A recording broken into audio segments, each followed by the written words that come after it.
Right, it's 9:30, and I think to do ourselves some justice, we will start the meeting. It's a bit strange to be sitting down and talking to you. I prefer a podium, but anyway, let's make this work. Ladies and gentlemen, my name is Maxine Hlaba, and I'll be your master of ceremonies for the day. I'd like to welcome all of you. So bonjour and bon dia and good morning. First things first, in case we have any emergencies, you have your sorties to the back, and those are your exits. And hopefully Mavis or somebody will be on that end to run with you. But run out that way, or you can run out the front the way you came in this morning. Then your restrooms, ladies, my right, your left. Gentlemen, my left, your right. So your restrooms are on either side of the room. And then before we start, just for the ease of business, I'm advised that wherever there's a microphone or a headset, these headsets, to then dial into French or Portuguese.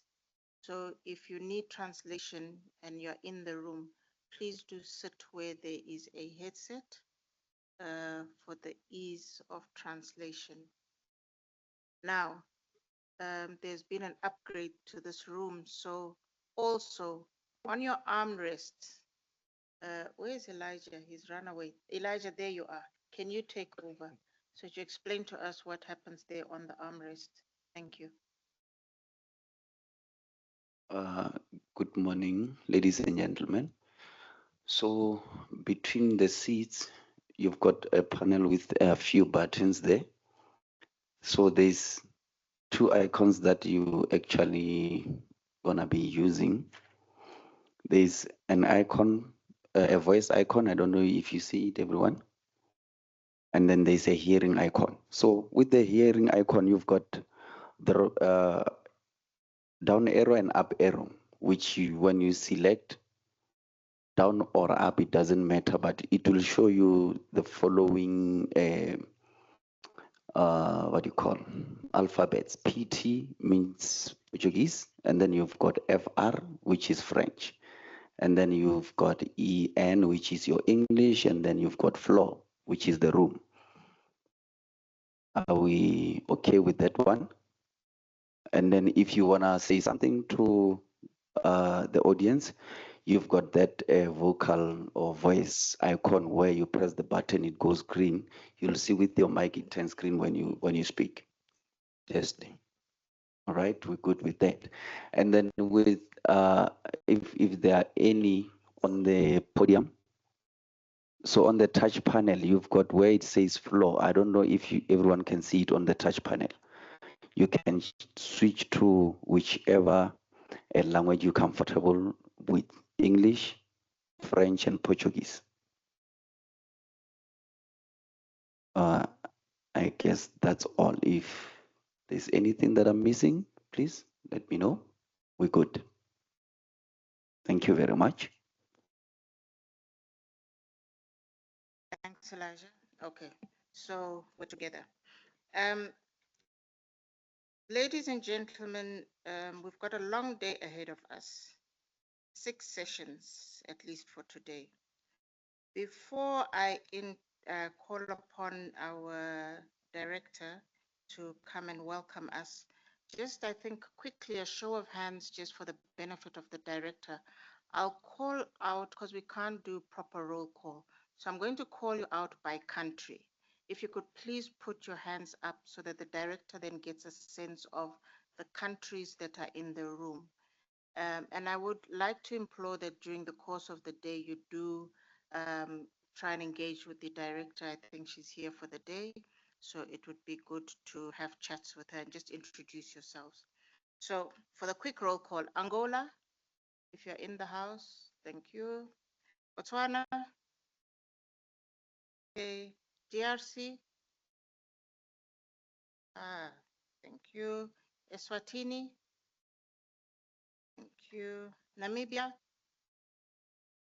Lovely. Mauritius. There we go.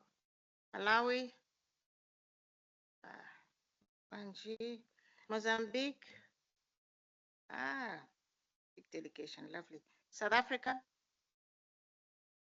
Okay. Tanzania. Okay. Seychelles. Oh, okay.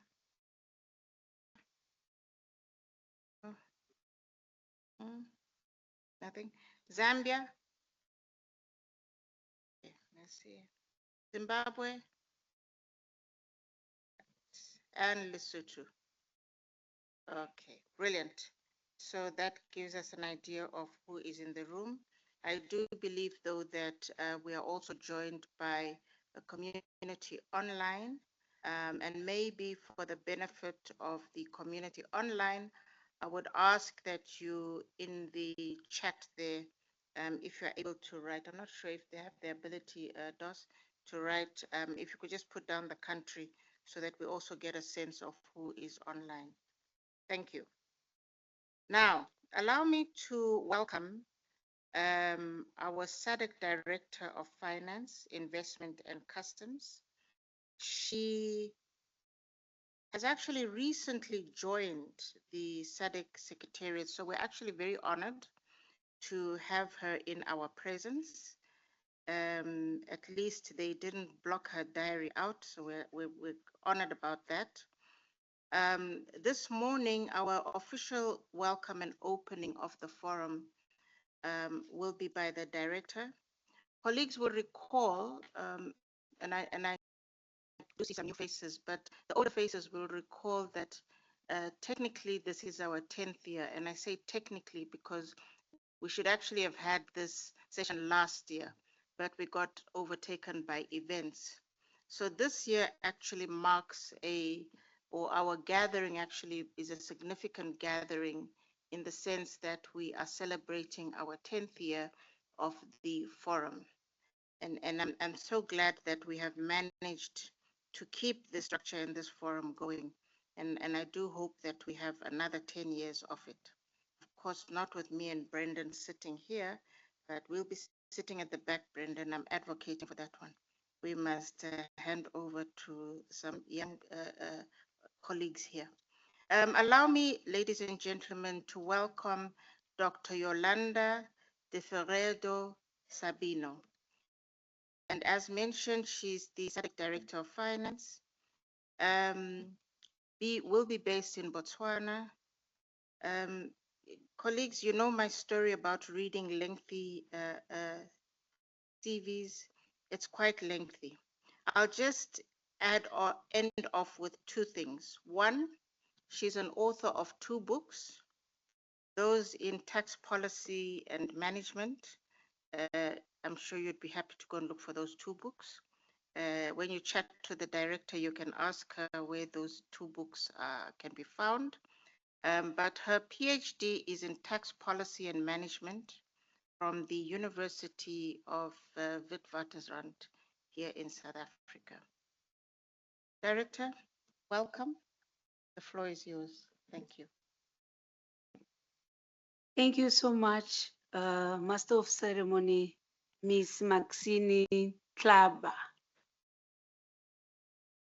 It's not easy, but nothing impossible. I think I pronounced it well. Thank you. Governor of South African Reserve Bank, Mr. Leseja Khanyago, in absentia, represented by Dr. Arif Ismail, Head of the National Payment System Department and Chairperson of the SADC Committee of Central Bank Governance Payment System Subcommittee and Payment Systems Oversight Committee, officials from member states, members of the private sector, invited guests, distinguished delegates, ladies and gentlemen. I forgot to tell you that I'm from Mozambique. So you might see that my diction it's Portuguese related, and I'm happy because my delegation is heavily represented today. Thank you. It is an absolute pleasure and indeed a great honor for me to welcome you on behalf of the co-hosts, Finmark Trust, the SADC Banking Association, and the Southern African Reserve Bank to this 10th Financial Inclusion Forum. May I convey our heartfelt gratitude to all the institutions and the partners that share our vision and have partnered with us to make the annual Financial Inclusion Forum a success over the years. Allow me also to extend our sincere appreciation to the Governor Kganyago and his team at the South African Reserve Bank for graciously hosting this important event at this beautiful conference center auditorium. Distinguished guests, ladies and gentlemen, as we celebrate this forum, I am aware that some of us may be attending for the first time. I'm one of them. Others have been with us for some years, and few have been part of this journey since its inception. Please allow me to briefly remind us of the history and context of this forum and the mandate entrusted to this platform. In 2015, the development of strategy for financial inclusion and SMEs access to finance was elevated as a key priority for the SADC region within the framework of the Regional Indicative Strategic Development Plan, particularly in the areas of industrial development and market integration. As an important first step toward the initial cycle of the SADC Financial Inclusion Strategy, the inaugural Financial Inclusion Forum was convened on the 23rd and 24th July 2015 in Johannesburg, South Africa. Later that year, during the meeting of the Ministers of Finance and Investment in August 2015 in Bulawayo, Zimbabwe, the ministers directed the Secretariat to establish a forum that would serve as a platform for the regular exchange of experiences and learning, bringing together all relevant stakeholders in pursuit of our shared vision. The annual SADC Financial Inclusion Forum has since become a flagship regional event, attracting a global audience around themes central to financial and economic inclusion. We must remain mindful of its mandate and relevance.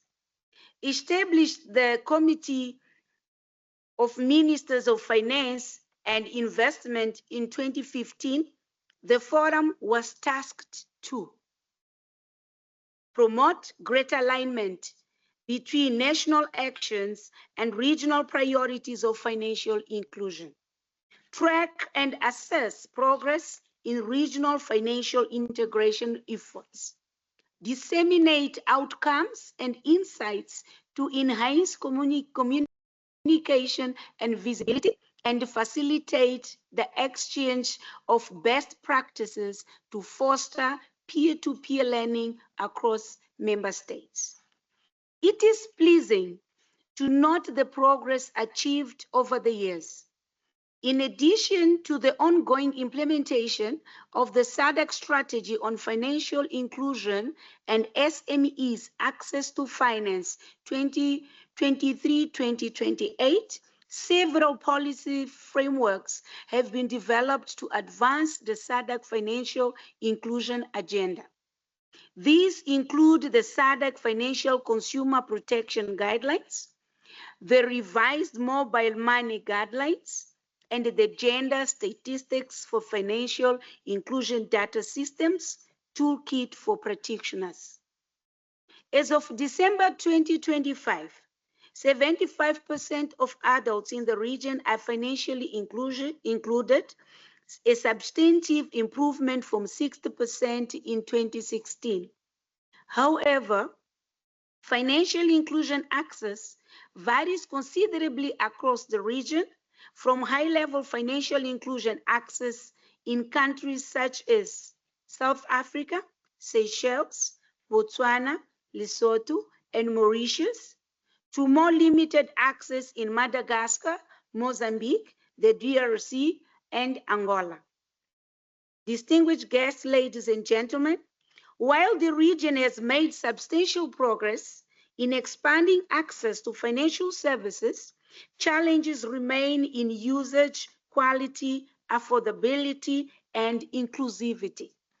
For example, cross-border remittances, critical for financial inclusion and poverty alleviation, remain costly. The average cost of sending a USD 200 remittance from South Africa to Zimbabwe was 12.49% in Q3 2025, well above the Sustainable Development Goal target of 3% by 2030. I cite World Bank 2023. To address these challenges and deepen financial inclusion, our priorities focus on harmonizing regulations and guidelines effectively, implementing SADC regional platforms and projects, and providing target support to member states as outlined in the SADC strategy of financial inclusion and SMEs access to finance. This requires strengthened collaboration between the public, private, and civil society sectors, special local communities, to bring efficiency to markets for the benefit of citizens, particularly underserved and excluded groups, such as rural farmers, informal cross-border traders, migrant communities, SMEs, women, and youth. Most importantly, all structures under the Protocol on Finance and Investment, including the Committee of Central Bank Governors in SADC, the CCBG, the Committee of Insurance, Security and Non-Banking Financial Authorities, CISNA, the Development Finance Institution Network, DFIs, the Committee of SADC Stock Actions, COSI, the Financial Inclusion Subcommittee, and the Anti-Money Laundering and Combating the Financing of Terrorism Committee must work hand in hand to deliver the outcomes outlined in the SADC strategy. We must also embrace the opportunities provided by science, technology, and innovation to enhance efficiency in both policy and regulatory frameworks, as well as market practices, without undermining the importance of financial literacy. Distinguished guests, ladies and gentlemen, with these remarks, I look forward to fruitful deliberations during this 10th SADC Financial Inclusion Forum. Together, let us advance the regional integration agenda for the benefit of our citizens and ensure that the SADC vision of economic growth and poverty alleviation is realized through the deepening of financial inclusion. Thank you. Muito obrigada. Merci beaucoup. Asante sana. Yabonga.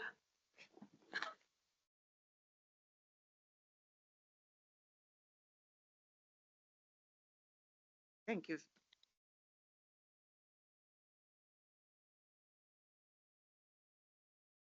Thank you very much, Director.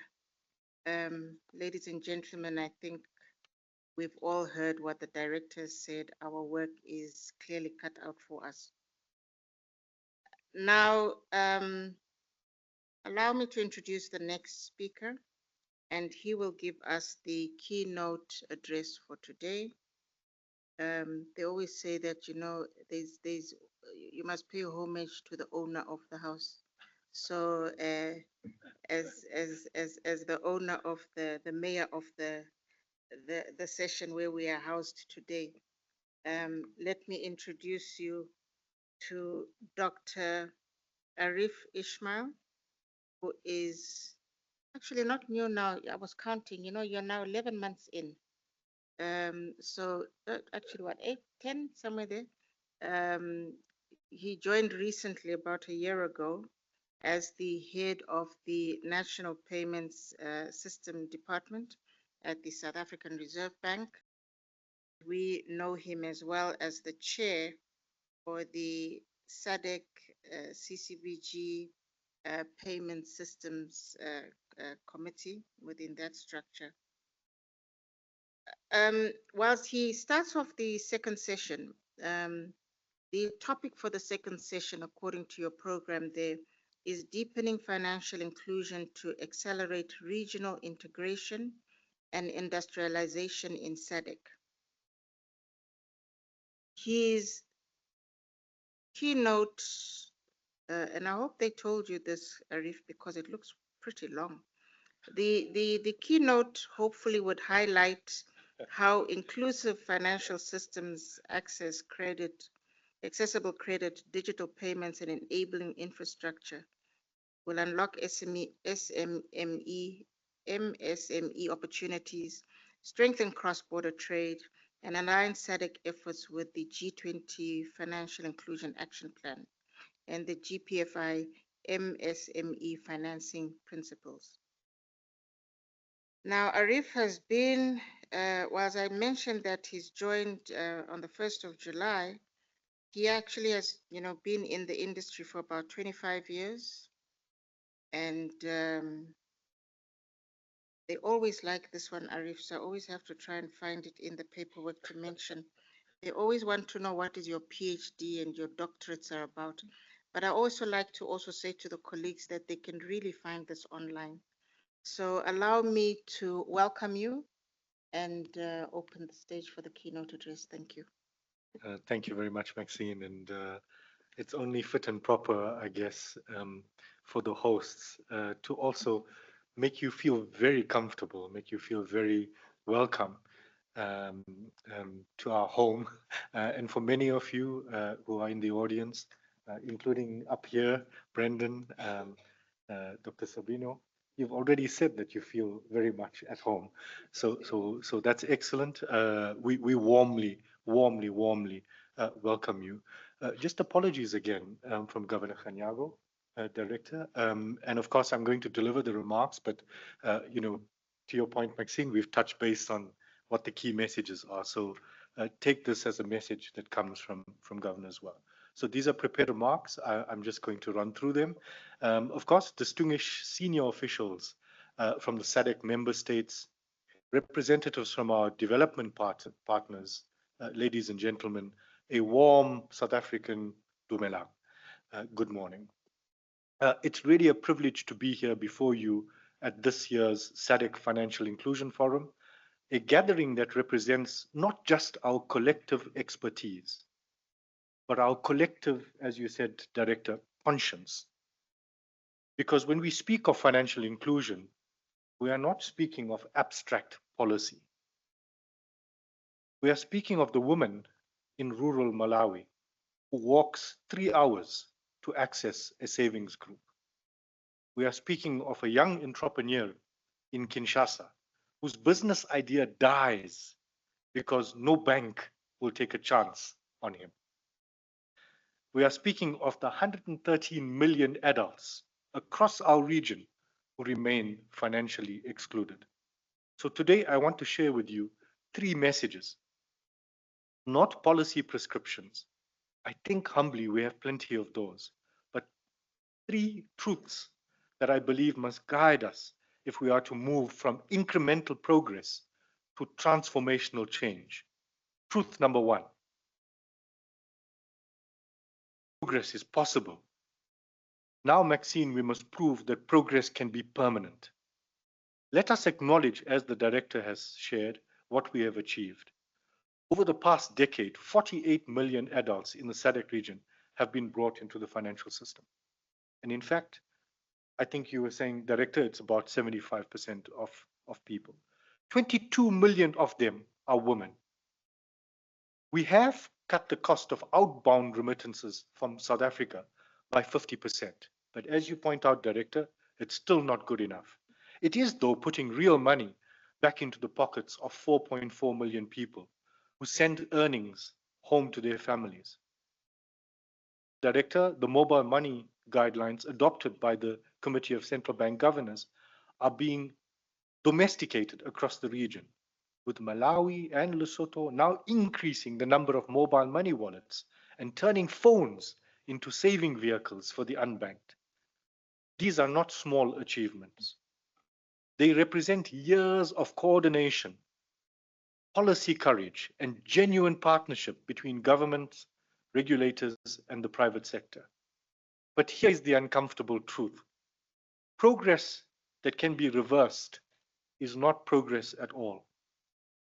The COVID-19 pandemic showed us how quickly gains can evaporate. Household savings were depleted. Informal businesses collapsed. Remittance flows disrupted. And while the pandemic also accelerated digital adoption, a silver lining we should not ignore, it exposed a fundamental fragility in our financial architecture. Too many of the 48 million people we have included remain tenuously connected. As you were saying, they have an account, but they do not use it. They have access to a mobile money agent, but sometimes they do not trust it. They have been counted in our statistics, but they have not been transformed by our systems. The next phase of our work must be about permanence, about building financial resilience, not just financial access. This means moving beyond the question of how many people have accounts to the harder question, as you said, Director, of how many people can survive a shock because of those accounts. I humbly challenge us to develop a regional resilience index, a measure that captures not just access, but usage, savings buffers, and insurance coverage. Because what good is a bank account if it is empty when disaster strikes? Truth number 2, the data are telling us something. We must have the courage to listen. We are a region that has invested significantly in measurement. FinScope surveys, making access possible diagnostics, the blended MSME survey, these tools have given us granular insight into financial behaviors and barriers. And yet, I humbly sometimes wonder if we are collecting data to inform decisions or to avoid making them. Sorry about this. This is another reality that we have to deal with, which is an ongoing patching, given all the things that are going on with AI. Give me a second, colleagues. Sorry about this.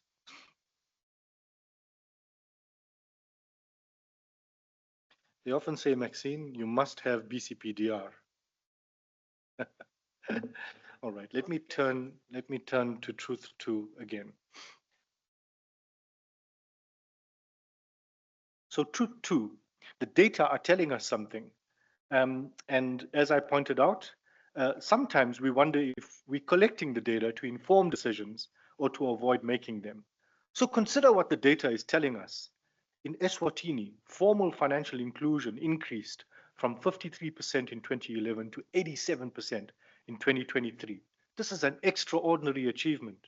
But the 2023 MSME survey reveals that only 5% of micro, small, and medium enterprises access credit from banks. Only 4% have any form of insurance coverage. We have built a highway to financial services, but most of our entrepreneurs are still walking on the shoulder. In Malawi, access to at least one formal financial product increased from 34% to 46% under the National Financial Inclusion Strategy, below the target of 55% by 2020. Excellent. Financial inclusion dropped from 51% to 22%. And again, this is remarkable. But the financial literacy index moved from 3.6 to only 3.9. We are opening doors, but we are not always preparing people to walk through them. Across the region, women remain disproportionately excluded. And while we have closed some gender gaps, others persist, particularly, as you said, Maxine, in credit access, business ownership, and insurance uptake. The data are not failing us. We are failing the data. We have the evidence. We know where the gaps are. We know that mobile money is a powerful lever, but only when accompanied by financial education. We know that risk-based approaches to anti-money laundering expand access without compromising security. We know that gender intentional design, we have the institutional courage to act on what we know. I gently call on every member state represented here to conduct a gap analysis between your data insights and your policy responses. Where are we collecting evidence but not acting on it? Where are we letting political convenience override analytic clarity? The credibility of our strategies depends on our willingness to be honest about this. Truth 3, and I'll conclude on this. Financial inclusion is not a financial sector specific issue. It is a strategy for everything else we care about. My final message is perhaps the most important. We often speak of financial inclusion as if it were a standalone policy domain, something for central banks and finance ministries to manage with input from telecom regulators and development partners. But this framing, I would argue, is dangerously narrow. Financial inclusion is not a sector-specific matter. It is a strategy for achieving every other goal we have set for ourselves. Let me give you a few considerations. Consider, as you were asking, Maxine, industrialization, the centerpiece of our regional indicative strategic development plan. We will not industrialize through large foreign investments alone. We will industrialize when millions of small and medium enterprises can access affordable credit, manage cash flow, insure against risk, and participate in regional value chains. Financial inclusion is not a precondition for industrialization. It is industrialization's connective tissue. Consider climate adaptation. Our region faces drought, flooding, and agricultural volatility that will only intensify. The communities most vulnerable to climate shocks are the same communities most excluded from financial services. Without savings buffers, without crop insurance, without access to emergency credit, climate events become economic catastrophes. Financial inclusion is climate resilience. Consider gender equality, a commitment enshrined in our treaties and protocols, as you've said, Director. Women's economic empowerment cannot be achieved through rhetoric.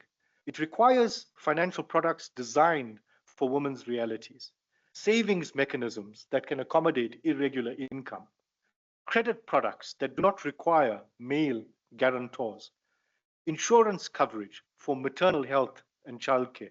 Financial inclusion is gender justice.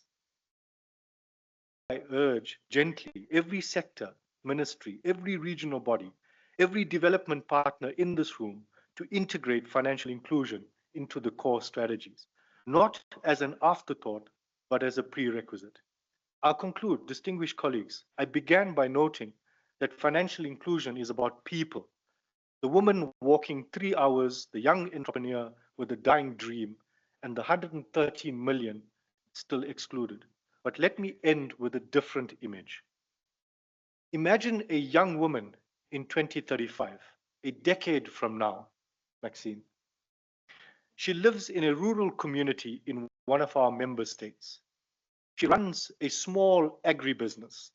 She has a mobile money account that she uses daily. She has savings that allowed her to survive last year's drought. She has insurance that covered her mother's medical emergency. She has accessed credit, not from a loan shark, but from a licensed institution at reasonable rates to expand her operations. She employs 3 other women from her village. She is not the beneficiary of our strategies. She is the author of her own prosperity because we built systems that included her. That is the future we are working towards. That is the measure of our success. I ask humbly, together with you, let us move forward with ambition, with honesty, and with urgency that the 113 million deserve of our fellow citizens. Thank you very much.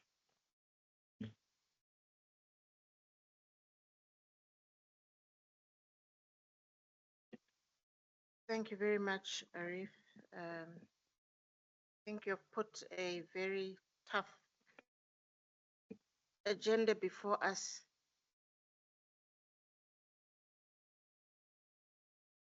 Some takeaways, I think. Progress should be permanent, and I agree with you, progress should be permanent. Data, I think we have enough data. The team at Finmark Trust have ensured that we have enough data. The critical question, as you've asked, is what do we do with it? And maybe as we go back to our countries and desks and continue on with our lives and try and ensure we get the lady you've talked about, a beneficiary of what we're doing here today, we'd have to interrogate the data that is before us. We've got a lot of data. All of us have FinScopes. There might just be one country that is not yet included, but as far as I'm aware, we all have FinScope studies. In other countries are diligent to do this every year, and others do it within a cycle. So data is there. Hopefully, the audience before you here today, sir, will interrogate what is before them and use that to enhance their policies or thinking. Thank you very much. I'm also sorry, Maxine, that I can't stay for longer, but as soon as I get to come around, I certainly will. All right, feel very welcome in the building. Thank you. Thank you very much. Now, ladies and gentlemen, to the next speaker. This is going very smoothly. Right. Allow me to call upon Damola. Damola, would you come and join us here at the podium? Now, Damola heads up the SADC Financial Inclusion Unit at Finmark Trust. And I'm pretty sure we all know Damola. If there's anybody that doesn't know you, Damola, I don't know. You don't know him? Who doesn't? Please, Damola is the guy with the stats. If you don't have the stats, you've not seen stats, it's Damola's fault. Damola, welcome. You are heading up the next session. And I know this is the part that you really like because it's all about stats. And Damola's role today is he's going to talk to us about the review of the financial inclusion in SADC. And this is around the gaps and opportunities. And he's going to be drawing on the FinScope data. Take it away, Damola, if you're ready. The floor is yours. Thank you. Thank you. All protocols observed. Good morning, everybody. So this session really is meant to look at some of the outcome indicators of the SADC Financial Inclusion and Access to SME Finance 2023 to 2028 strategy. There is a results framework and an implementation plan, and the scope of this presentation would not necessarily address the specifics that different substructures are supposed to be addressing, but more on the demand side outcome of what has transpired since 2023. So the very first thing, maybe just to kind of refresh our minds in terms of the specific goal of the ongoing strategy. It covers the time period of 2023 to 2028. The vision is to have an inclusive SADC financial system that empowers individuals and businesses to contribute to industrialization, inclusive growth, and sustainable economic well-being. There's a lot of aspirations that I'm not sure financial inclusion can get to. But be that as it may, we have 3 priorities with one cross-cutting enabling factor. So priority 1 is the harmonization of regulations and guidelines in support of financial inclusion and SME access to finance. And this particular priority is where you would find activities such as the AML task team and trying to ensure that there's a bit more effectiveness and compliance around how member states are addressing FATF recommendations, for example, to ensure that countries in the region are not on the gray list, just as an example. There's also a consumer empowerment and market conduct guidelines as another example of aspects that we're looking to the member states to come to a common cause on. And then this is just a couple of examples on priority 1. For priority 2, we're looking at the implementation of SADC regional infrastructure platforms and projects to support financial inclusion in SME access to finance. And under these priorities, where we would find the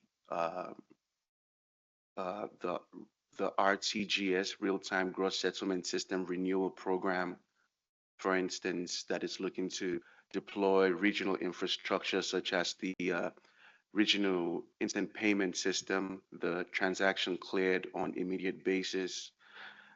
This is where we're looking to deploy model laws on informal pensions, looking at how to support capital markets and access to finance for SME through warehouse financing as examples. Regional eKYC protocols and data sharing would also fall under this priority. Strategic priority 3 is much more country level, member state level support. And really,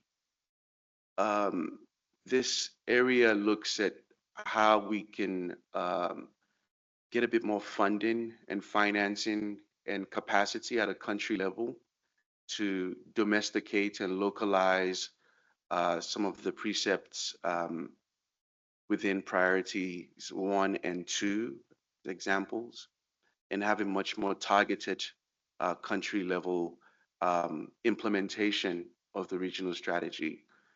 And that is really what is happening with priority 3. And then the cross-cutting enabler really is for us to ensure that there's availability of data, cross-learning between SADC member states, and the strengthening of capacity of coordination mechanisms, of which a forum such as today would be one of the platforms where we get to share our learnings at a country level. So the presentation that I'm going to be going through, as I've mentioned, is mostly premised on actual outcome indicators. I use a couple of data sets. One is the FinScope survey. The other is the central bank data that comes from the prudential reporting from the financial service providers that gives us a sense of progress, specifically with countries that do not have frequent FinScope surveys. So that kind of addresses aspects around our strategic indicators. So the SADC Financial Inclusion Strategy has 3 overarching strategic indicators. The very first one is access to formal and informal financial services for individuals. The second one is to look at the access to SMME finance, credit. And the third one is really to address the extent at which member states are actually adopting the implementation areas of the strategy. So I'm going to be speaking mostly to the very first strategic indicator. So I'm going to start off with some summaries. The very first summary that I have is that we are seeing an increase in access points. So financial access points will be branches. We have seen a fair amount of transitioning towards the use of branchless banking approaches. So we're seeing countries or FSPs leveraging agent banking platforms. So you're seeing retailers coming into the fray to support the onboarding of customers or cash in and cash out as examples, or enabling payments. We've also seen the use of phones. There's been quite a huge increase in access to mobile phones, which basically looks to expand access points. That has now led to the increase in the uptake of formal financial services, especially in rural areas and across gender dimensions. I think maybe I should say something around the increase in uptake as well before I go to the second point. So in our respective countries in the region, we have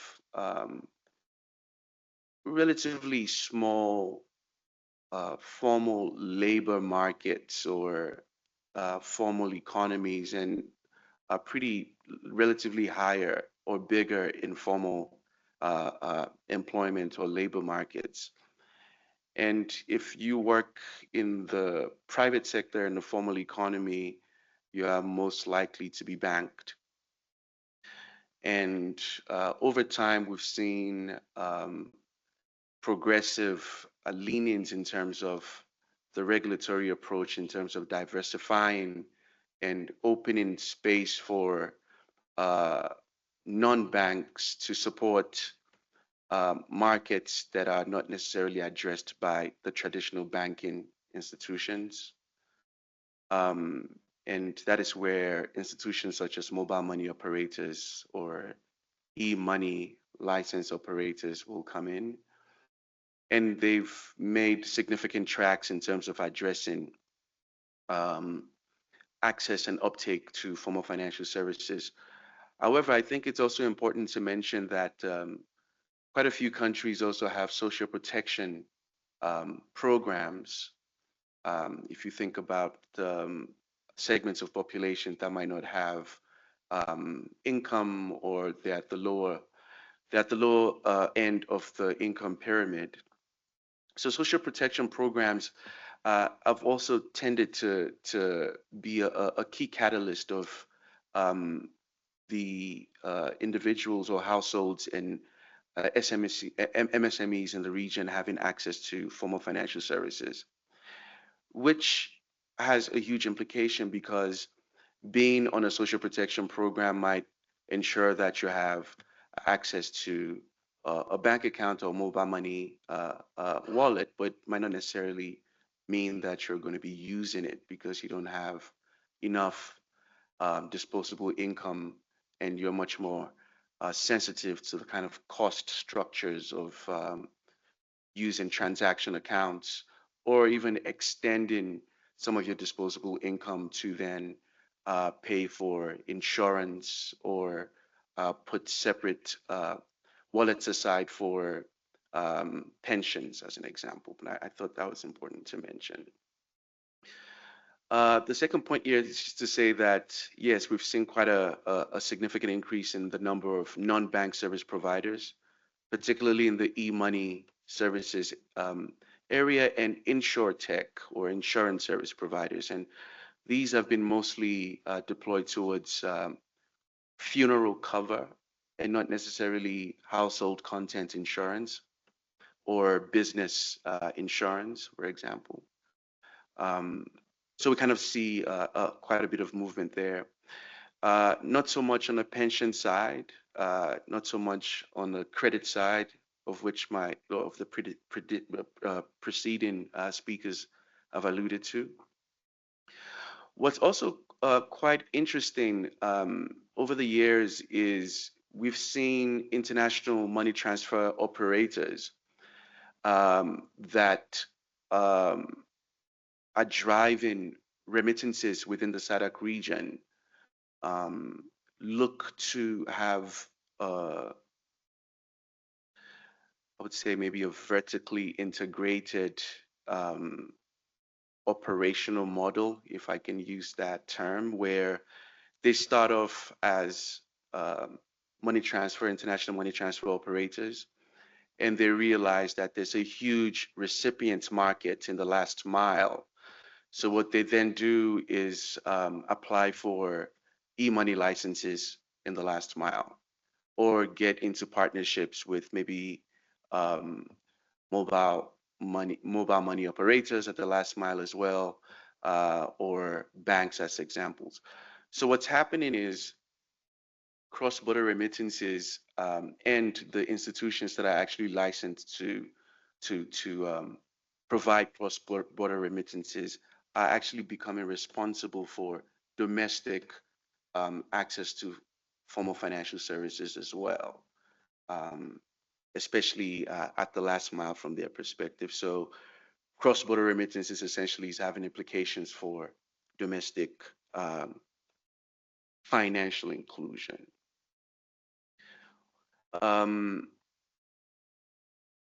The other point that I thought to make are the developments in the use of digital ID within the region, which has reduced the cost of customer due diligence and the application of KYC,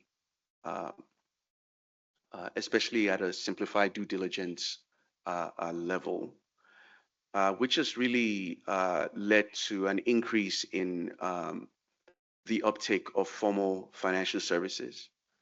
We are also seeing an increase in the penetration of IDs in countries that might have been susceptible to civil unrest in the past, or have not been able to get a lot of the population to have access to the actual identification document that is required to access formal financial services in some of the countries I mentioned there. And this has been quite instrumental in reducing the barriers or frictions as far as the eligibility criteria and being able to access formal financial services. Another point maybe to make before I maybe start showing some photos is that we're seeing some levels of inactivity and dormancy as far as those that have access to formal financial services, which has led to a decline in the number of, say, registered accounts. And that data comes directly from the number of accounts that we see within the central bank databases, which typically get submitted by the supply side. But then maybe the last point I make on this side is to say that the data I'm also presenting, for the most part, is somewhat dated, because one of the indicators, one of the 15 additional indicators outside of the 3 top-line strategic indicators for the SADC Financial Inclusion Strategy, is that all countries should have a FinScope survey within the last 3 years. And the statistics that I'll be showing,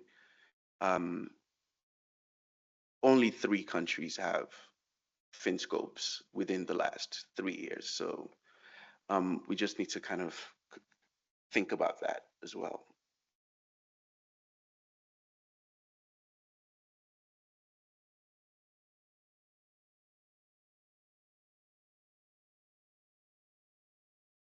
Mike, you want to go to the next slide? Okay. Okay, so the very first thing that I'll show is really around the access points. And I've already made the point here. And what we're looking at here are the total access points, specifically mobile money agents, commercial bank agents. What has also been quite important with access points is that in a fair amount of regimes within the region, we're seeing shared agent networks as being a directive where you don't have exclusivity of agents.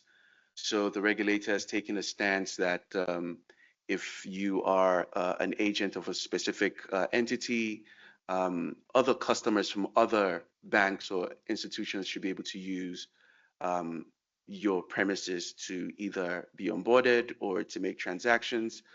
But for the most part, we're seeing increases in financial access points. I haven't shown branches here, but branches are also somewhat increasing. But commercial bank branches are tending towards a decline, generally speaking, due to branchless banking approaches and just given the capital requirements to put brick and mortar establishments to drive financial inclusion.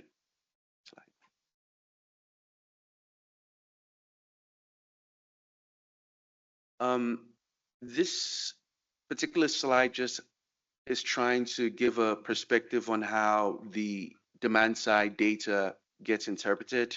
So I'll be shown a set of slides from here on that literally speaks to what we call the financial access strand, which captures 4 dimensions, and they are mutually exclusive.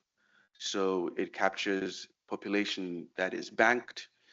It looks at those that are served by other formal financial institutions, which will be microfinance, insurance, mobile money, microcredit.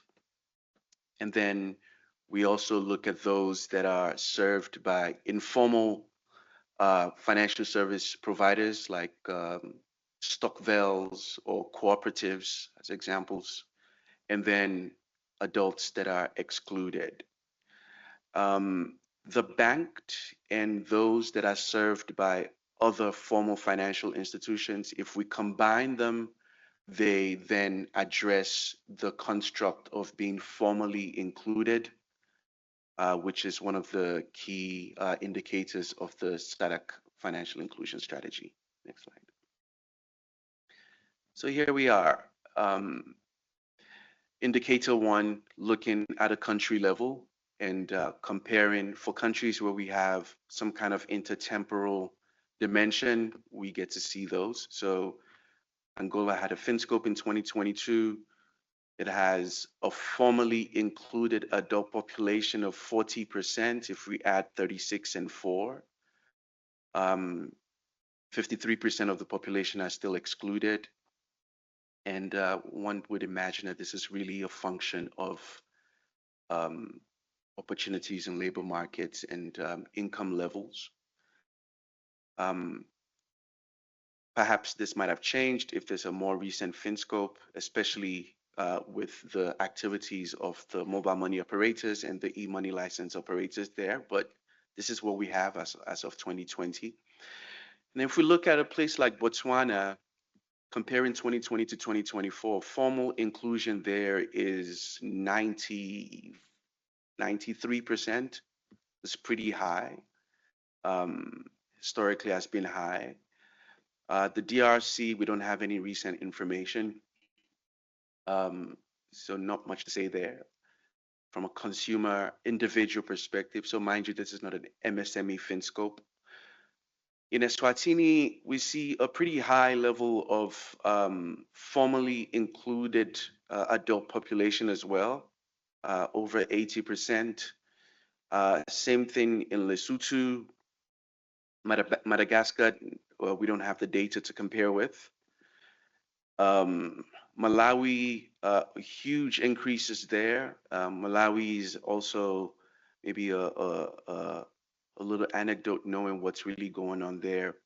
I know that there's a process to put in place an eKYC framework, which is somewhat of a starting point towards an open banking regime, as an example. And some countries are doing a fair amount of that.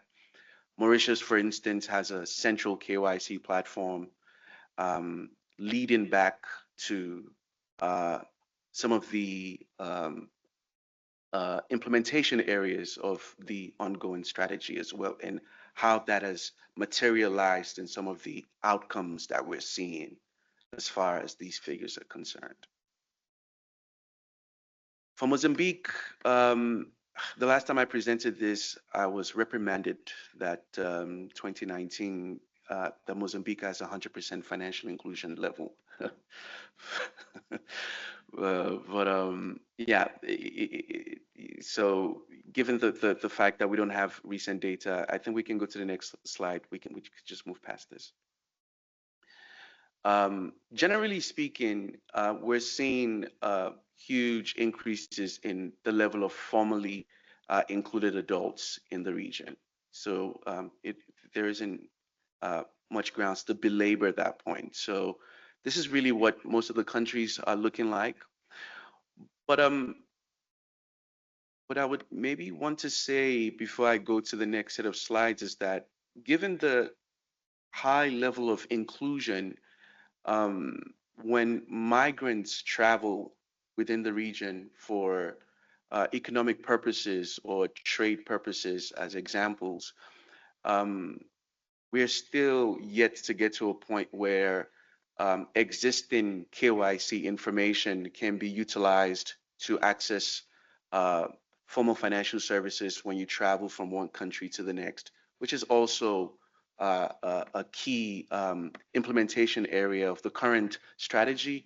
It might not have been framed in that way in 2023, but perhaps in the next iteration of this, we should be looking at a much more regionally integrated, regionally enabled eKYC data sharing ecosystem. Next slide, Mike.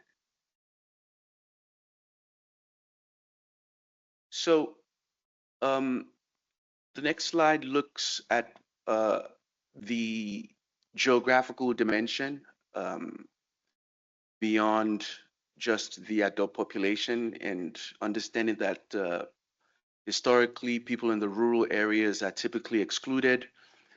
And this charts look at a within group perspective. So if you look at the Angola as an example, just to use that as an example in terms of how to interpret this particular chart, out of the total 100% individuals that are in the rural area, 17% of them have formal financial services in Angola.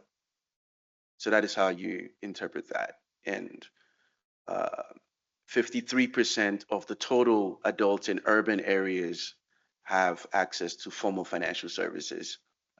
So that is really how that gets interpreted.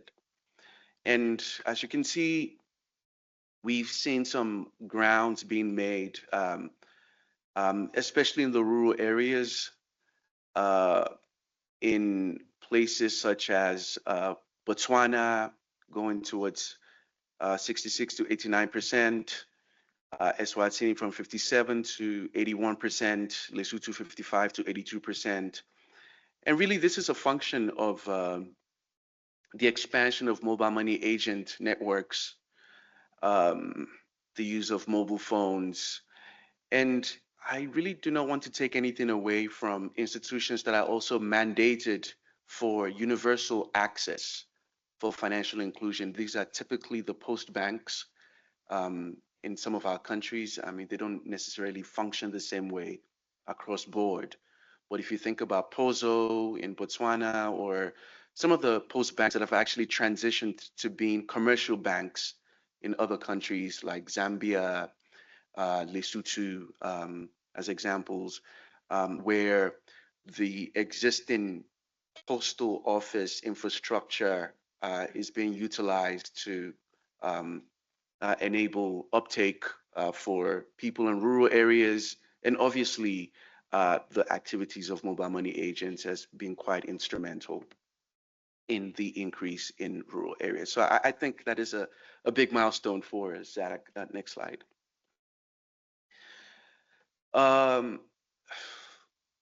We're seeing similar trends across the board, improvement in rural access. There isn't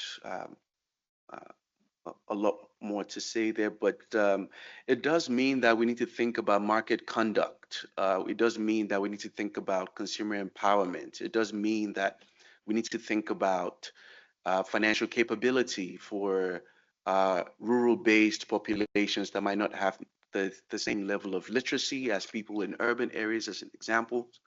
So all these improvements also have aspects that we need to consider in terms of ensuring that we are including our populations in a responsible manner.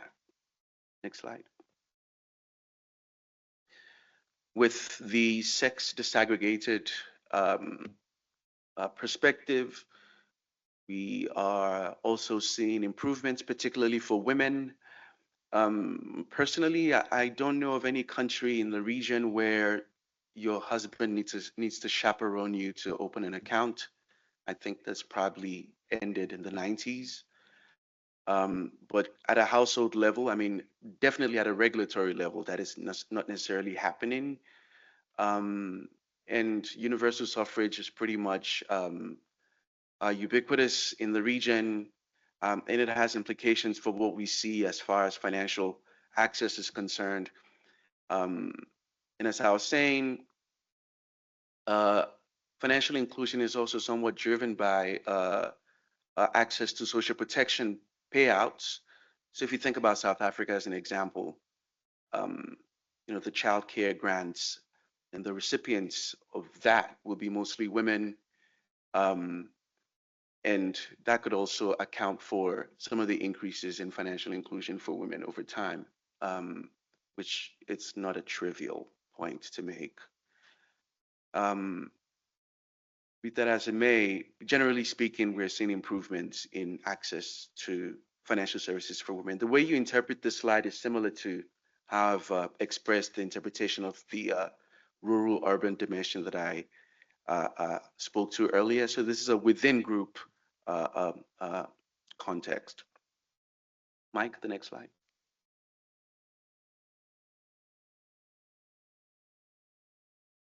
The story here is pretty much the same. We're seeing general increases in access to formal financial services for both men and women in the region, as per the intended outcome as far as the strategy is concerned. Next slide.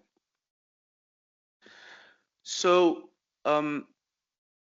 this slide then looks to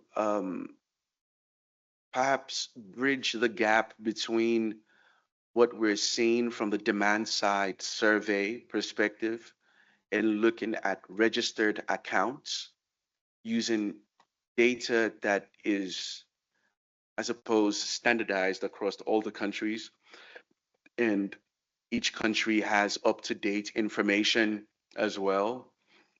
And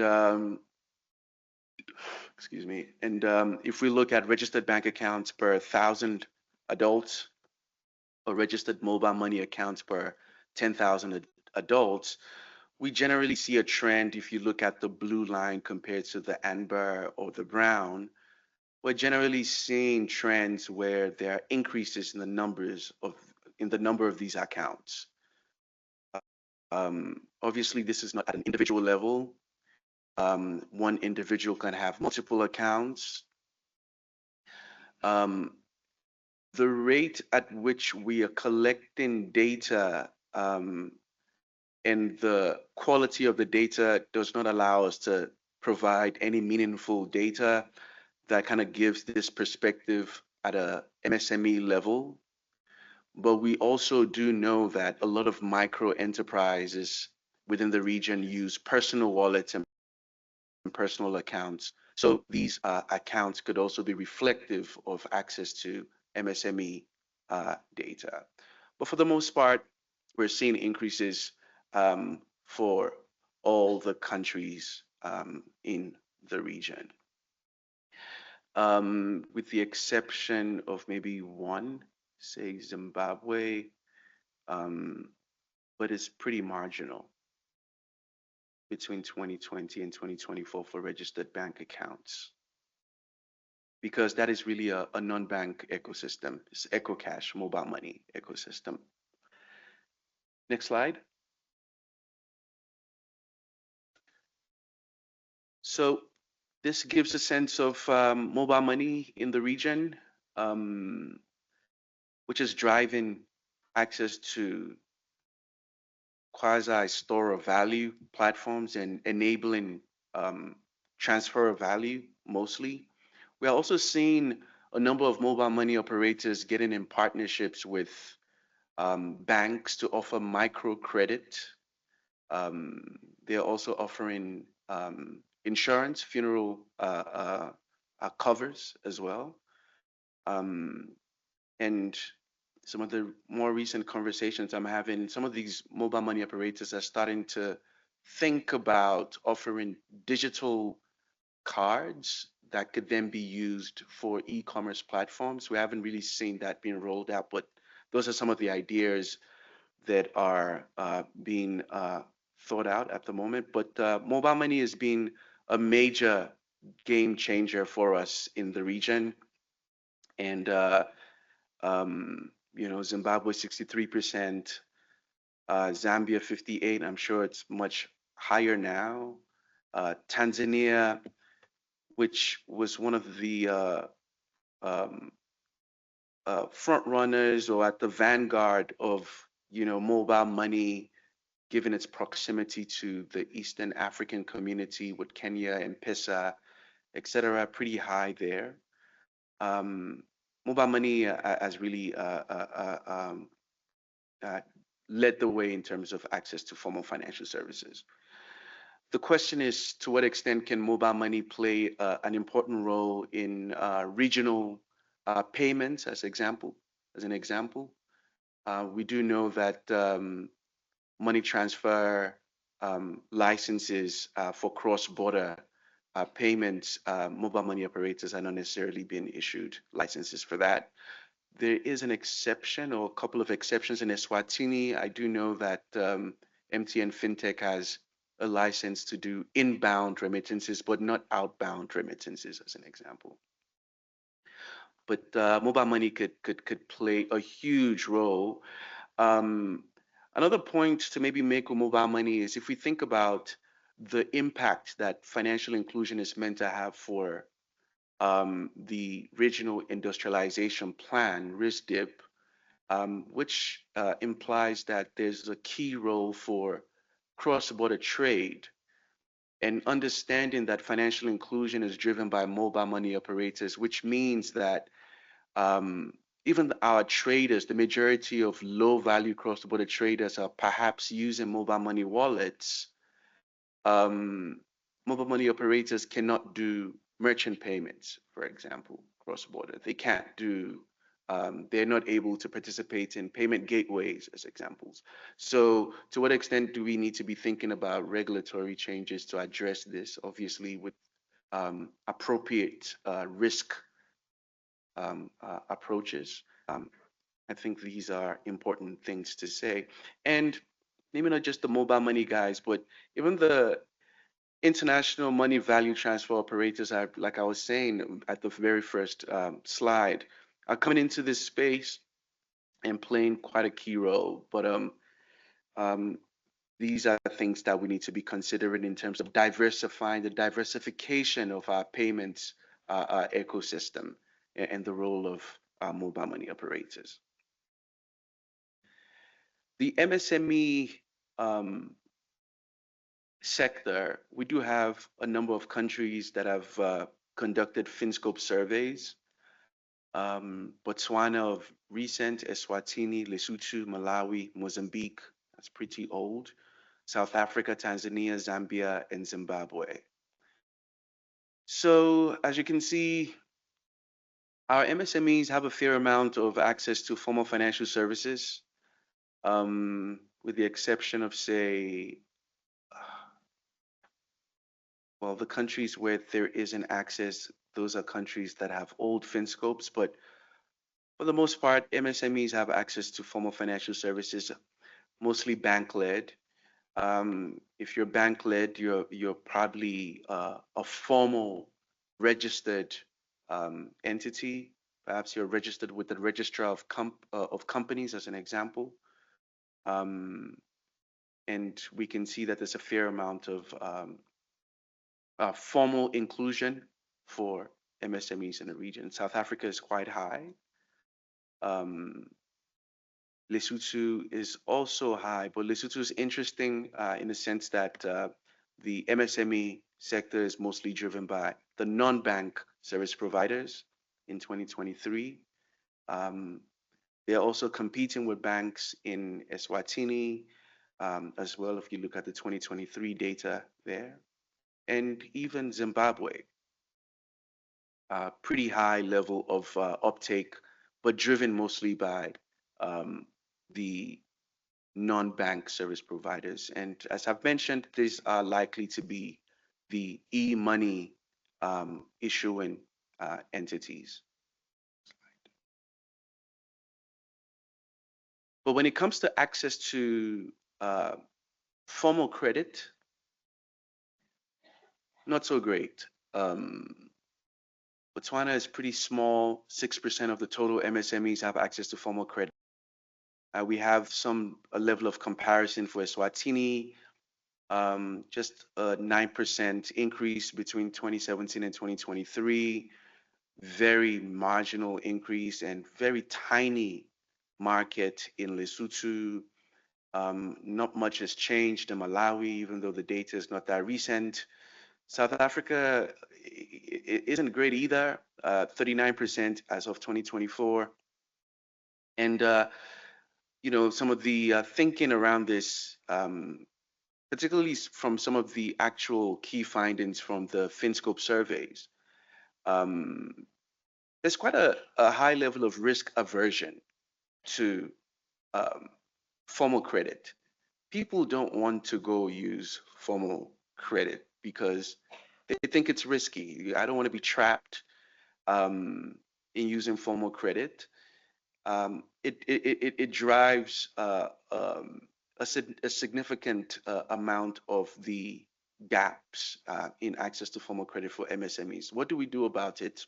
Orientation, perhaps less recklessness in lending from the lenders themselves.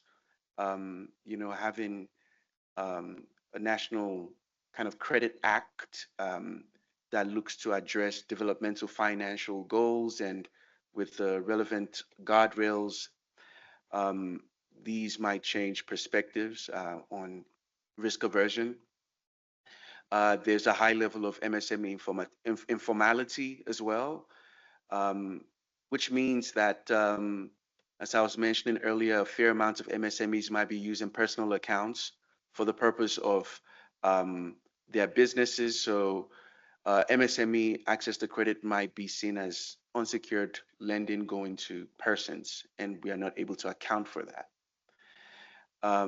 There's a fair amount of use of informal credit providers, family and friends, and we also see a lack of comprehensive credit information sharing platforms with the requisite legislation within the region. Now, going to the last couple of slides, I'm going to talk about usage a bit. So usage here, this slide looks at person-to-business transactions on mobile money platforms. This data is coming from central banks. It looks at the transaction volumes, and this is at 1,000 level. So if you just look at DRC there, the 5,410 is really 5 million, is really 5.4 million. So we're seeing increases in person-to-business transactions, or should I say merchant payments. There's a fair amount of increase in merchant payments over mobile money platforms over time. And that really took off in Eswatini, but dipped between 2023 and 2024. The increase is sustained in Lesotho, which is quite interesting actually, because if we think about 10 years ago, 15 years ago, at the onset of mobile money was typically used for purchasing airtime or remittances. And the next few slides show that merchant payments is starting to overtake airtime purchases and remittances, but these volumes are significantly high. I would even say that in some countries, the merchant payment on mobile money platform is higher than merchant payment on POS devices, card-based devices, which means that the digital payments ecosystem, it's really been fostered and catalyzed within the ecosystem of mobile money as opposed to the cards ecosystem. However, those might start to overlap. As I was saying earlier, some of the MNOs are looking to take on digital cards that can then be used within that ecosystem.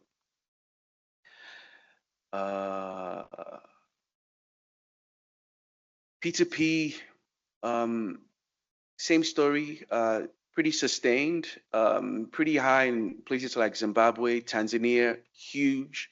P2P stays really high, and P2P is also another data point that needs to be taken with a bit of caution, in the sense that, as I was saying earlier, you'd find that individuals and businesses are using personal wallets.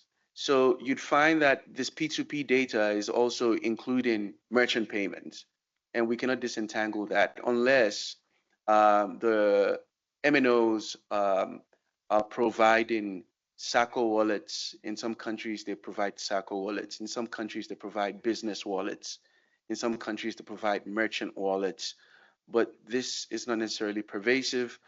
And the uptake of these wallets might not necessarily be at the level that one might want, because you might even find that some businesses are trying to avoid being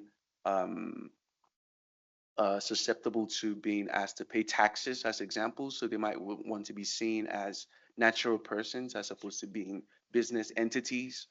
So yeah, we just need to be thinking about how we interpret some of the statistics. But all in all, we are seeing quite huge increases.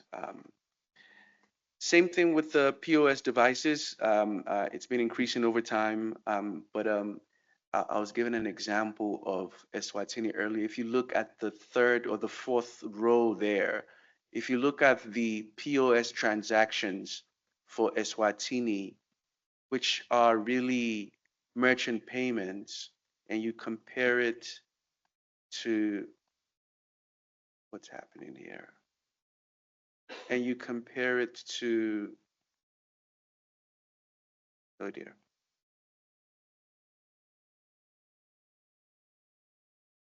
How am I doing with time, Maxine? Very bad.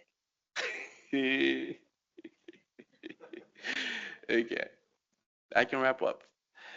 Okay, so the point I'm going to make with the DFS piece is that yes, merchant payments has overtaken remittances in some countries. P2P may be accounting for merchant payments.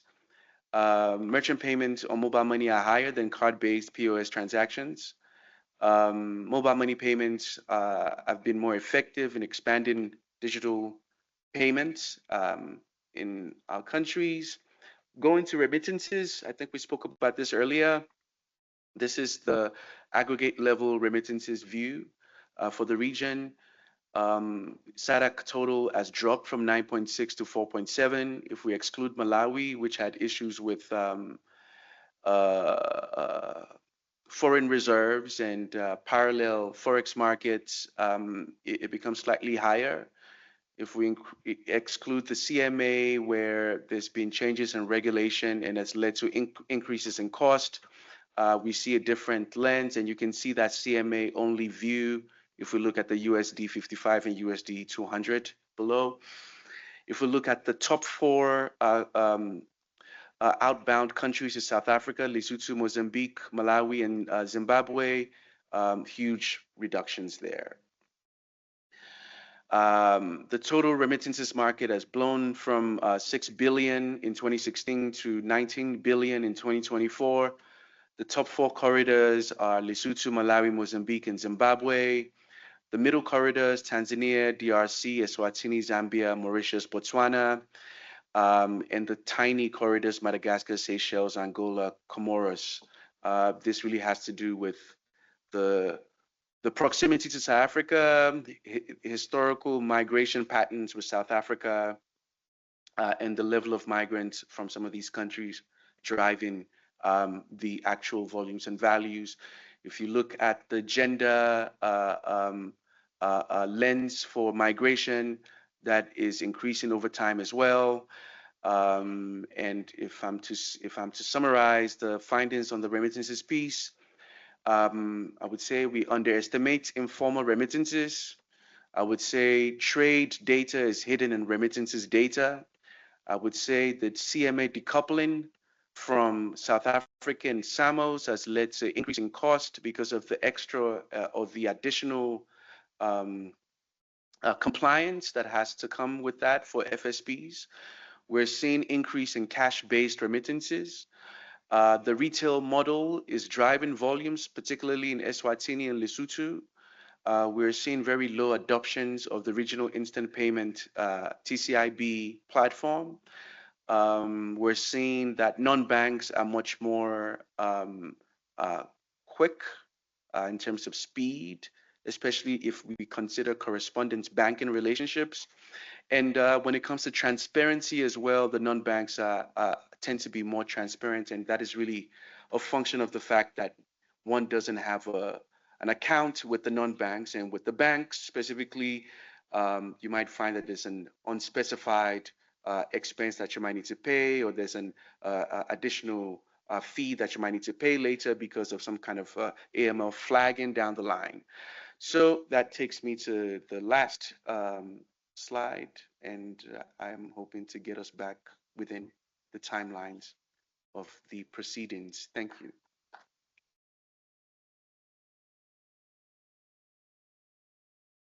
Thank you, Damola. A lot of information there. Colleagues, we can take 2 questions. Who has a burning question for Damola? Yes. I've got 2 questions, very quick ones. The first one, if I heard correctly, we talked about MSMEs being averse to risk, which actually lowers their access to finance from formal banking institutions.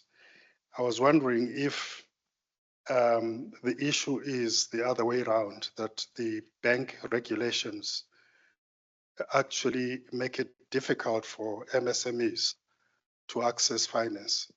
So that's the first one. The second one is, I was just looking at your data concerning the number of people with access to banking accounts and number of people with access to mobile money accounts. And I'm just thinking here, and you can correct my thinking, that these seem to be 2 alternatives, that if there's a higher incidence of access to formal banking accounts, there's no necessity really for people to be looking for mobile money accounts. I may be wrong, but that was what was in my mind. Thank you. Thank you. I'll take the second one. So typically, you'd find that most recipients of remittances are mobile money users. And in countries where a lot of the benefactors, those that are much more well off, working in the private sector, would typically be banked, but sometimes they get mobile money wallets as well, so that it's cheaper for them to send money to their recipients. We can also slice and dice the data to show overlaps between mobile money and banking access. But for the most part, outside of, say, Mauritius or Seychelles or South Africa, a lot of the countries in the region have predominantly mobile money, accounting from access to a store of value or to be able to enable payments or transfer of value. So I wouldn't say that access to one precludes the other. You might even find that there could be a graduation construct to that, where you could start off as a mobile money operator, and then you're an MSME, but within your supply value chains, your suppliers are mostly banked, so you need to have a bank account. So in the end, most people might have both, as examples. So they don't crowd out each other. I wouldn't say that. The question on the appetite, the risk appetite of the formal service providers to address MSME credit, I think in the end, one also needs to think about institutions that are appropriate for certain market segments. So the banking institutions might not necessarily be the correct institutions to address what a microfinance institution will do, or what a government-led development finance institution will do, or the role they would play. What is also kind of interesting of late is the MNOs offering these little tiny tickets, 1,000 Rand, 500 Rand tickets, microcredit. And you might find that MSMEs are using those, especially MSMEs that have daily inventory cycles, as examples. But when I say there's a risk aversion from the MSMEs, this is coming directly from a perception-based survey. And that is what they are saying, and that is what I'm recounting. But surely, the formal credit providers would also have operational models that might be exclusionary for certain segments of the market. Thanks, Demola. We've got one question online. Sangweni Kolile.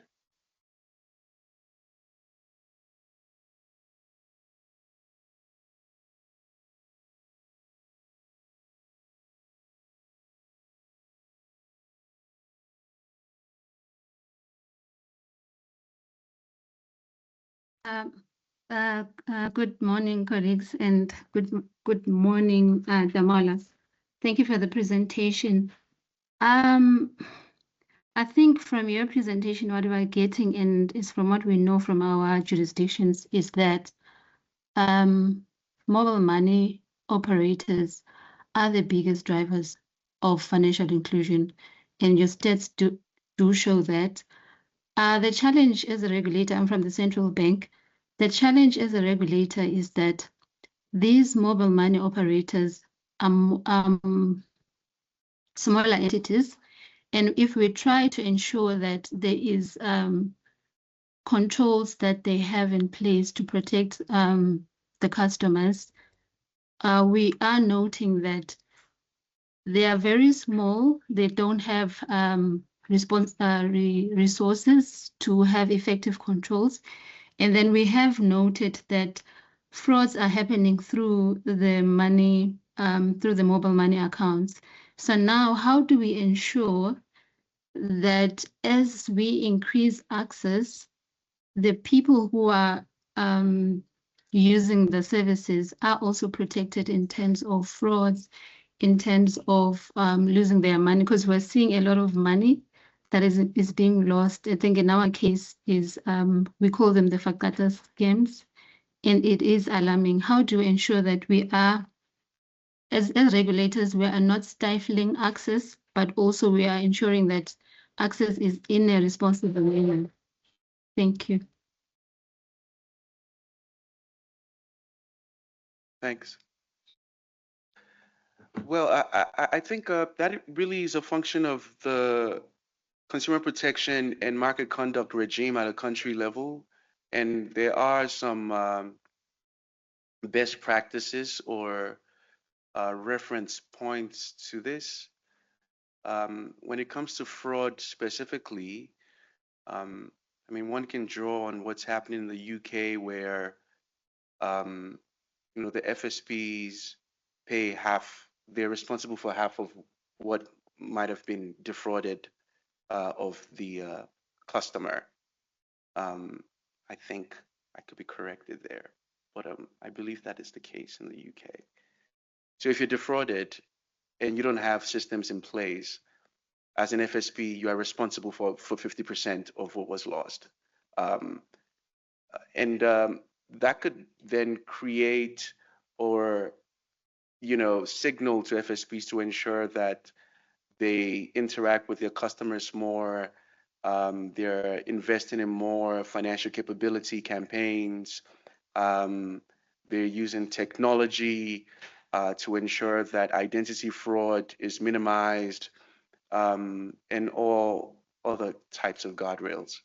SADC did publish a consumer empowerment and market conduct guidelines, which could also serve as a reference document for member states to perhaps look into and see how to localize. It deals with data privacy, literacy programming, and all other aspects of market conduct,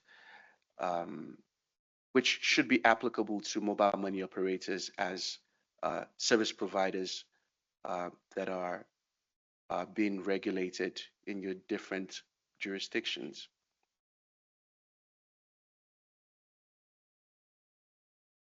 Colleagues, we'll stop there. Could I ask going forward that when we ask questions, we introduce our names and institutions that we're coming from? So in that case, could I, Kolile, what institution are you from? From the Central Bank of Eswatini. Okay, sure, thank you. And the gentleman who spoke first? I'm from the Development Microfinance Association in South Africa. Okay, brilliant, thank you. Now we've eaten 10 minutes into your tea time. I will still allow the allocated tea time, which means you come back at 11:30. Every time we delay, it means you're eating into your lunchtime. So, which means you'll come back at 11:30. So if we can have our tea break now, and please be back at 11:30. Could I have one caution? Please do not bring back because we don't really have proper places for your cups and stuff unless you're going to put it on the floor. I'm just worried about the mic in the center. If we spill any water, we damage those mics in the center. So if you are coming back with something, it has to be on the floor. We can't balance, unfortunately, on the middle portion there. Thank you, colleagues. Thank you. 10:30. What did I say? 11:30.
Thank you, colleagues. Could we settle down?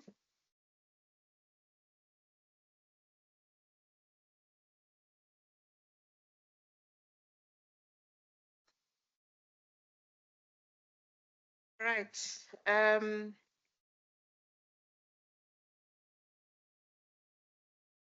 The next session will be a panel discussion, and I am happy to hand over to my colleague, Rado, who would lead this panel. So for the next session, Rado, you are the moderator. Thank you.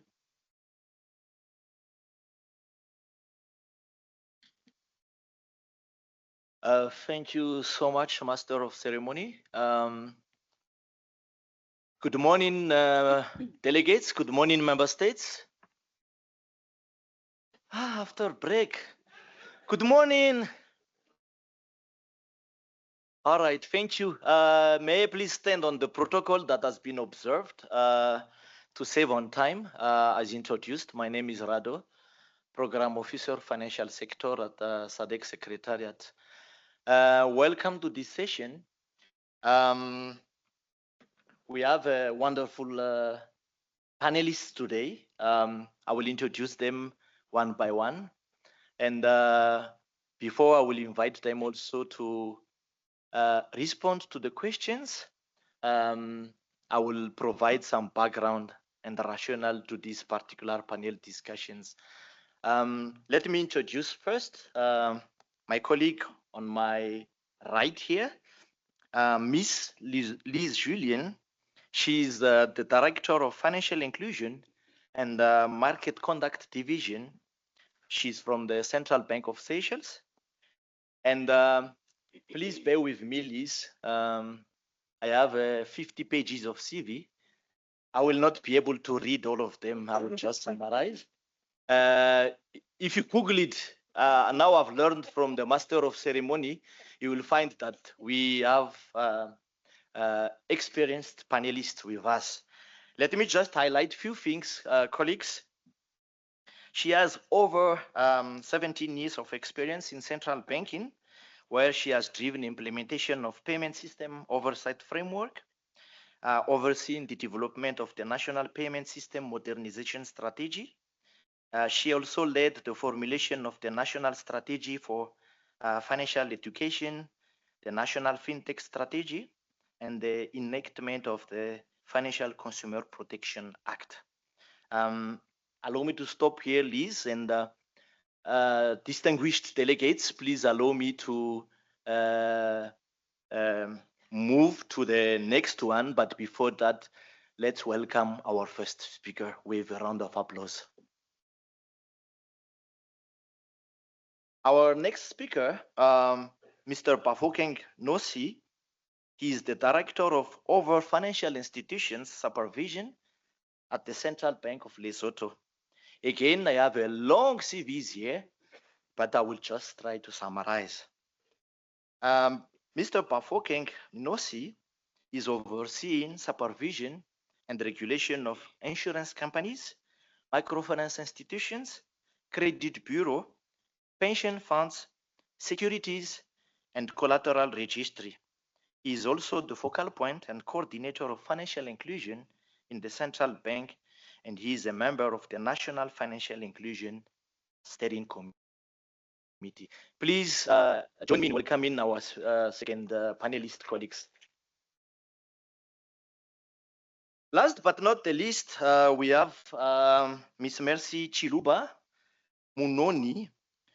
Is an assistant director at the Ministry of Finance and National Planning of the Republic of Zambia, where she leads the development and coordination of financial sector policies. Again, please bear with me. I know there is a long CV that has been submitted, but I will try to summarize. Mercy leads her work focuses on strengthening the financial system and advancing policy frameworks that promote a stable and inclusive and resilient financial sector. She has over 13 years of experience in financial policy and strategy, and he has built deep expertise in financial inclusion. She has been part of the development of the two National Financial Inclusion Strategy for the Republic of Zambia. Please, let's give a round of applause to Mercy as well. Colleagues, before we invite our panelists to share their insights, their perspectives on key issues related to governance and coordination framework when it comes to financial inclusion in the SADC region, we thought that we as SADC Secretariat, we just present briefly the context of this session.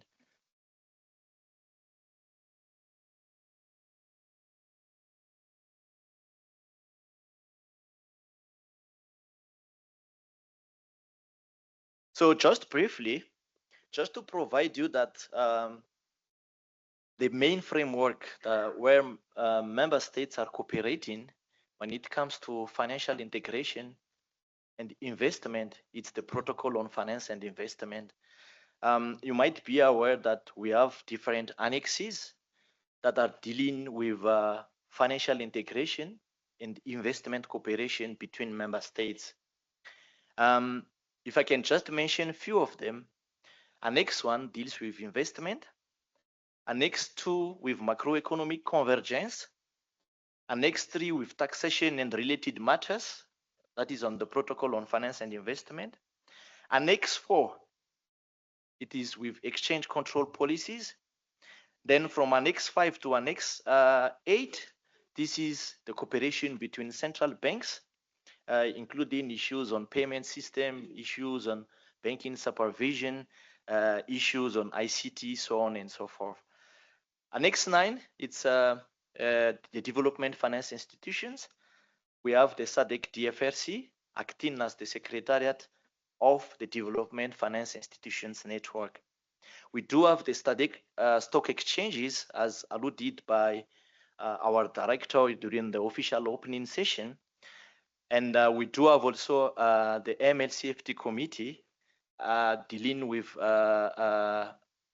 issues around the financial integrity in the SADC region.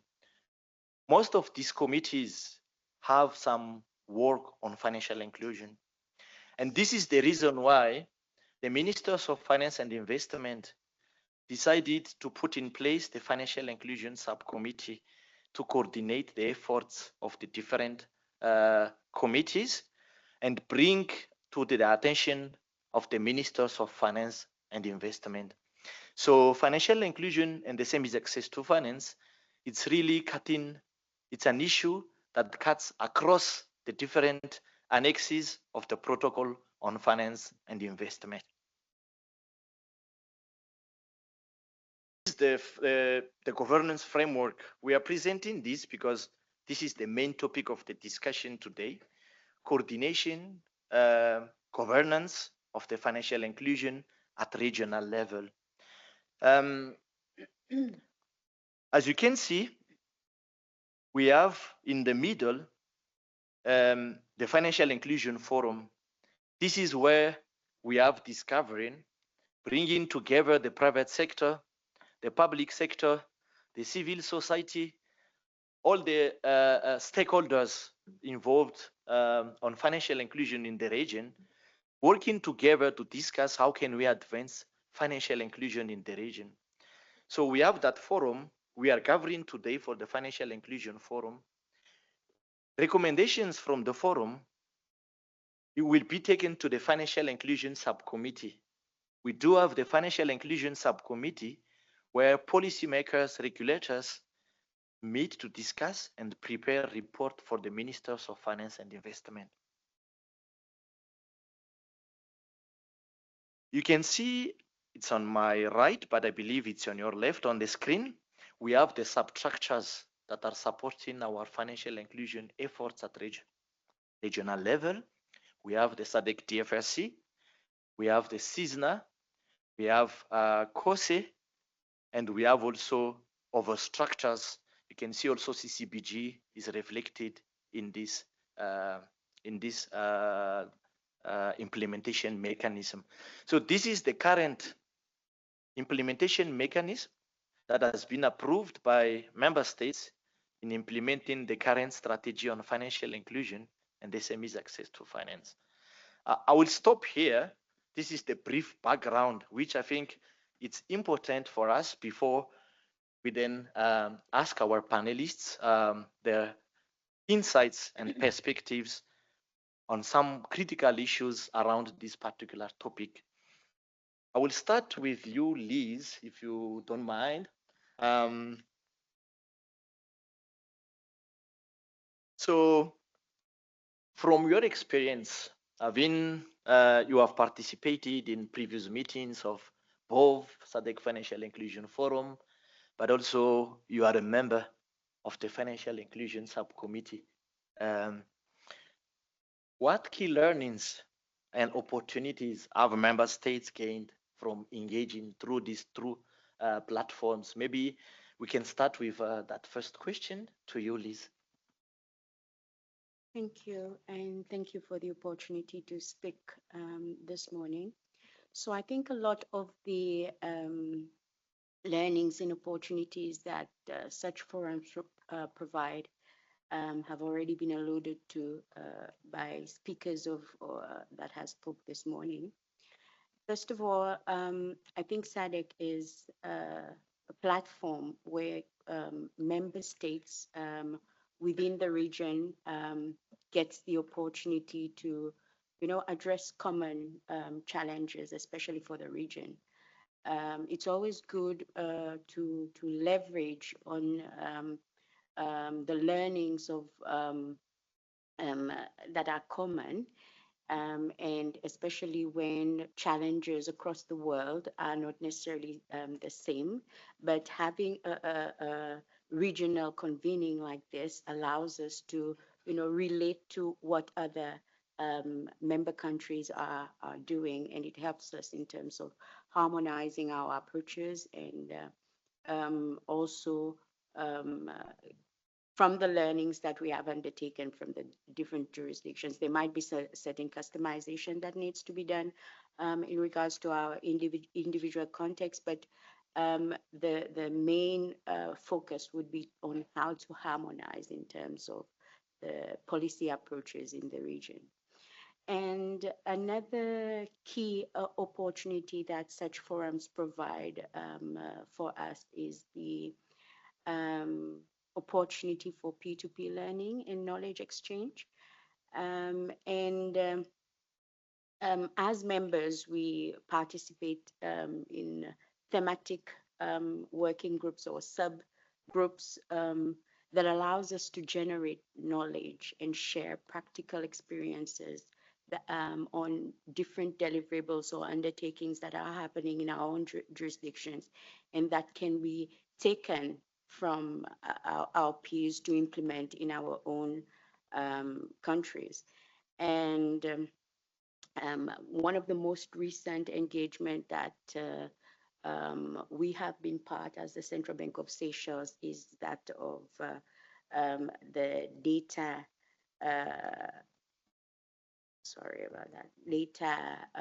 initiative that us as Central Bank we've been part of, Central Bank of Seychelles, and we are happy to say that we are busy finalizing our own statistical data framework from that learning, and we should be able to start implementation as of next year. And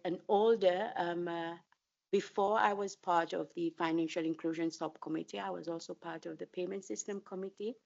And I'm also pleased to say that from these experience that we have gained through the Payment System Subcommittee, and we have built on that over years. And again, in June this year, and as being part of the SADC real-time gross settlement system, the Seychelles will be launching its own RTGS, again, from experience that we have accumulated being part of these forums.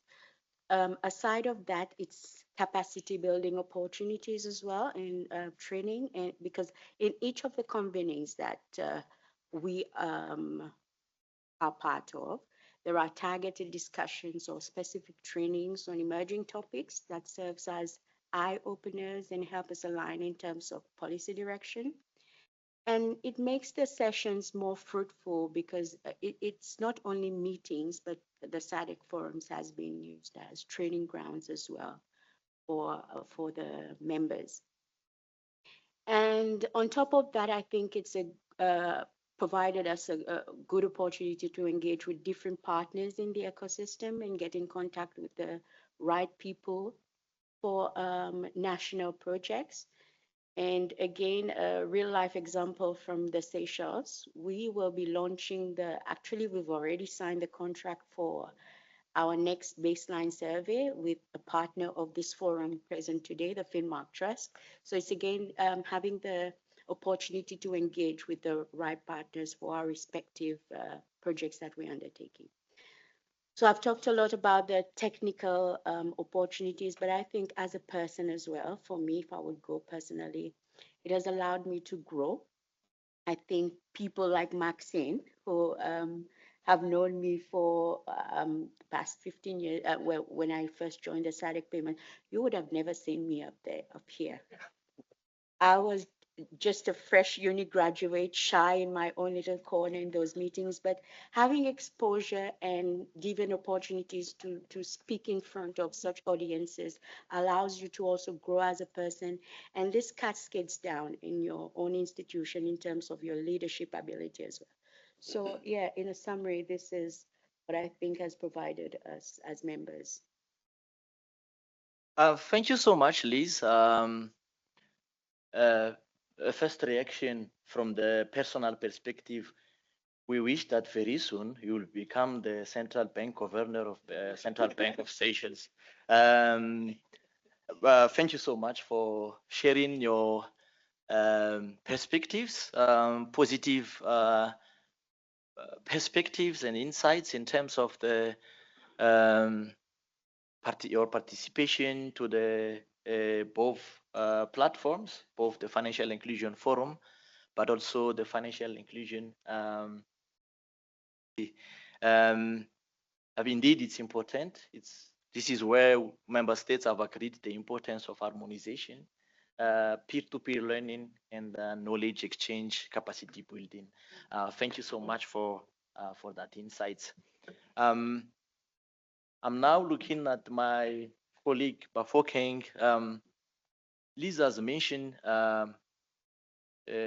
positive aspects, both from the technical and personal. Do you have anything to add from your professional and personal experience? What are the gaps that you have seen? We want also to hear challenges, because we are here to appreciate the challenges, that how together through this forum we can also try to resolve some of challenges that we are facing with regards to the governance framework that we are having today. So over to you, Bafokeng. Thank you. Thank you very much, Rado, and good morning, colleagues. It's a pleasure for us to be here to share our insights, and we thank you for the opportunity. I think my sister Liz here highlighted quite a few issues that I wanted to talk to. Perhaps mine is just to reiterate on some of the aspects, or even bring other perspective as well. When you look at when we started and how far we are, and the results of the data that is being shown, it shows part of our efforts and reflect that what we have been doing would have indeed demonstrated some form of improvement and development, while gaps still remain. The biggest opportunity for me, and which I value, is that the Committee of Ministers of Finance and Investment, in their own wisdom, set up the committee, Financial Inclusion Committee, and the forum. And so that reflects a very good political will and good tone from the top.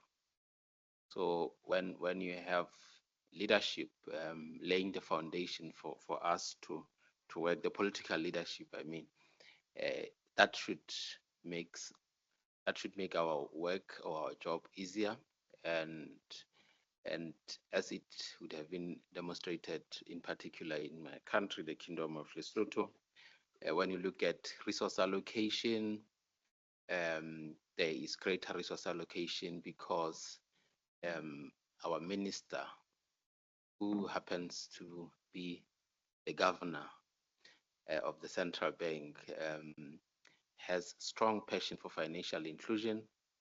And so for me, typically we struggle a lot with the political leadership when it comes to appreciating what we are trying to do and making resources available. So that's a very good opportunity for me.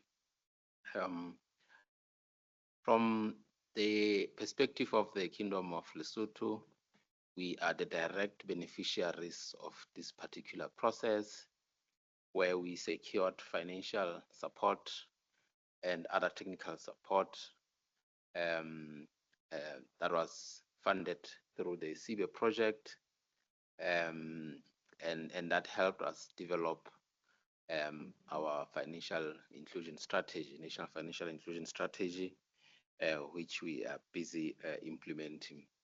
So it is not just connections, it is not just networking, it is not just developing partnerships. We have directly benefited in terms of funding as well. Gaps, and I say gaps without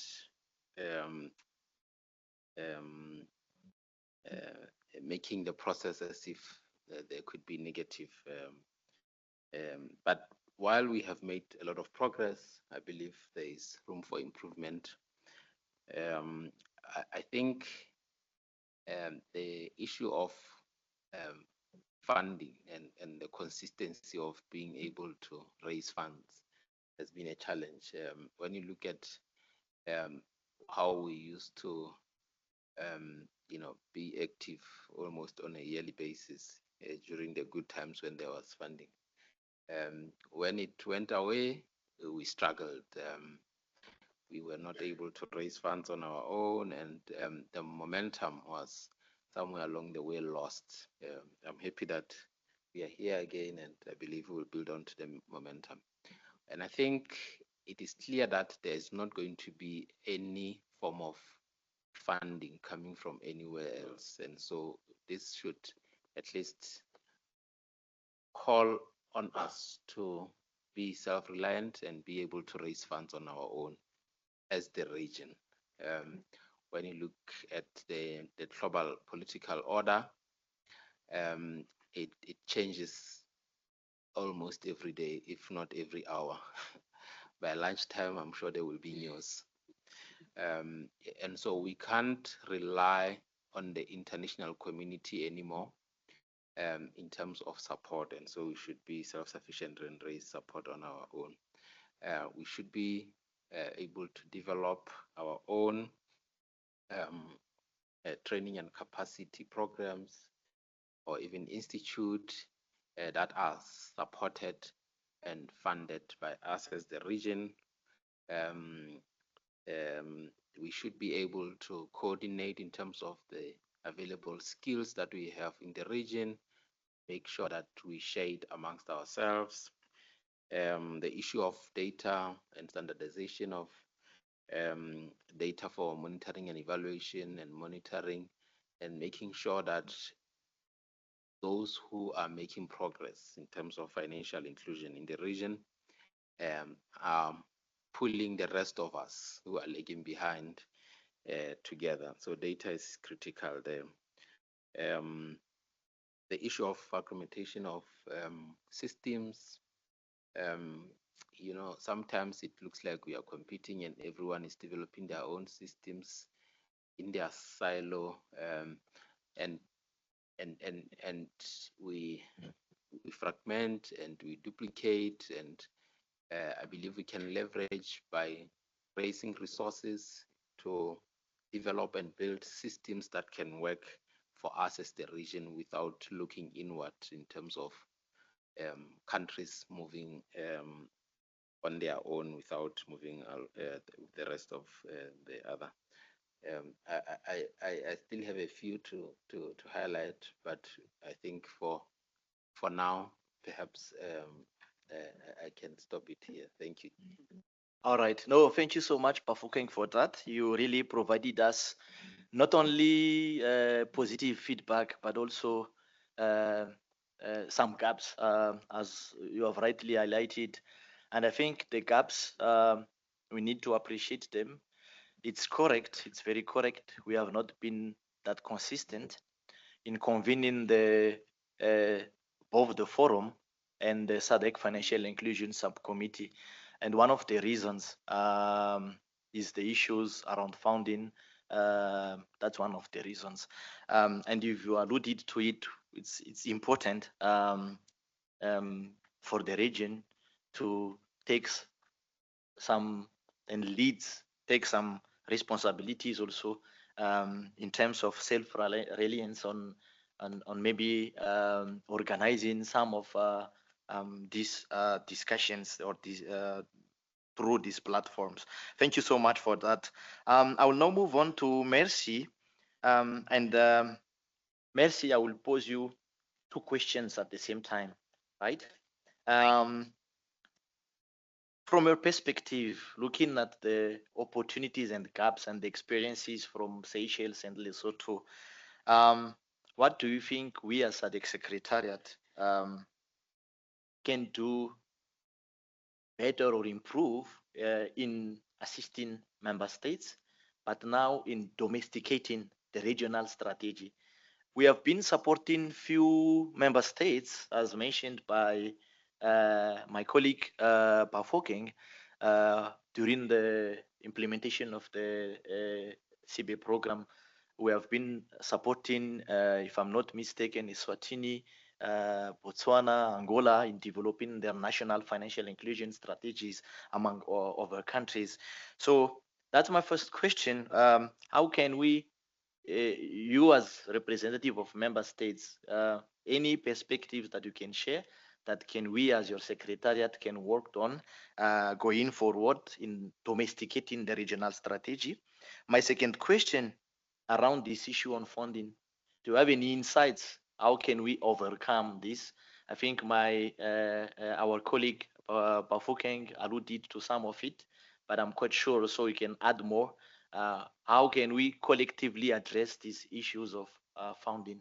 So if you can maybe help us with these two questions. Thank you. Thank you so much. For those two questions, let me start with the first one regarding domestication of our regional strategy. I'm using ours because it is our strategy and we need to domesticate it. Allow me to respond to this particular question twofold: what the Secretariat can do and what we as the member states need to do to support the Secretariat. I don't think on their own they will convince us to domesticate. We have to be willing to actually domesticate and receive the support that we get from the Secretariat. So let me start with some of the things which they, as he has indicated, are being done, but probably we could do them on a larger scale and also enhanced. So drawing from Zambia's experience with translating the regional strategy into our own strategy, as Zambia, we've had two strategies: the National Financial Inclusion Strategy. The first was from 2017 to 2022, and the current one is 2024 to 2028. The 2022 one that expired, we had to extend it a little bit because we had challenges during COVID period. So we thought we needed to extend it by about 2 years as we were preparing for the one that we are currently implementing. And also just to highlight that we have a FinScope survey done recently, I saw that the last one that was presented is for 2020, but we do have one for 2025. I'm sure representatives from Finmark Trust can attest to that. We did receive support in terms of copyright and financially with our central bank, managed to pull it through. For us, we do it every 5 years. Just last week, Thursday, we launched the top line findings, which I'm sure people will be able to access. If you go to our Bank of Zambia website, you will be able to access that. So back to that is just more on how, as Zambia, we have domesticated strategy, and also to indicate that in our regional strategy we have 15 indicators, and when you look at them and you look at our strategy, so what we did as Zambia, when we came up with our strategy, we had to give to the secretariat, the SADC secretariat, to review, to make sure that it is aligned with our regional strategy. So if you look at the 15 indicators, of course, there are those that are very specific to the secretariat, but the general ones, we are pretty aligned as Zambia, meaning we have domesticated the regional strategy.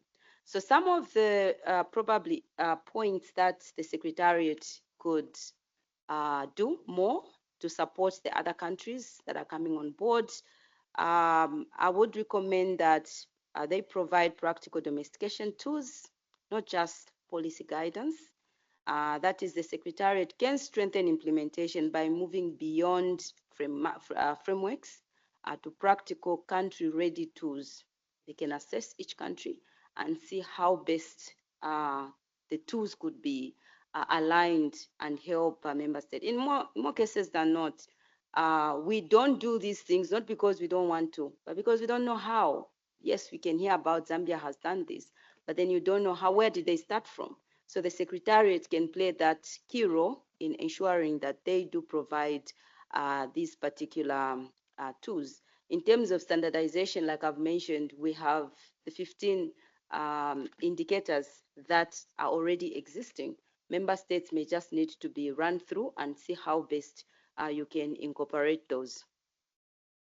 The other one is basically to strengthen coordination and accountability mechanisms. That is, the secretariat can play a stronger coordination and accountability role by institutionalizing, I don't know how I'm failing to pronounce that, institutionalizing a regular peer review and stock take mechanism where member states share progress, challenges and lessons learned. I do know that we have a session where there will be some member states that will be making presentations on how they've implemented their strategies.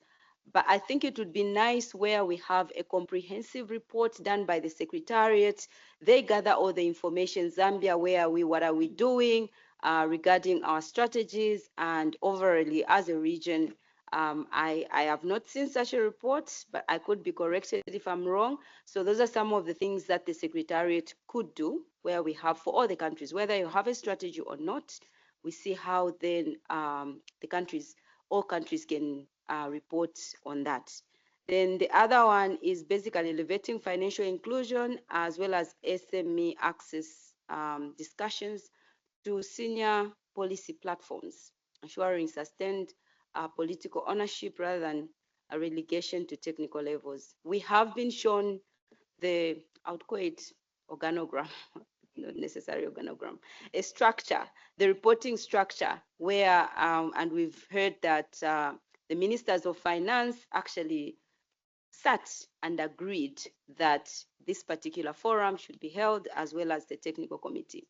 So it is important that as the technical committee compiles their reports, the ministers who assigned us with this task are properly updated and including the challenges that we are facing in executing the mandates that they've given to us.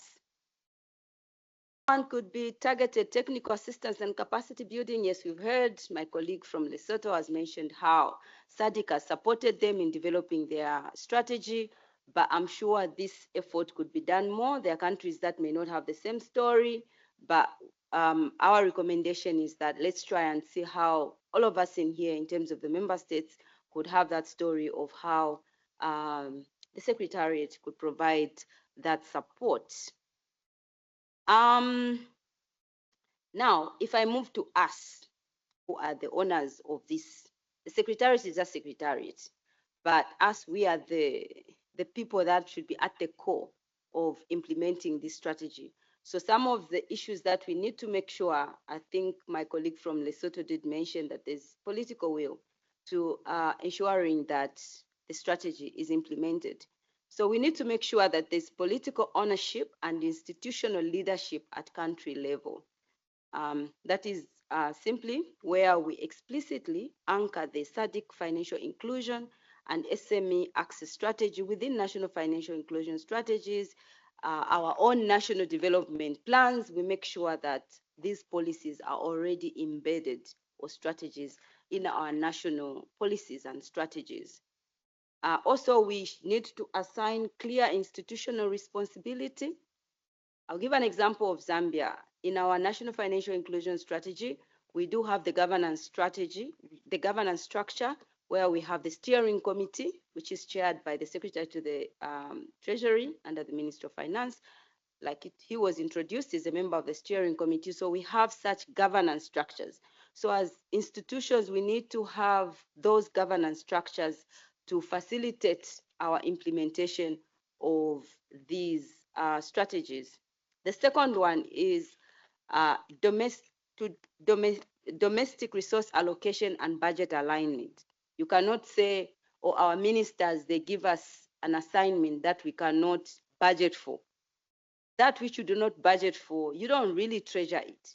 So if the national strategies have to be implemented and even developed, we need to ensure that there's allocation of dedicated budgetary resources, which should then be aligned with the regional strategy, as well as integrating strategy priorities into our medium-term expenditure frameworks. Those of us from the Ministry of Finance, and I'm sure from the Central Bank, you understand this, as well as our sector budgets. And also, we need ourselves to support ourselves to participate in this forum, in this particular forum, as well as the technical committee. That is our role. If we participate, we learn, capacity is built through our participation, then we are likely to actually domesticate this strategy that we are talking about. The last one I would recommend on the part of the member states is data monitoring and peer learning contributions.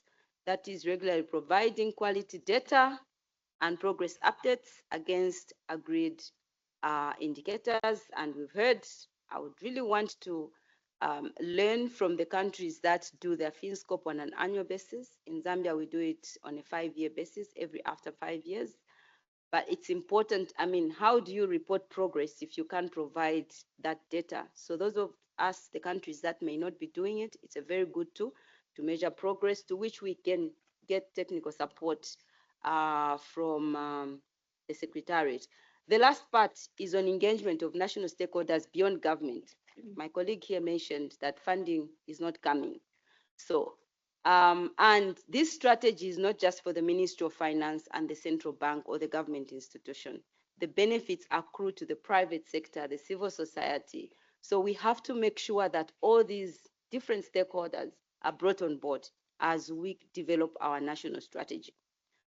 That is on the domestication of the regional strategy. Now, if you allow me to move to the second question, which is the challenges that we're currently facing, why we could not even hold our last year's forum due to partly the financial issues. And I think we've heard what is happening. Donors are withdrawing because there are other priorities or other things that may be coming up or political issues that are happening. So we need to find a way of coming up with creative way. We need to be creative. We need to step out of the box. Let's not just, oh, they're going to buy me a ticket, they're going to pay for my accommodation. So how then do we make sure that we self-sustaining. One of the proposals that I would make to the Secretariat is, can we do this on a country rotational basis, where instead of just having it here in South Africa, which we love so much, and we're always happy to come here, it could go to my brother here, Lesotho, where if they've planned for it, like the other meetings usually happen, and even under different arrangements, if they've planned for it, they've budgeted for it as a country, they can take care of certain expenses. So meaning there'll be some kind of cost sharing every time there is. And I've seen some competition. When a country hosts and they host so well, the next country want to probably beat the other and even put in a lot more. And if we show that commitment to holding this forum, I'm sure this will be an attracting point for us to get more funding. Let's also involve our private sector. You know, our other partners, we have banks that benefit from these issues that we're discussing here. I mean, if government to come up with this strategy that really enhances and develops the financial sector, ultimately the private sector are going to benefit. So we just need to package our message in such a way that it shows the impact of this forum. Just like we're just coming to South Africa because we need to be in South Africa, but we're coming here and there are results that we can show for after our meetings. So depending on how we package the outcome, the impact of this forum that we've been having, and we do some kind of marketing, Secretariat, this is really on you, as well as member states. We do marketing and see, I'm sure even the central bank is happy to host this forum. I'm sure even any other, my colleague here from Lesotho would be more than happy to host us in the Kingdom of Lesotho. Thank you so much. So maybe the other parts that I would raise, even though I'm not really a supporter of it, but I would still say it, the same one that we've had, the hybrid. There was one person that asked a question, but really I have attended online meetings and I will be busy in the office attending to so many things. But I mean, we just need to be disciplined and see how we can also leverage on this kind of engagements, hybrid. Not all of them, but some where maybe it's capacity building, but where we need to be together, we can be together. Then also, so let me just conclude on the part of the costs, how we can manage to, and also, the last point, the ministers assigned us. How do they assign us without a budget? I don't know, like under SADC, there are budgets. So we need the Secretariat as well as the technical committee. You need to look at this as a SADC activity, not an activity for the donors, meaning we need to take it to the people that look at the budget, and this forum as well as the technical committee should be assigned some budget allocation come 2027. Secretariat, I hope I'm very loud and clear. So in conclusion, addressing the funding challenges is less about finding a single new source of finance and more about reframing the forums and subcommittees as essential regional public goods. Through diversified financing, shared ownership, efficient delivery, and clear impact, their sustainability can be strengthened. And as Zambia would definitely strongly welcome these ideas that I've put on the floor. Thank you so much.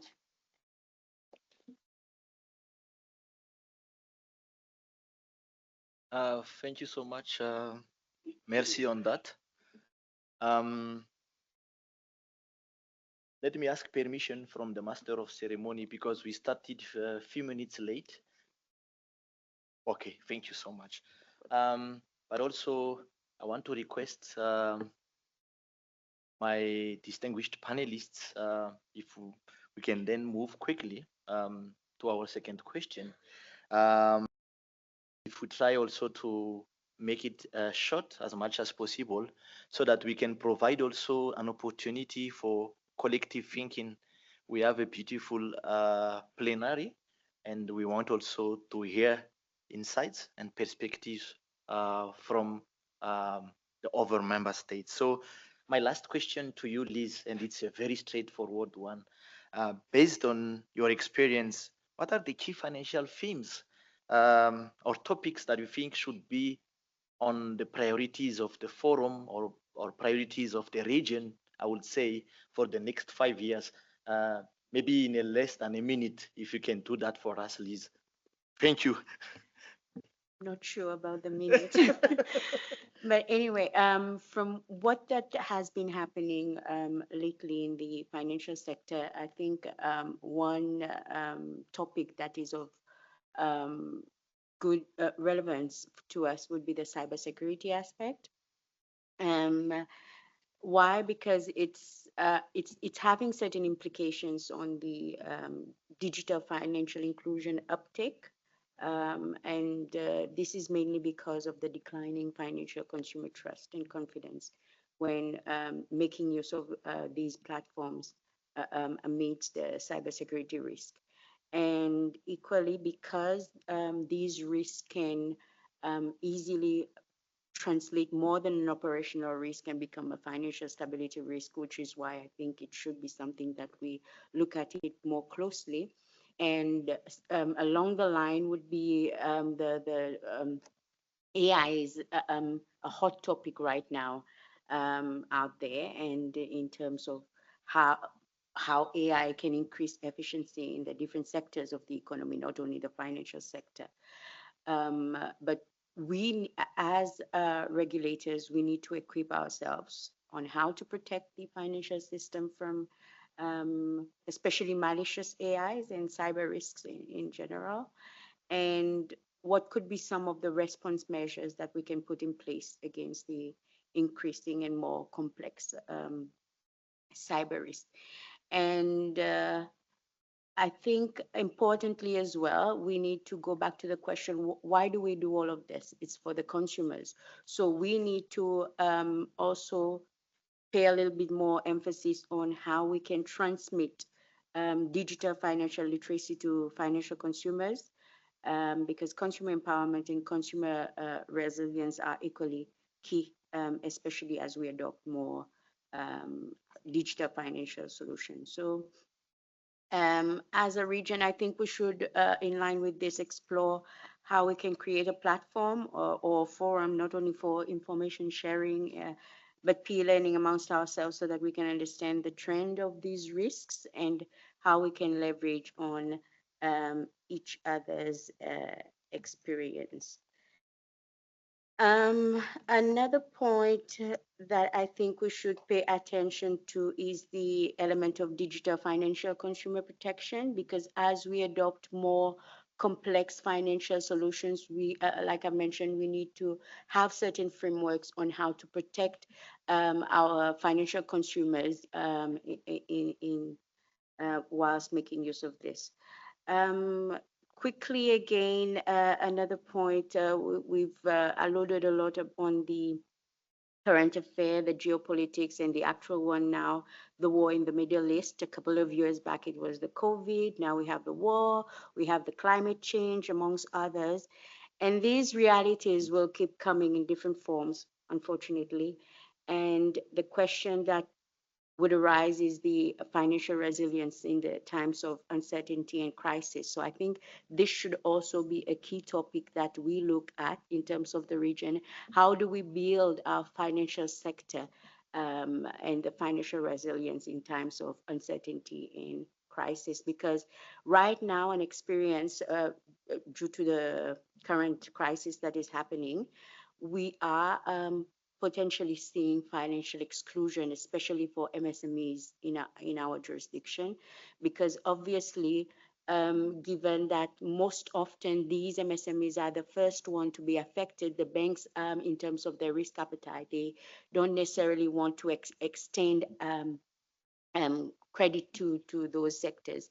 And it then cascades down to the employees of those sectors as well, because they also become risky in the eyes of the credit granting institutions. So there are others like climate change, open finance, instant payment systems. But since you gave me only 1 minute, I think maybe let me park Liz for now. Thank you. Thank you so much, Liz. And I think you have pointed out some very important topic, especially on when Arif made his intervention. He mentioned the first one, which is how can we sustain progress? We have made a lot of progress. 75%, 76% of access to financial services in the region. That's a huge progress. Now the geopolitics are coming. How can we do as financial inclusion practitioners to absorb the shocks to our SMEs? I think you have brought, this is the right time. It's a correct topic that I think we as a region need to look at it to build the financial resilience of our SMEs. My last question to Bafokeng, thank you so much, Liz. Do you have any recommendations? I don't know if it's a diagram as mentioned by Mercy, or a picture, or an institutional mechanism. How can we enhance the effectiveness in terms of the collaboration amongst these structures under the protocol on finance and investment? And if you can do us a favor, maybe to try to keep it brief, then I'm quite sure there will be questions around this topic also from the floor. Thank you. Yes, thank you. I think we have made a lot of progress in terms of coordination within the SADC structures. Being also a member of the CISNA, I know that whenever we have CISNA meetings, all of the structures would come and report, COSE, CCBG, and report on the progress that they are making on the other side. But I believe there is also duplication, all of these structures, they would have the technical working groups on AML or payments or exchange control or any other topic that is of interest. I think we can leverage on such work that is being done from different subcommittees or committees than to want to replicate the same model across all the committees, where you have financial education and so many other issues where we understand that there are issues of common interest, but being bodies of one particular organ, we need not have similar structures, I believe. So maybe we need to meet as different committees or subcommittees under the SADC Finance and Investment Protocol to identify key areas of interest and to have working committees or working groups or working teams that work on such topics or areas without being responsible to one particular committee, but being responsible to all the committees across the SADC FIP.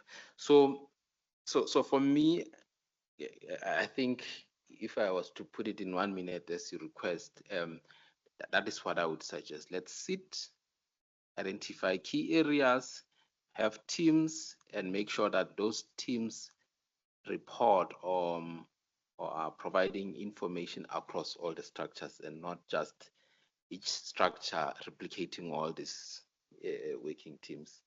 I'll have to pause it there because of time constraint. Thank you.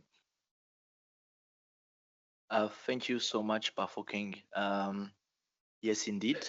I think we should not duplicate efforts. Rather than we should consolidate. If there are work being done by other committees, we should try to coordinate rather than doing duplication of efforts. Colleagues, please, let's give a round of applause to our panelists. I think we have done justice to the time that has been allocated to us. We have tried our best, and please, let's have some interactions. As you make interventions, may I please request that keep it short?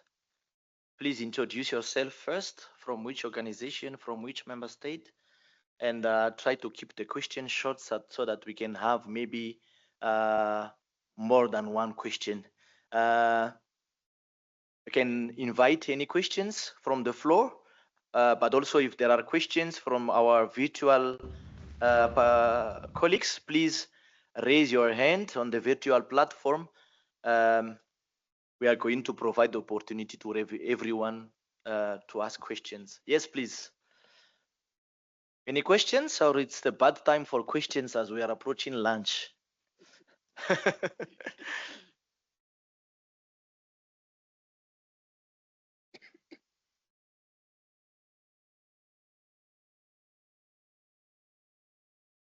All right, yes, please.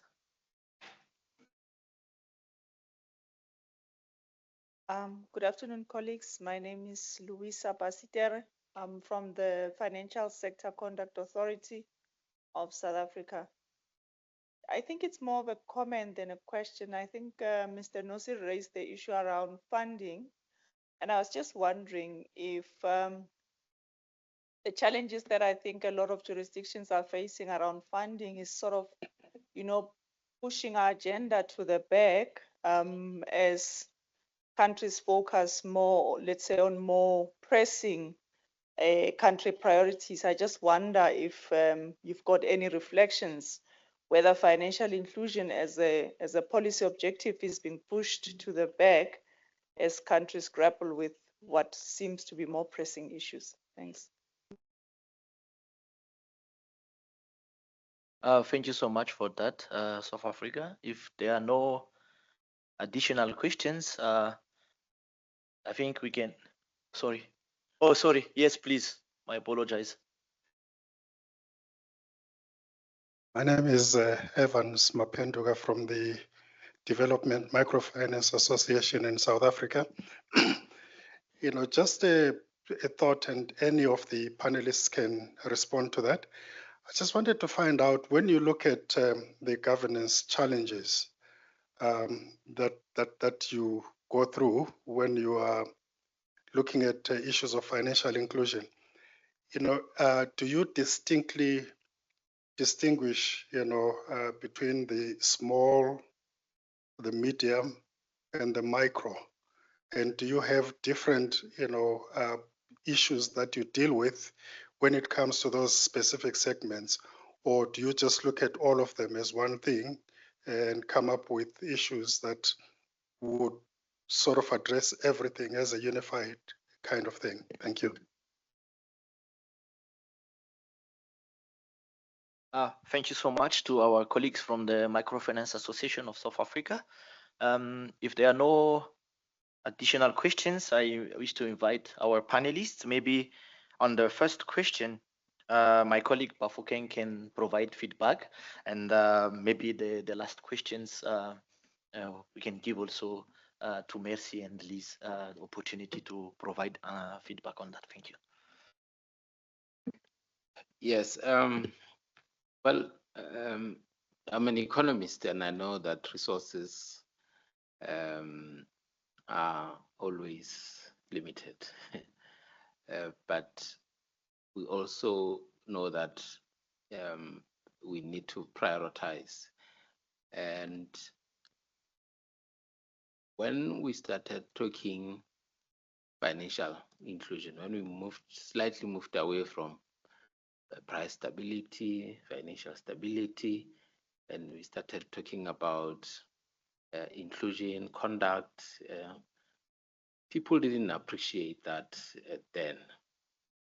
But now I believe we are at a point in time where we are working in tandem, and we are understanding the broader implication of financial inclusion.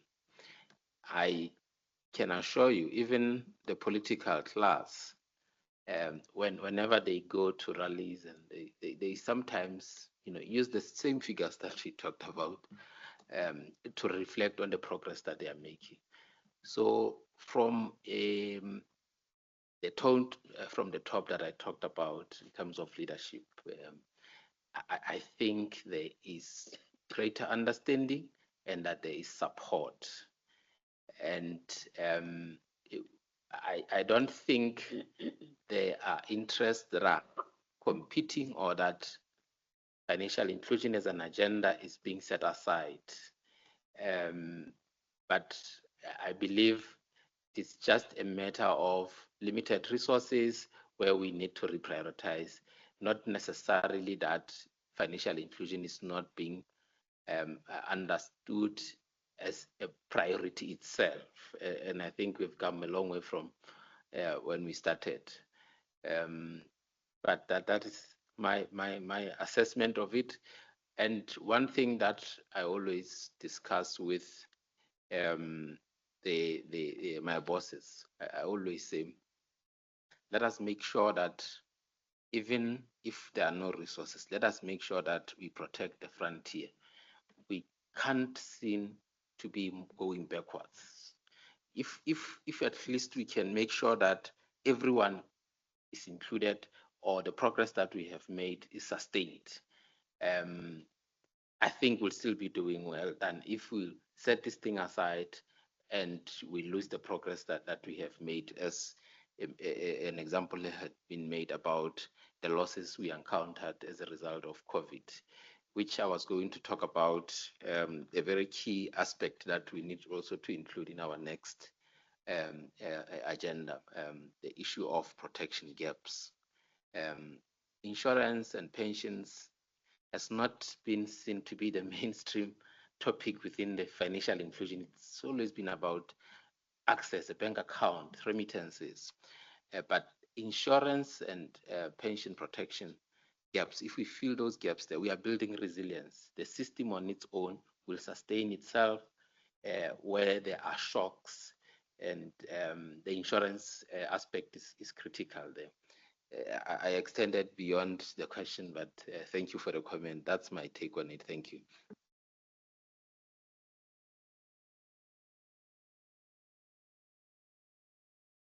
Thank you so much. I will just give an example of Zambia. So first of all, we do have an MSME policy, that is the micro, small, medium enterprises, that then categorize businesses, I think more to do with the capital requirements, as well as in terms of the capital and the number of staff.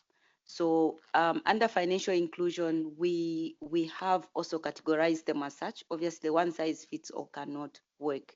So for micro, they're mainly informal and very small businesses, family kind of businesses. So those you find that what they need, maybe it's more on financial literacy. How do we move them from informal to formal, and just trying to bring them into the financial system. So if you look at the small, those are mainly formal businesses, but they are still limping with really using the financial system.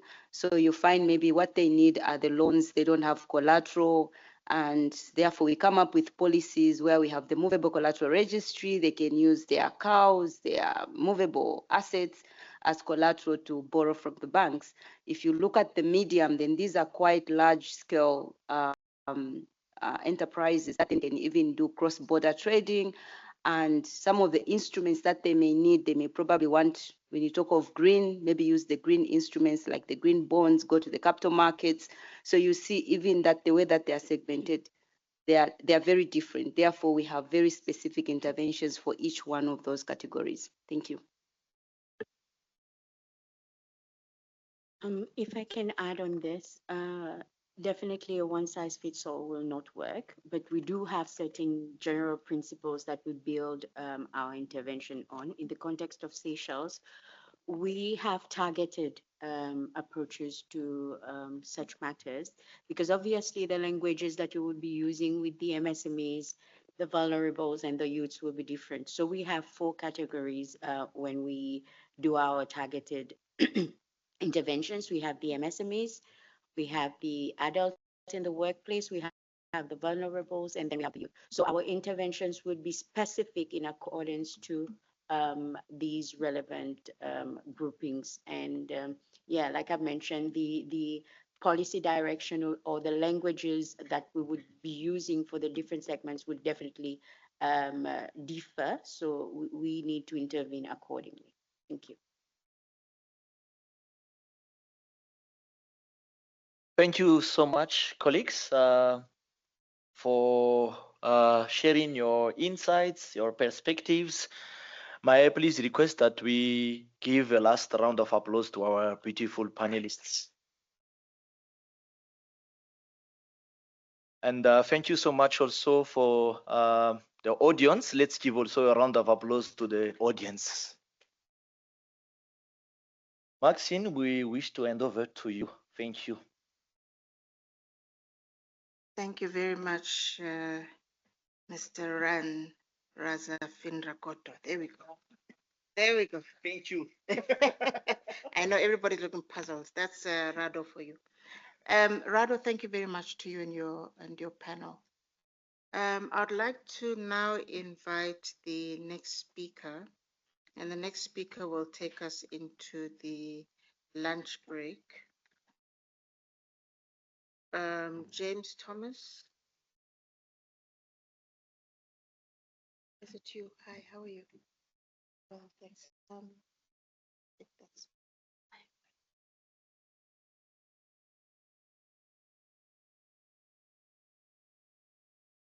whilst James is getting settled.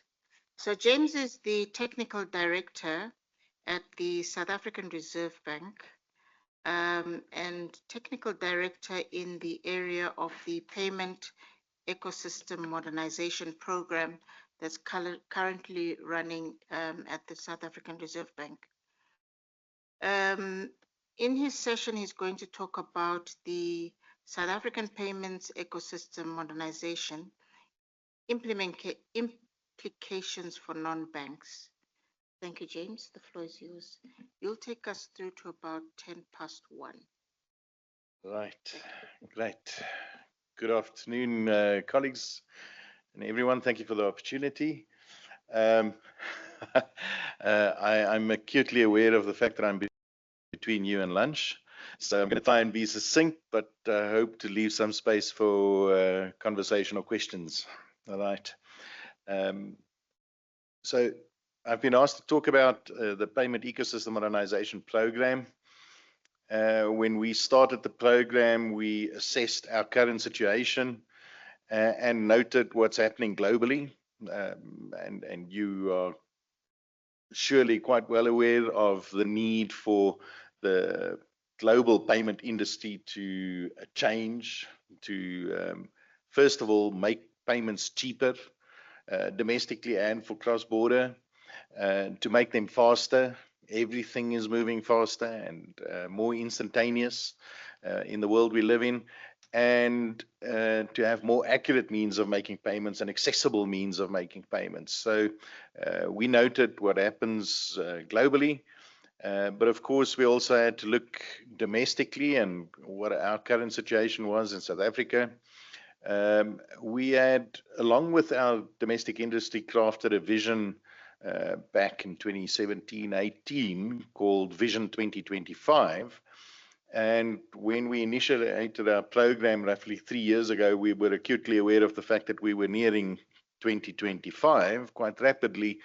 And when we had to critically assess our progress against the goals that we set out to achieve, we were not making the progress we had hoped to. All right, so a vision without successful execution is just hope and delayed gratification. So we initiated the program to fundamentally address the shortcomings. The goals, when we looked at them, were still valid. The overarching vision to enhance the safety, efficiency, and accessibility of the national payment system in a way that would promote competition and innovation and minimize the risk in the payment ecosystem was still valid.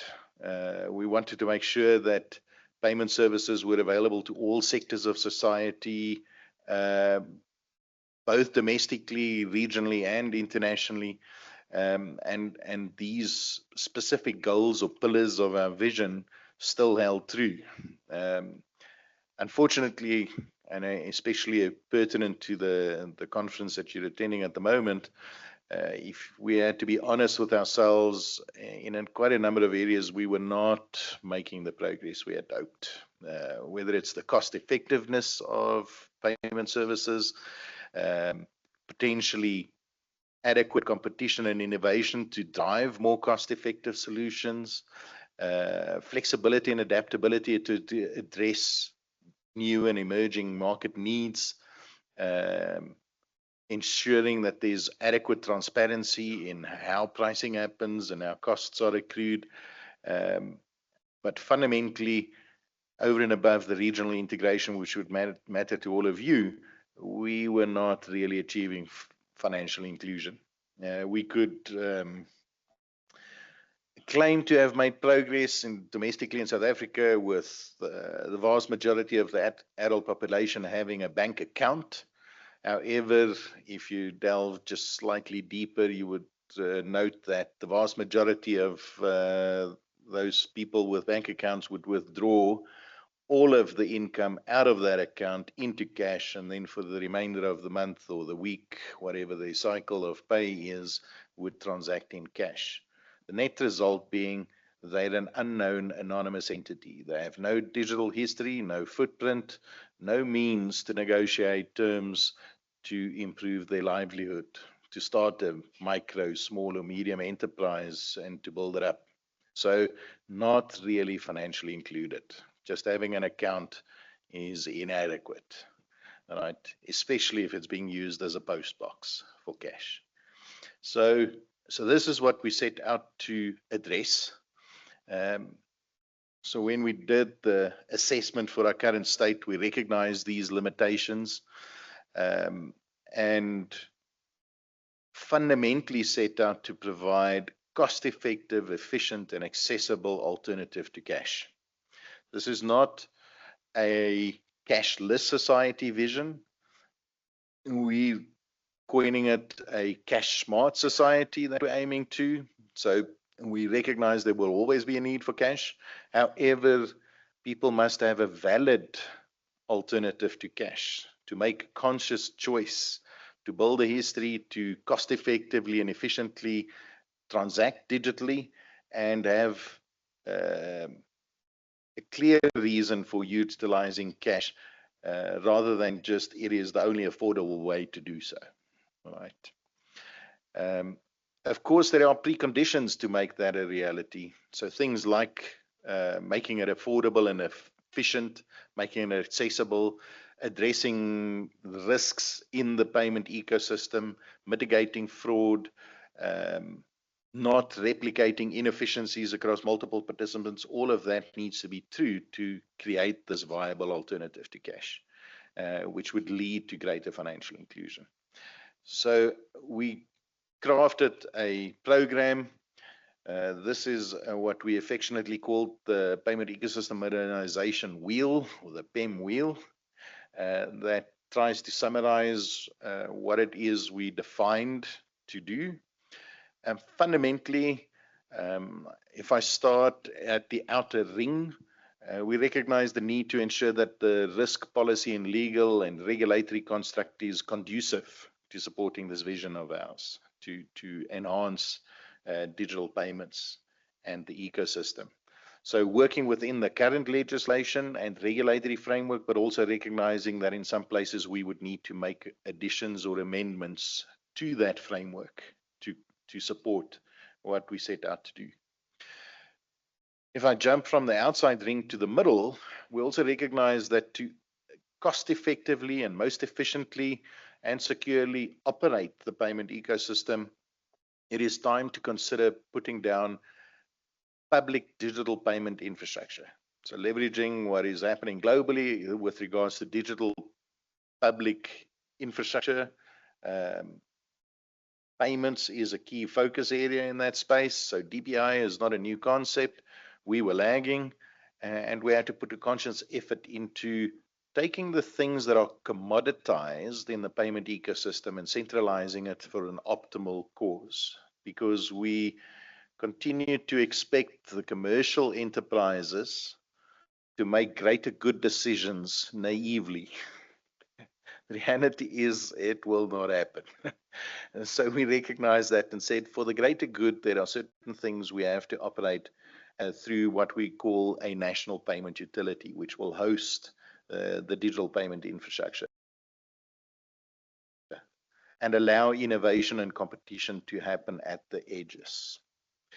Of course, if you create such a national payment utility to host this digital public infrastructure, you need to ensure that there's adequate governance that balance the need between commercial expectations in the free market enterprises and the greater good objectives that we're striving to promote. So that balancing act needs appropriate governance structures and engagement structures. So the puzzle pieces, and they're puzzle pieces because they're interconnected. It's not just one thing that will do the trick for our context, and every jurisdictions would have their own context. But what we highlighted in our program starts off at the 1 o'clock position on the wheel with something we call Pen Key. This is a project name, not a commercial productized name in the end. It will probably change. It used to be called the Digital Financial ID, but it's the mechanism to ensure that whoever is a payer or a payee in the payment ecosystem can be verified and validated. So I know who is paying who.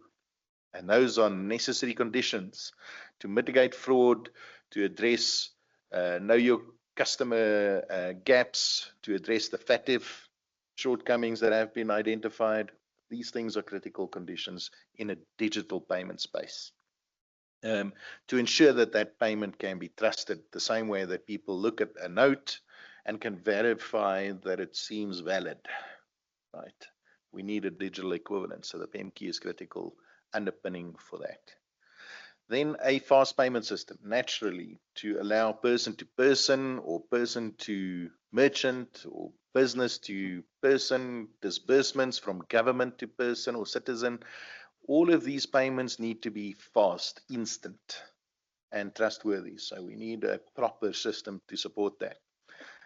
We had a system already in place, but it has a need for enhancements and expansions, so we focus on that. Interoperability is a critical thing to break down the closed loop environments that have sprawled and do not drive towards greater competition and innovation. So QR codes and payment initiation standards and APIs, that's all part of interoperability, but also to break down the boundaries that exist between banks and non-banks participating in the fast payment system. So how to break down those closed loop boundaries through a pre-funded settlement model for the fast payment system. Intelligence and fraud management is a critical supporting capability to ensure that we harvest the information, but at the same time make that information available to the correct stakeholders to make more informed policy decisions or to drive policy objectives like financial inclusion, to also make the right information available across the ecosystem so that financial inclusion becomes a reality. Accessible stores of value naturally is important. So part of the authorization framework that we're working on now is to add e-money or e-wallet capabilities over and above just bank accounts, and to ensure that that operates in the greater ecosystem. We have been running the SAMOS, the South African Multi-Option Settlement System, as the RTGS domestically for a long time. It's 28 years this year. It's been around for a long time, and it is in need of a renewal because it's still based on a mainframe COBOL system. So we needed to replace that, and along with that, the SADC RTGS. And so not only do we need to enhance the fast payment system, but also the core central bank infrastructure for facilitating settlement. So that creates a unique opportunity, which we're also leveraging to maximize the investment.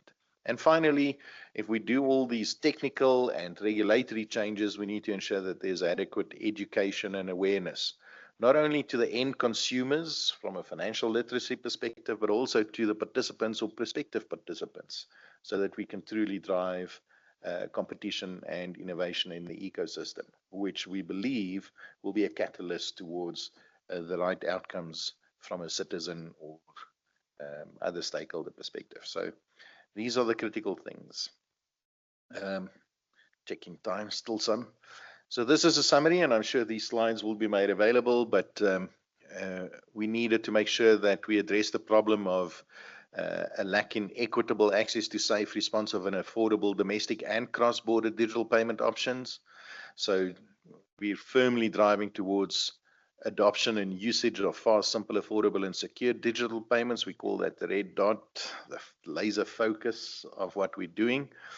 And in the end, our vision really is to see a trusted, efficient, and inclusive payment ecosystem that is responsive to the modern needs of an economy. At the core, that national payment utility with domestic and regional services provided and cash dependency being reduced. So people have a viable alternative to cash, especially among the underserved segments of our communities. So that's what we're driving towards. We set out to clarify the different components and the key objectives with measurable targets against that to address financial inclusion and really see widespread adoption of digital payments. To establish that national payment utility, we invested in a 50% shareholder stake in Pay Inc., which was the domestic payment clearinghouse, and seek to establish that as a wholly owned national payment utility in the next 5 years. Through our initiatives, we will open up participation to non-banks, fintechs, retailers, and mobile network operators. We have a clear supervisory framework to define the different activities and the criteria for participating in those activities to ensure that there's adequate stability and security within the sector. So as much as we're disrupting the ecosystem, we don't want to destabilize the ecosystem. That's a critical balancing act. The digital financial ID or PEM-key and other standards for interoperability are critical things. As we go, we want to harvest the data insights that we can get. And as much as there's a critical focus domestically, we recognize also the need for cross-border integration and optimization of payment flows. And finally, like I said in the beginning, the outer rim of our wheel is around the industry governance and ensuring that there's adequate opportunity for meaningful consultation with all stakeholders as we go through the process. So you could summarize what we set out to do in these 3 key points. We believe it's time to move towards a new state, a higher equilibrium. We've had a fairly successful and robust financial ecosystem in South Africa for many years, but it is no longer leading edge. It's no longer driving toward all greater good outcomes. It's become somewhat stagnant and safe for the existing participants. And we believe it's necessary to shake things up and push the entire market to a new level. A mechanism to facilitate that is the national payment utility and the core infrastructure that we're putting down inside it. And of course, what it should seek to drive is to prioritize digital payments and lessen the reliance on cash, which we believe will lead to true financial inclusion outcomes that are meaningful. Right. So I'm not going to go through all of this, but we defined a number of principles to guide our decision making in this process. Key ones that I might highlight: mitigating sovereign risk.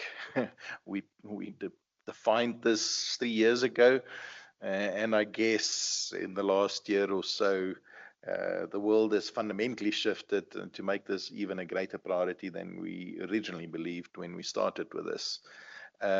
We firmly believe in the coalition of the willing and not longer moving at the pace of the slowest participant, but to actively engage all of them in meaningful consultation. But once we've set the direction, we move and we work with those who can move at the same time. Because unfortunately, when you have commercial aspirations playing off against greater good objectives, Some of the incumbents may filibuster the process and keep you where you are for as long as possible if you let them. And we're not participating in that modus operandi any longer. All right. So we want to reference what has been done, not only locally and regionally, but also internationally. We're learning, we're visiting and communicating with other jurisdictions as we go. Inclusive by design, and we're centrally coordinating delivery at pace. So it's an ambitious program with multiple moving parts, but we're making steady and profound progress. So finally, that national payment utility has been established. In December 2025, the shareholding transaction was done with a newly drafted memorandum of incorporation for the entity as a non-profit making enterprise focused on achieving the objectives as I've defined them here and is captured in that memorandum of incorporation. So we now have the vehicle through which the delivery of the enabling components will happen. And then that NPU and the digital public infrastructure that we seek to deploy through it and work with the industry to adopt and leverage is really about bridging the gap between the underdeveloped informal society and the developed formal economy, and put down digital payments, necessary security mechanisms through identity management that's supported, and appropriate data sharing under controlled conditions, so there's better decision making and services offered to the citizens as a whole. That, in a nutshell, and quite a fire hose exercise, is my story around the payment ecosystem modernization program. And depending on how much time you have before you starve to death, I'll handle a couple of questions. Thank you very much, James. Colleagues, are there any questions from the floor? I see one hand there. Thank you. Introduce yourself and tell us where you're from.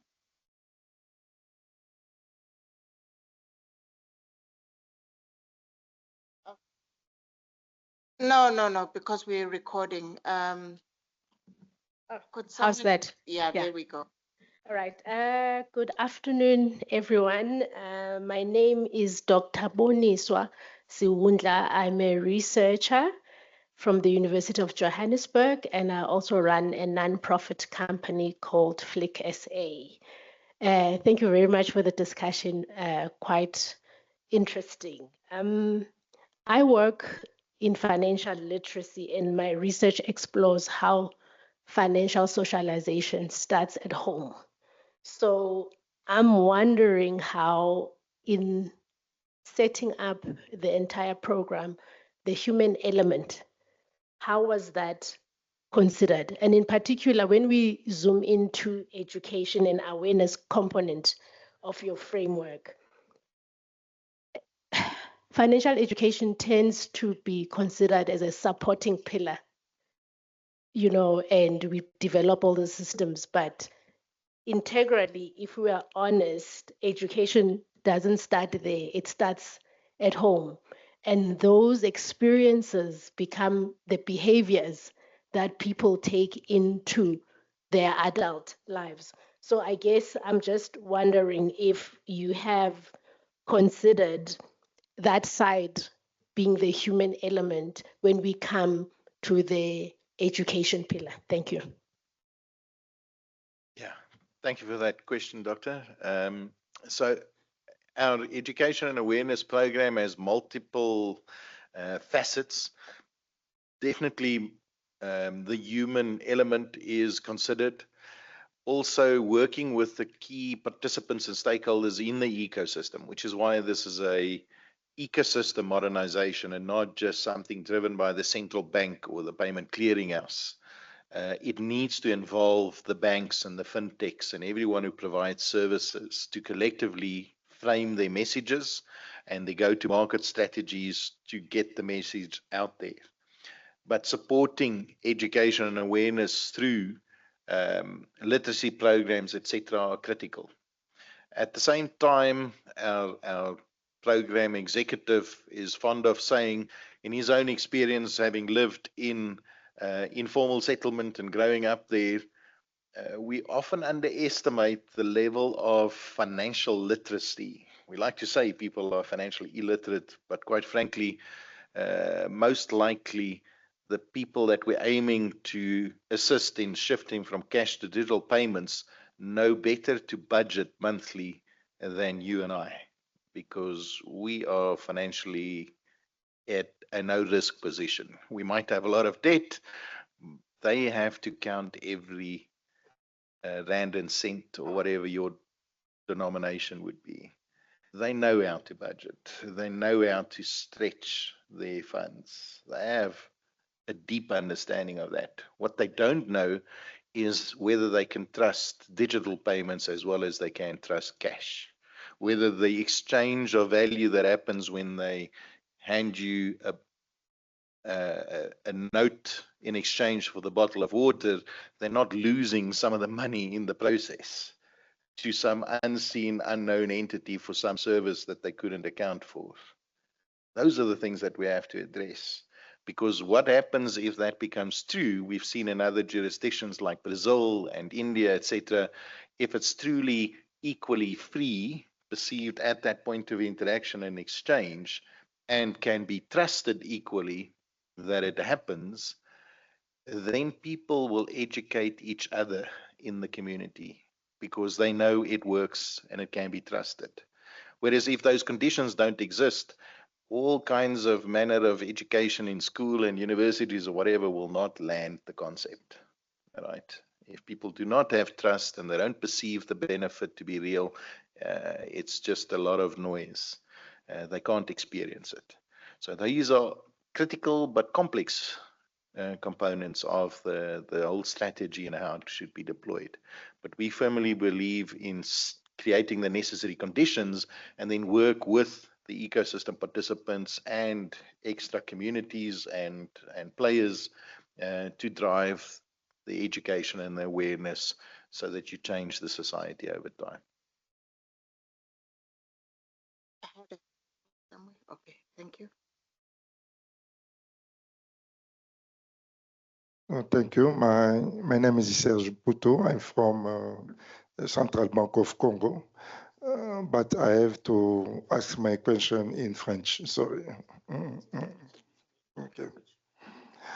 Okay. J'ai beaucoup apprécié le.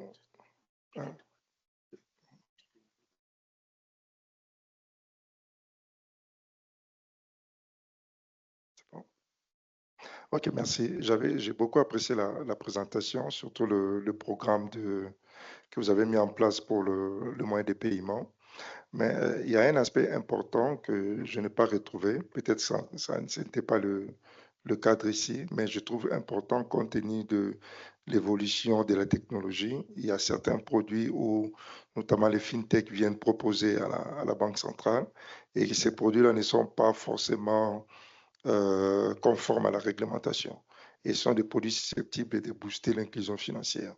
Donc là, je parle de sandbox. Je ne sais pas comment vous appréhendez le problème de sandbox ici en Afrique du Sud. Merci.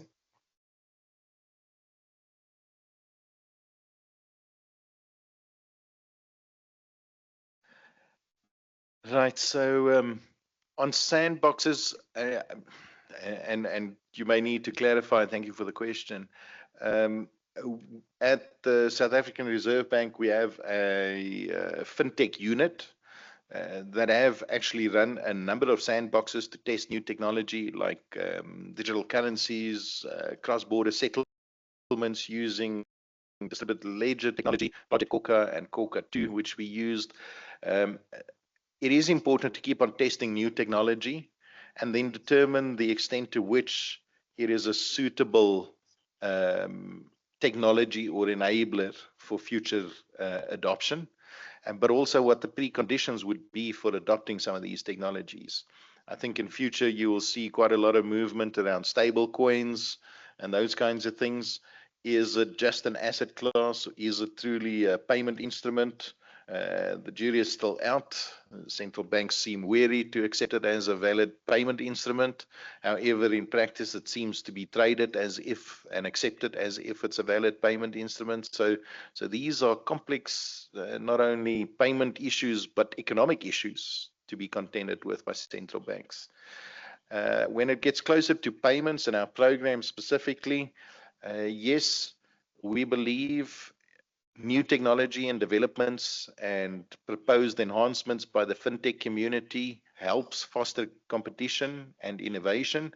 But at the same time, being a central bank, we need to ensure that we ensure financial stability. It's one of our two core mandates over and above ensuring price stability, and we need to ensure financial stability. And the approach that we've taken with the payment ecosystem modernization is to make sure that whatever we introduce doesn't introduce risk, either to monetary policy transmission mechanisms or to the greater financial ecosystem. And this is critical. The last thing that I think is related to this is some of the new technologies have grand promises, but they were designed and developed expressly to create a shadow and anonymized market. If you think about Bitcoin or whatever, it is not there to ensure adequate monetary policy implementation and financial stability. It is there to anonymize the participants for whatever purposes, right? So not only is it an asset class, highly volatile and unstable, but is also not there to ensure that we know who is paying who with certainty to protect against fraud and AML and other breaches. So what we seek to do with the payment ecosystem modernization is make sure that what people really need, whether it's an individual in a rural setting, a micro, small or medium enterprise, or a large corporate institution, or in the region, another jurisdiction, a country, is to make sure that the digital payment services that we have are adequate for the need, that they're cheap, accessible, affordable, secure, and reliable, so that you don't need nefarious alternatives. And I think that's a critical thing to do. While there are gaps, people will find other ways to do things, and some of those are not conducive to sustaining financial stability or sustaining the operations that central banks typically are mandated to maintain. So this is the key of the payment ecosystem modernization, to make sure that we fill the gaps that have existed in a way that can be sustained and controlled, but achieve the greater good outcomes. And there's still ample opportunity for innovation in that space. Let me tell you, the fintechs are all over us to use the platforms we're putting down to innovate in the last mile and to provide very interesting both products, but also interfaces and access mechanisms for the particular market that they're aiming at. Thank you, James. I'll close this session. So the downside to us not meeting frequently enough, Director, is we then don't have enough time to talk about very important things. So it becomes very important for us to have our meetings. James, thank you very much. And we hope that the next time we come back, or we said we're going to another country, you'll be able to give us an update of the process and the progress of the implementation. Thank you. Thank you. Colleagues,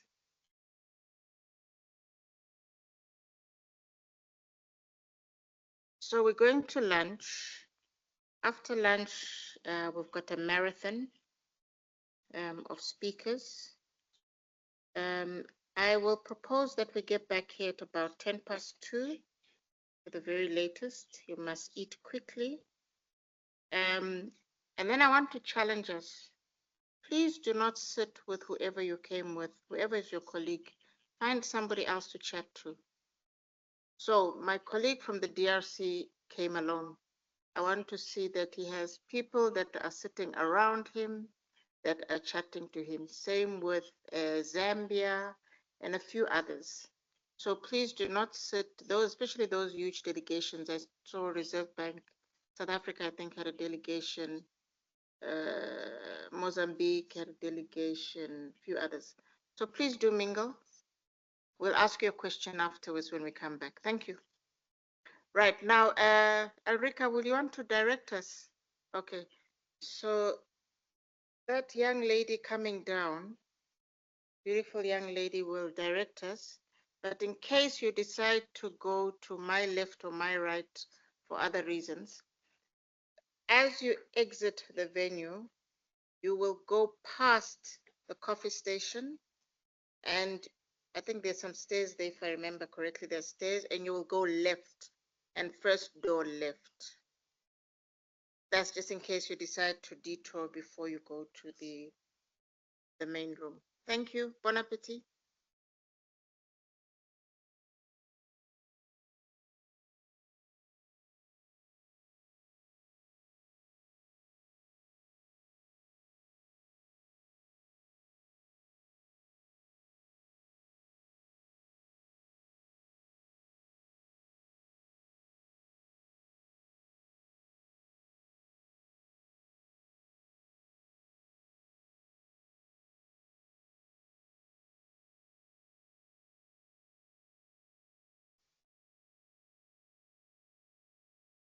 Thank you, Dia. I will continue the presentation in respect to the CISNA Secretariat. Let me first start by introducing myself. I am Sarojini Virama, the newly appointed manager.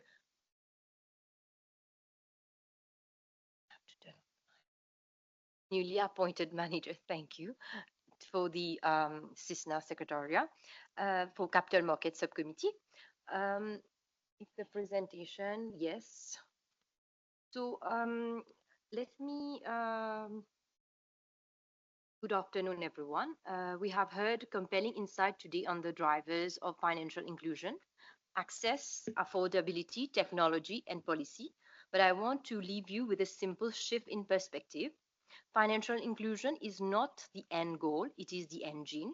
An engine that must mobilize capital, not just distribute services. An engine that must integrate markets, not just connect individuals. And most importantly, an engine that must unlock participation, especially for those who have been structurally excluded for far too long. I'm not going to repeat myself on the strategy, which a lot of my colleagues have already covered today. But the real question before us is not whether we understand the drivers for financial inclusion. It is whether we are building system together that works together. Because without structure, inclusion remains fragmented. Without harmonization, progress remains uneven. And without implementation, even the best frameworks remains a theory. As highlighted, the opportunity lies in three areas.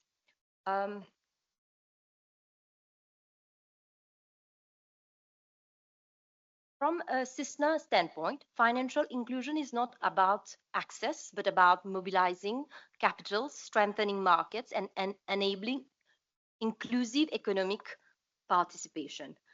First, inclusive markets where SMEs and rural enterprise are not an afterthought, but a priority. Second, digitalization, not as a buzzword, but as a tool to scale, reduce costs, and formalize participation. And third, accountability, because strategies only matters if they are executed and measured. So CISNA's key enablers of financial inclusion, this is summarized in this slide.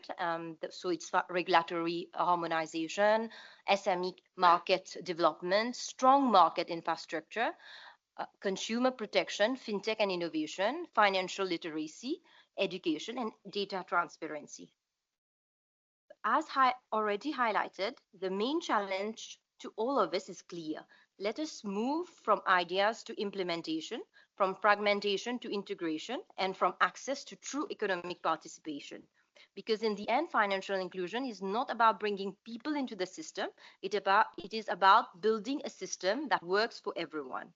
Now, what has CISNA done? CISNA's role in financial inclusion is to create an enabling, harmonized regulatory framework that expands access to diverse, affordable, and well-regulated financial services, especially for SMEs and underserved population. The key challenges faced by CISNA so far, I suppose, in many other sectors and bodies, is the adoption and implementation at member state level, which remains the bottleneck. So the development and implementation of scorecards to track progress these model laws is key. At the level of CISNA, we are working towards implementing a scorecard designed to monitor implementation of model laws, thereby supporting deeper financial inclusion across SADC region. So the main laws, the key model laws that have already been developed by CISNA are microfinance, the SACCOs, and the insurance, medical and scheme, SME access to capital, financial intermediaries, and debt listing requirement. If you focus specifically on capital market related CISNA laws that support financial inclusion in the SADC region, the most relevant ones are those that expand access to equity, debt, and collective investment opportunities for SME and retail. The SME law, to focus a bit more on this presentation, is the SME law, which I thought is most relevant for financial inclusion. The SME law exists because traditional capital markets in the SADC region are largely designed for large, well-developed companies, leaving SMEs outside formal financing channels. The model law creates a common framework for how SMEs can list on stock exchanges in the region. SME can more easily access capital market, covers how SME get listed, and encourage growth of SMEs via public markets. Financial inclusion therefore matters as it expands financial options beyond traditional bank lending, which is often inaccessible to SMEs. CISNA has already laid significant groundwork towards financial inclusion, particularly from a capital market perspective. First, it has developed a suite of model law covering key areas. Second, it has introduced the SME listing requirement model law, which is a major step ahead. It directly addresses the structural exclusion of SMEs by making it easier for them to access equity market, reducing reliance on traditional bank financing. There are a number of challenges that the SME model law will face, especially towards the implementation of the financial inclusion aspect in the SADC region.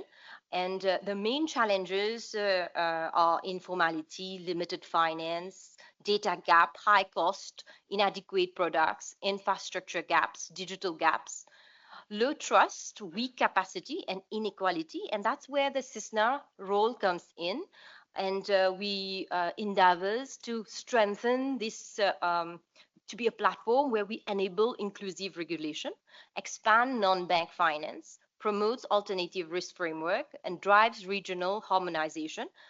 We will strive also to encourage SME-focused solutions, support organization towards digital and non-banking channel, enable fintech ecosystem, strengthen consumer protection, and support ecosystem development.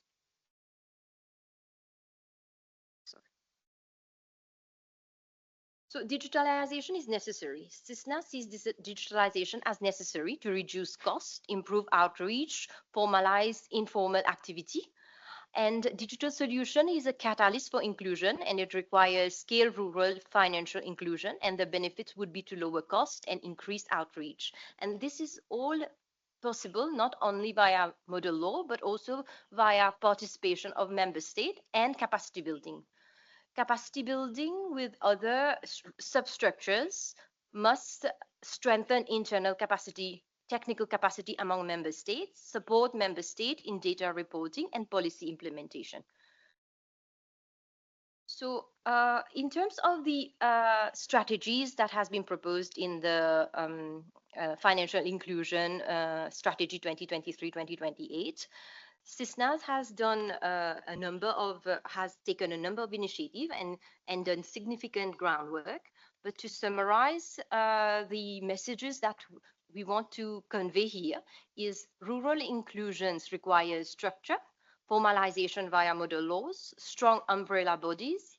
Capital market must be inclusive, expand access to SMEs, agriculture, rural enterprise. Integration is crucial.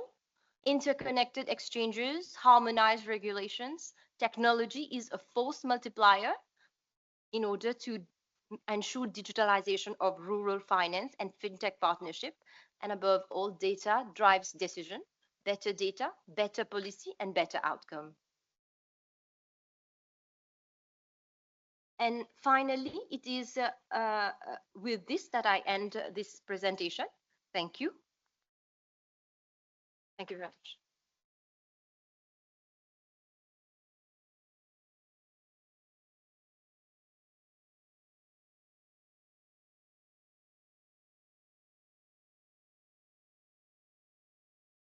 Good afternoon. Thank you so much.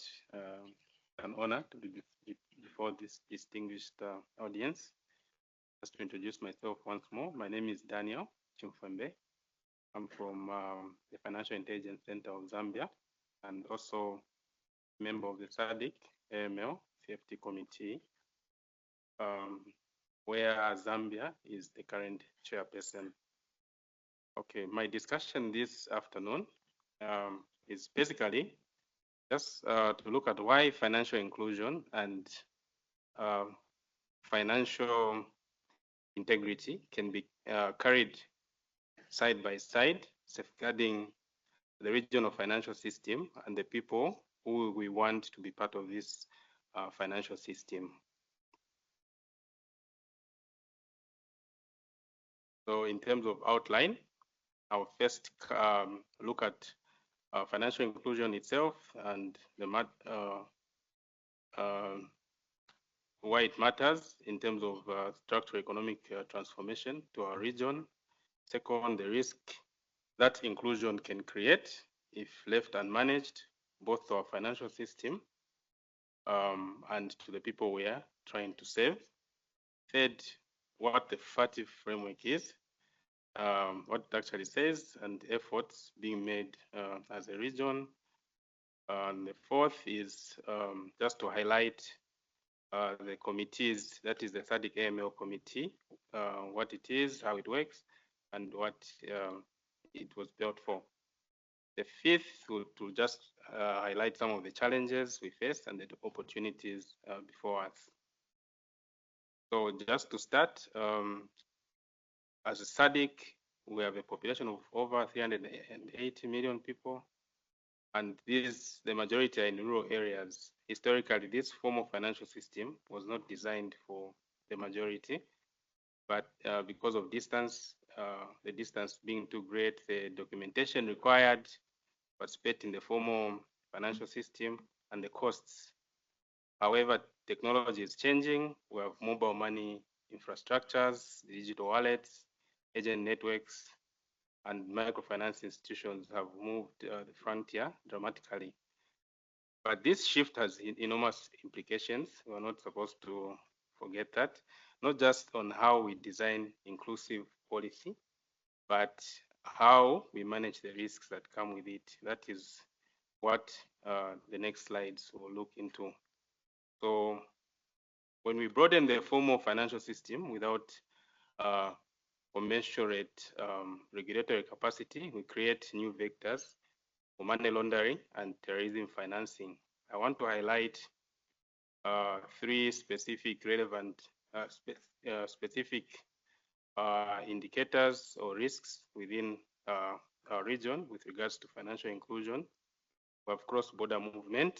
So digital wallets or digital transactions or these financial inclusion products are able to transfer funds across the border, across jurisdictions, sometimes faster than supervisory systems that can detect. If we look at the AML framework, the AML CFT framework, I think we've made a lot of progress with regards to the banking systems and these other more bigger systems. But when it comes to financial inclusion products and services, I think we're still in its infancy with regards to AML issues.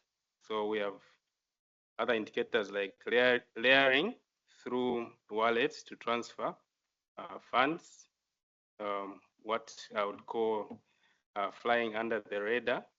So you find, like in my case, with the Financial Intelligence Center of Zambia, we've noted trends where financial inclusion products are actually being used to introduce illicit funds onto the banking system. So we find the illicit actors who actually first deposit where it's easy and less to detect, then the funds will be moved or legitimized into the banking system and transferred wherever they want those funds to go.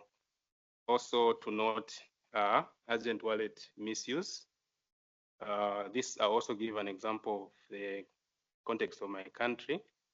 We find we have these normal customers, the ordinary people who are transacting low amounts, but we also have the agents who are actually facilitating those transactions. You find illicit actors who find a way of getting the agent wallets. So in terms of on the regulatory side, you look at it and see normal agent transactions, but in fact, that's an individual keeping money in those agent wallets. So you find the risk might seem very low because we're talking about small value transactions, but when it comes to now agents, they are being abused for laundering funds. Then also the issue of illicit financial flows, which is one of the major topics we have as the region.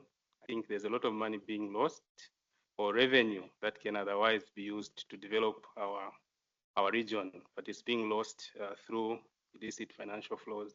And part of this illicit financial flows is being facilitated by financial inclusion products. So there's not a this is not a hypothetical risk. These are documented trends and typologies across ISAMLAG member jurisdictions. There's a second category of risk that is very important, and these are the people that we intend to include as part of the inclusion framework. So I'll give a case study in this case, where the Financial Intelligence Center in Zambia analyzed cases where cyber fraud syndicate exploited newly introduced low-value customers and people who had recently opened mobile money wallets through counterfeit documentation and other illicit means. So this syndicate was able to steal millions, over 100 million kwacha through mobile wallets for people that we are saving. They were actually getting IDs for individuals, hundreds of different individuals opening those accounts, and they are the ones in control of those accounts. Once they hacked the banking system, funds were transferred to mobile wallets for those unsuspecting individuals. When we did our inquiries, followed up on those individuals for funds that were being received, they said they didn't know anything. They were actually just given money by strangers to open those mobile wallets.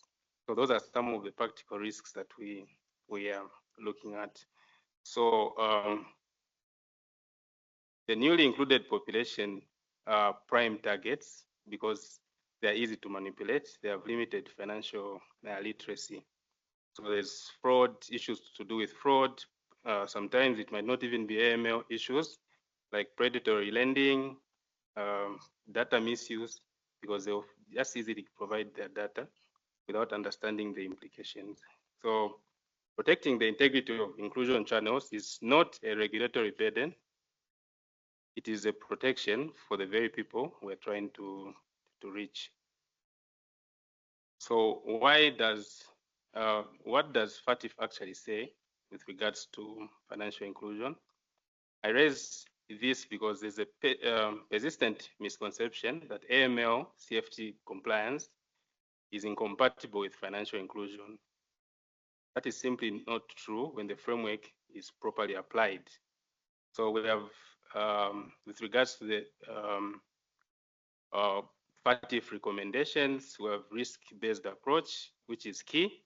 It explicitly permits proportional treatment where low-risk customers and low-risk products do not require the same scrutiny as high-risk scenarios. Then we have recommendation 10, which provides for the legal space for tiered KYC, basic access with reduced documentation.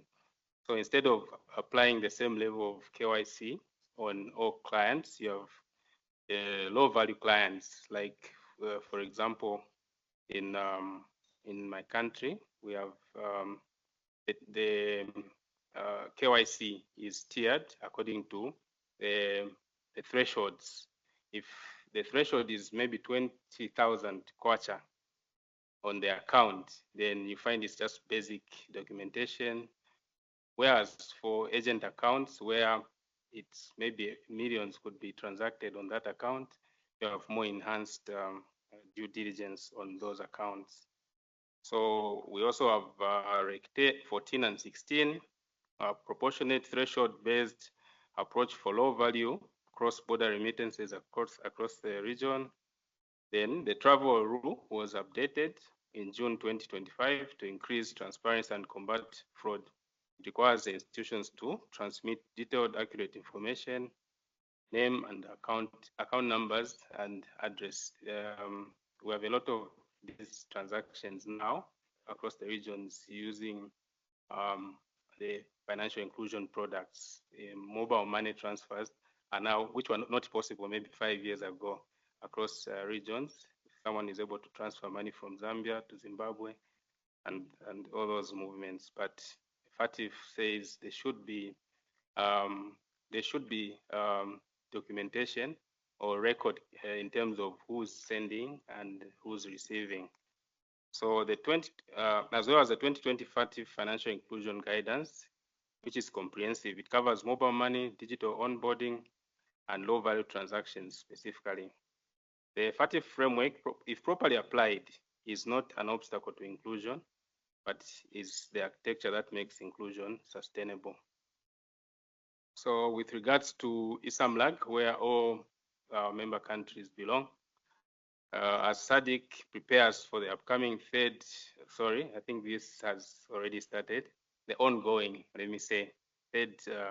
round of mutual evaluations, this agenda takes an added agency, particularly in relation to immediate outcomes relevant to financial inclusion, which is our topic today.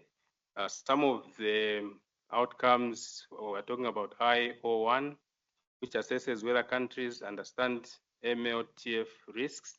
Like I've talked about the agent accounts. You find there are certain regions that are saying the risk with regards to financial inclusion products is low, but if not properly understood, then we might miss it when it comes to mutual evaluation, because the access or the mobile agent wallets, if they are being abused by illicit actors, then it becomes a much higher risk product than we would assess it. Then IO3, supervisory effectiveness of non-banking institutions, and IO4, whether preventive measures are being applied by reporting entities, including mobile money operators. At the time our SADC financial inclusion strategy was adopted, 4 member states were on the FATF grey list. So this listing raises correspondent banking cost, reduces investments, and damage the financial sector we are trying to develop. So it's very important that as we apply these financial inclusion measures, we look at also the implications. We don't want to have to be grey listed as member states of SADC, because we're failing to to manage financial inclusion without considering the integrity aspect. So now let me turn to what some of the measures the SADC member states are taking. For example, Zambia and Tanzania have both operationalized tiered KYC frameworks. I think this is a number of countries have done that. I'm just giving examples. Basic mobile money access is available with simplified documentation. On eKYC, the committee recognizes efforts by the SADC CCBG, which is to develop a regional eKYC and identify identity sharing networks. The goal for this effort is a cross-border inoperable digital identity infrastructure, which is critical for the integrity of inclusion across the corridor. The challenge is that member states have uneven digitalization in terms of national ID systems, and that is a gap that we should actively work to fill. So just to illustrate with regards to the relationship between integrity and financial inclusion, this chart shows some of STRs being reported, suspicious transaction reports being reported by mobile money operators. I think initially, if you can see in 2019, the number was only 23 STRs. But over time, I think through engagement with these money value transfer services, we've seen an increase to STRs being reported. So as we are engaging in this financial inclusion, it's good to also carry the message of integrity to the operators of these mobile money and other financial inclusion products. So the lesson is straightforward. Proportionate supervision drives compliance.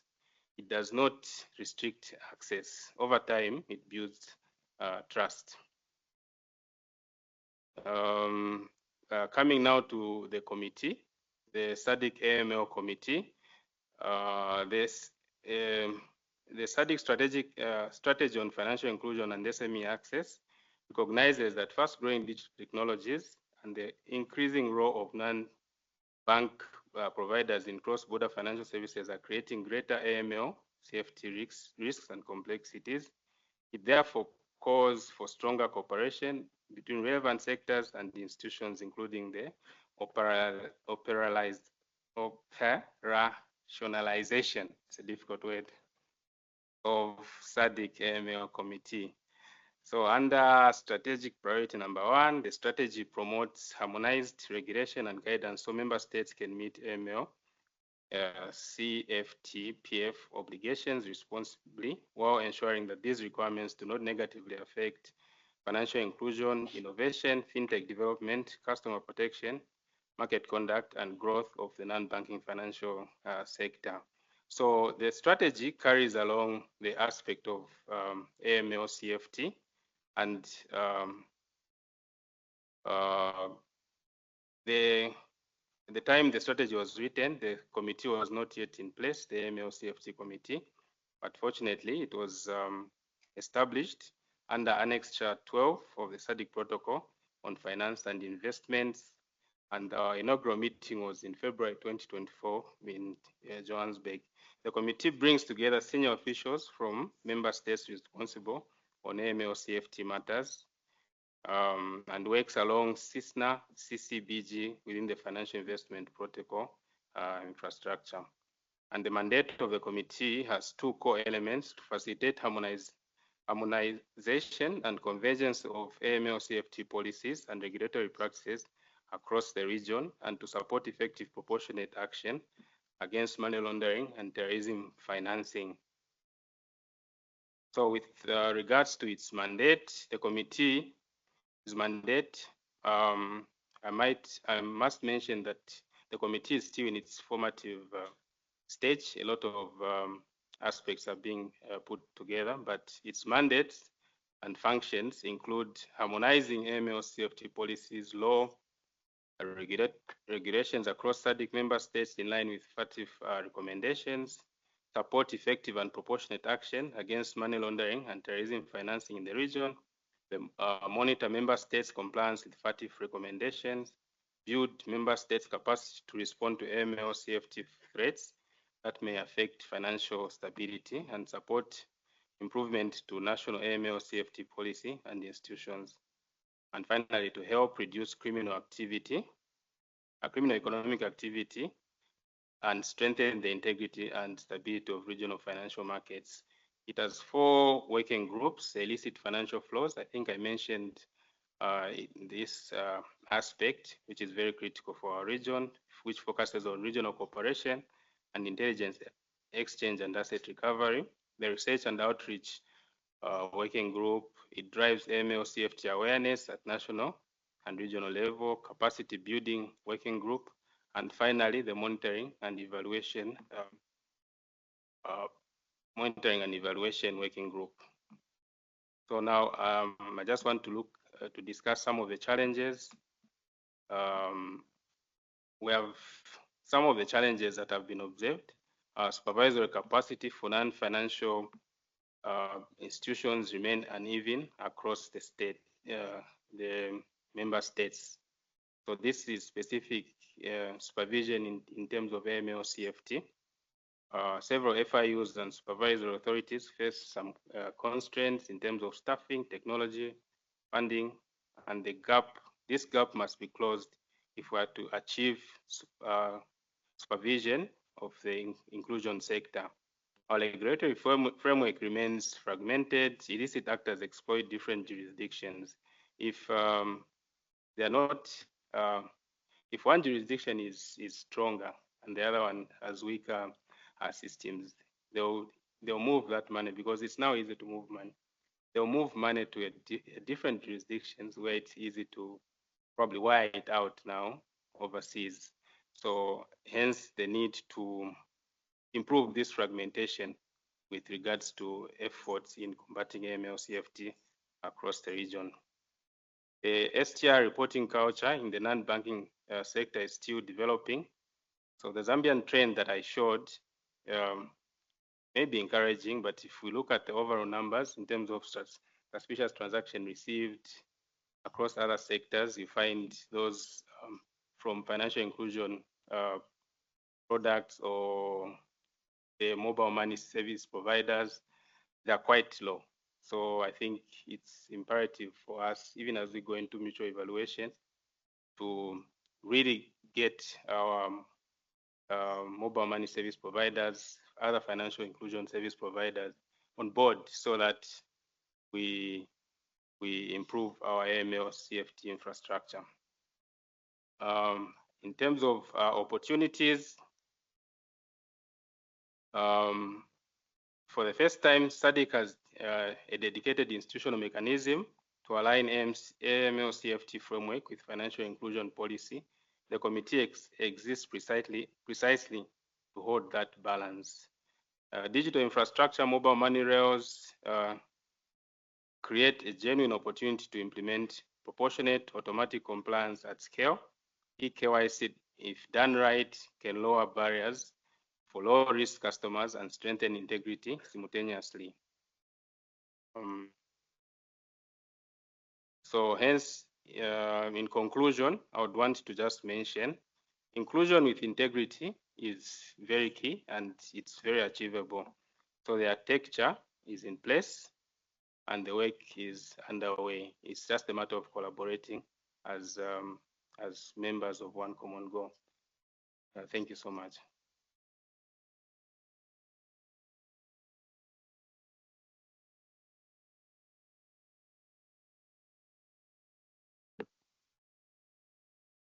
Good afternoon, everyone.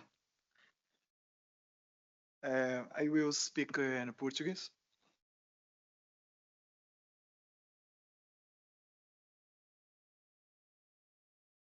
Excelentíssimos colegas da SADC, caros membros dos países, membros da região, nosso boa tarde e muito obrigado estarem aqui conosco.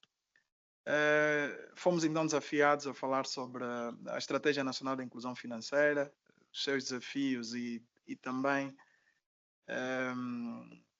os casos de sucesso e como é que nós estamos a implementar esse processo da Estratégia Nacional de Inclusão Financeira em Angola, sendo que é a nossa primeira estratégia. Nós tivemos uma fase da elaboração, depois contamos também com a fase da consulta pública, que tivemos aqui o grande apoio da SADC, também do Banco Mundial. Depois, então, dessa formulação, aprovamos a nossa estratégia e que já estamos a implementar. Eu gostaria aqui de trazer aqui alguns dados, dados complementares. Temos aqui outros dados importantes, mas achamos pertinente trazer estes.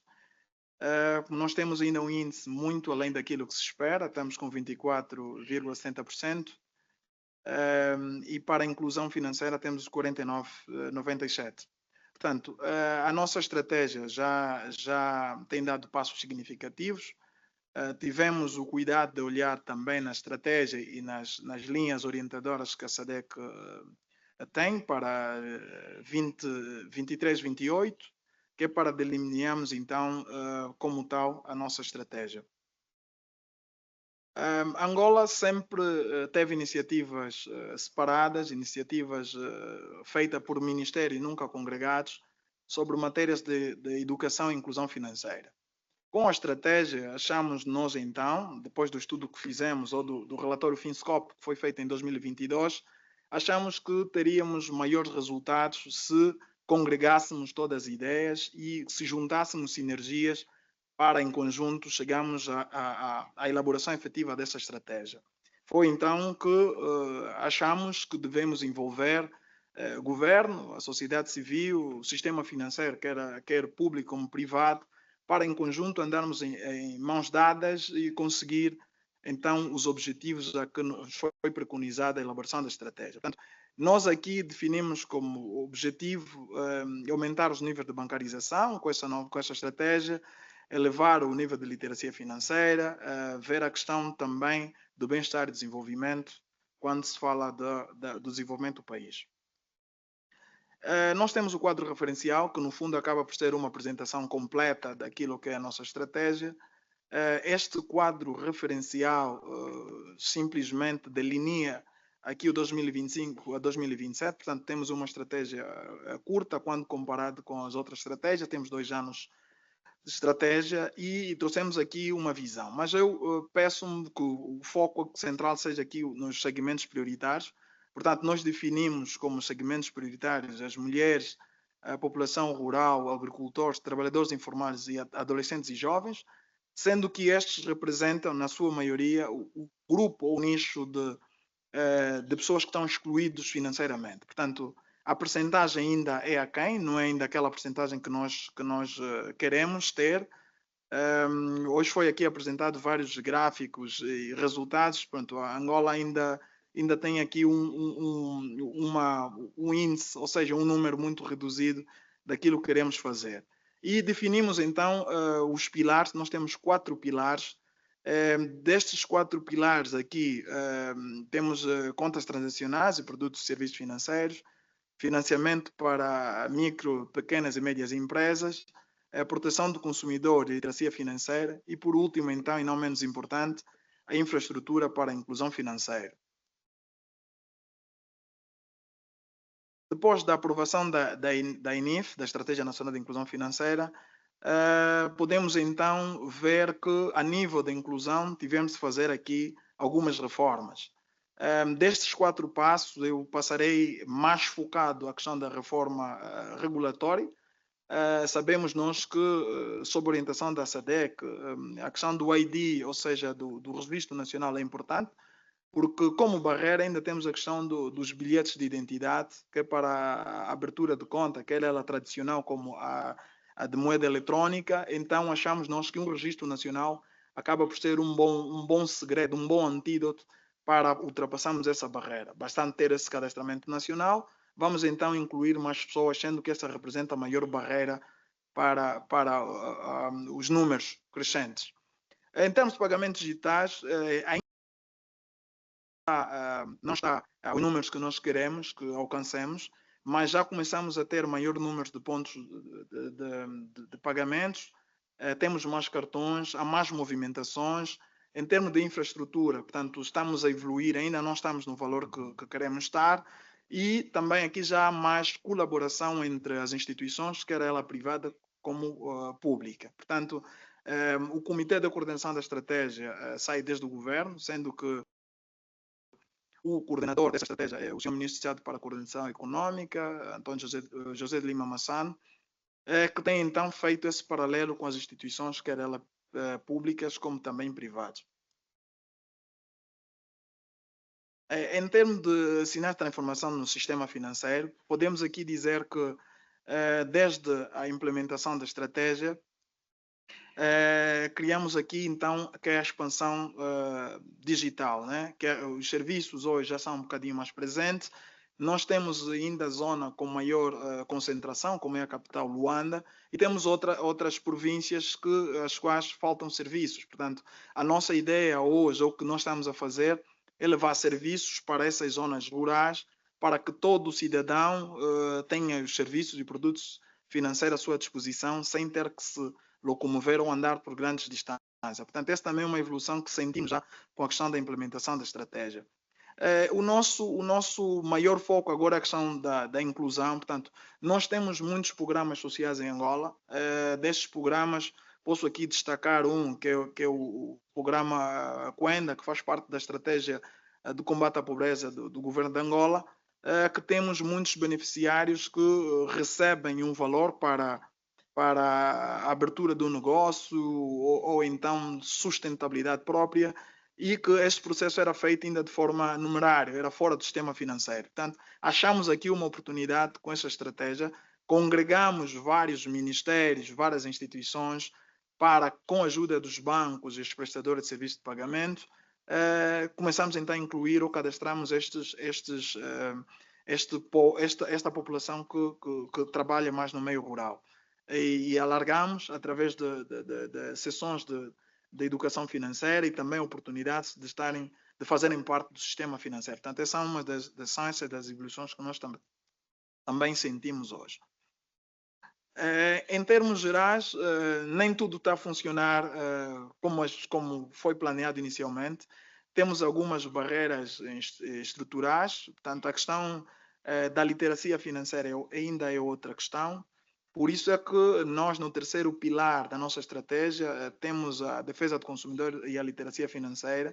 O nosso desafio para levarmos então os níveis da literacia financeira passa por inserirmos os conteúdos de educação financeira de forma transversais no programa escolar.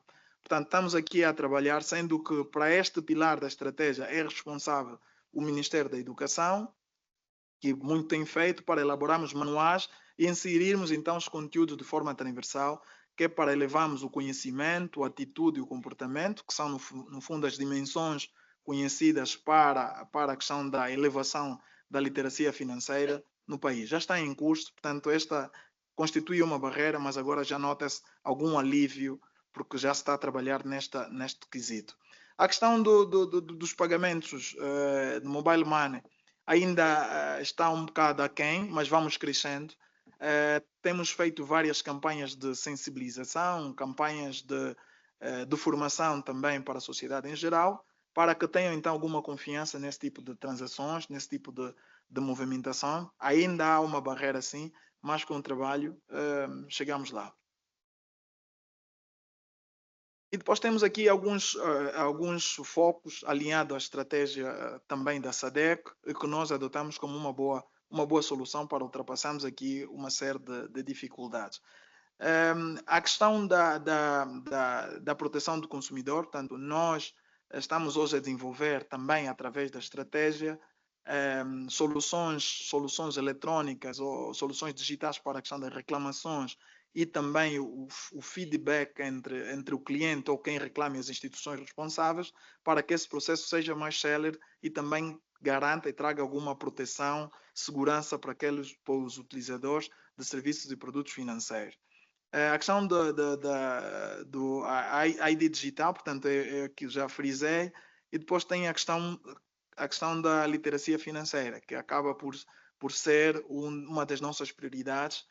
Nós queremos, de alguma forma, elevar o conhecimento, atitude e comportamento dos nossos clientes, de uma forma geral, para que os nossos índices, então, cresçam, saiam de 27, de 24, para números aceitáveis e a partir dali começamos, então, a ter uma sociedade mais educada financeiramente. Ainda na agenda da SADC, portanto, queremos também aqui implementar um sistema de monitorização e avaliação de indicadores mais robustos, criar aqui soluções mais funcionais, que de facto não vamos só fazer a estratégia, mas também passar para a execução plana. Como se costuma dizer, aquilo que não se mede não se sabe controlar. Portanto, aqui precisamos de ter boas soluções para, em conjunto, então encontramos aqui mecanismo de controle para as ações da estratégia. Depois está em curso também a questão do Observatório de Inclusão Financeira, que é para controlar então ou acompanhar as ações que foram preconizados para a questão da Estratégia Nacional de Inclusão Financeira, que seja efetivamente implementada, sendo que nós temos um período de 2 anos para a implementação e com muitos desafios ainda para frente. A questão da coordenação institucional trazemos aqui os ministérios ou todos os players que de alguma forma influenciam para os resultados e o alcance dos objetivos da nossa estratégia, congregados, juntos e de forma muito direta, começamos a trabalhar para de facto fazer acontecer aqueles que são os nossos desafios na nossa estratégia.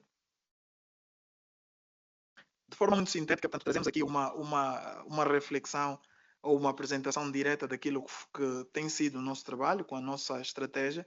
Nós ainda não temos a estratégia com um percentual de execução que já dá para ser mensurada, portanto, nós já aprovamos no ano passado em dezembro e lançamos também em dezembro, e neste preciso momento ficamos a fazer a criação e a formação dos grupos de trabalho e também estamos agora a desenvolver as tarefas e a distribuição de responsabilidades dos ministérios, mas contamos nós, nas próximas fases, já poder partilhar dados e também aquelas tarefas mais que eram barreiras, passar como temas já ultrapassados e de facto funcionais para que em conjunto então possamos alcançar aquilo que se preconiza. Aqui gostaria também de agradecer à SADC, também aqui os nossos membros, nossos representantes dos Estados-membros, pelo suporte. Tem sido uma grande ajuda quando queremos fazer algum estudo ou buscar alguma experiência da vossa parte, também estão sempre disponíveis de Angola, e Angola não fará diferente. Portanto, estamos aqui para colaborar em conjunto, agarramos para essa questão que é o nosso objetivo e caminhamos juntos para que ninguém fique para trás. Muito obrigado a todos.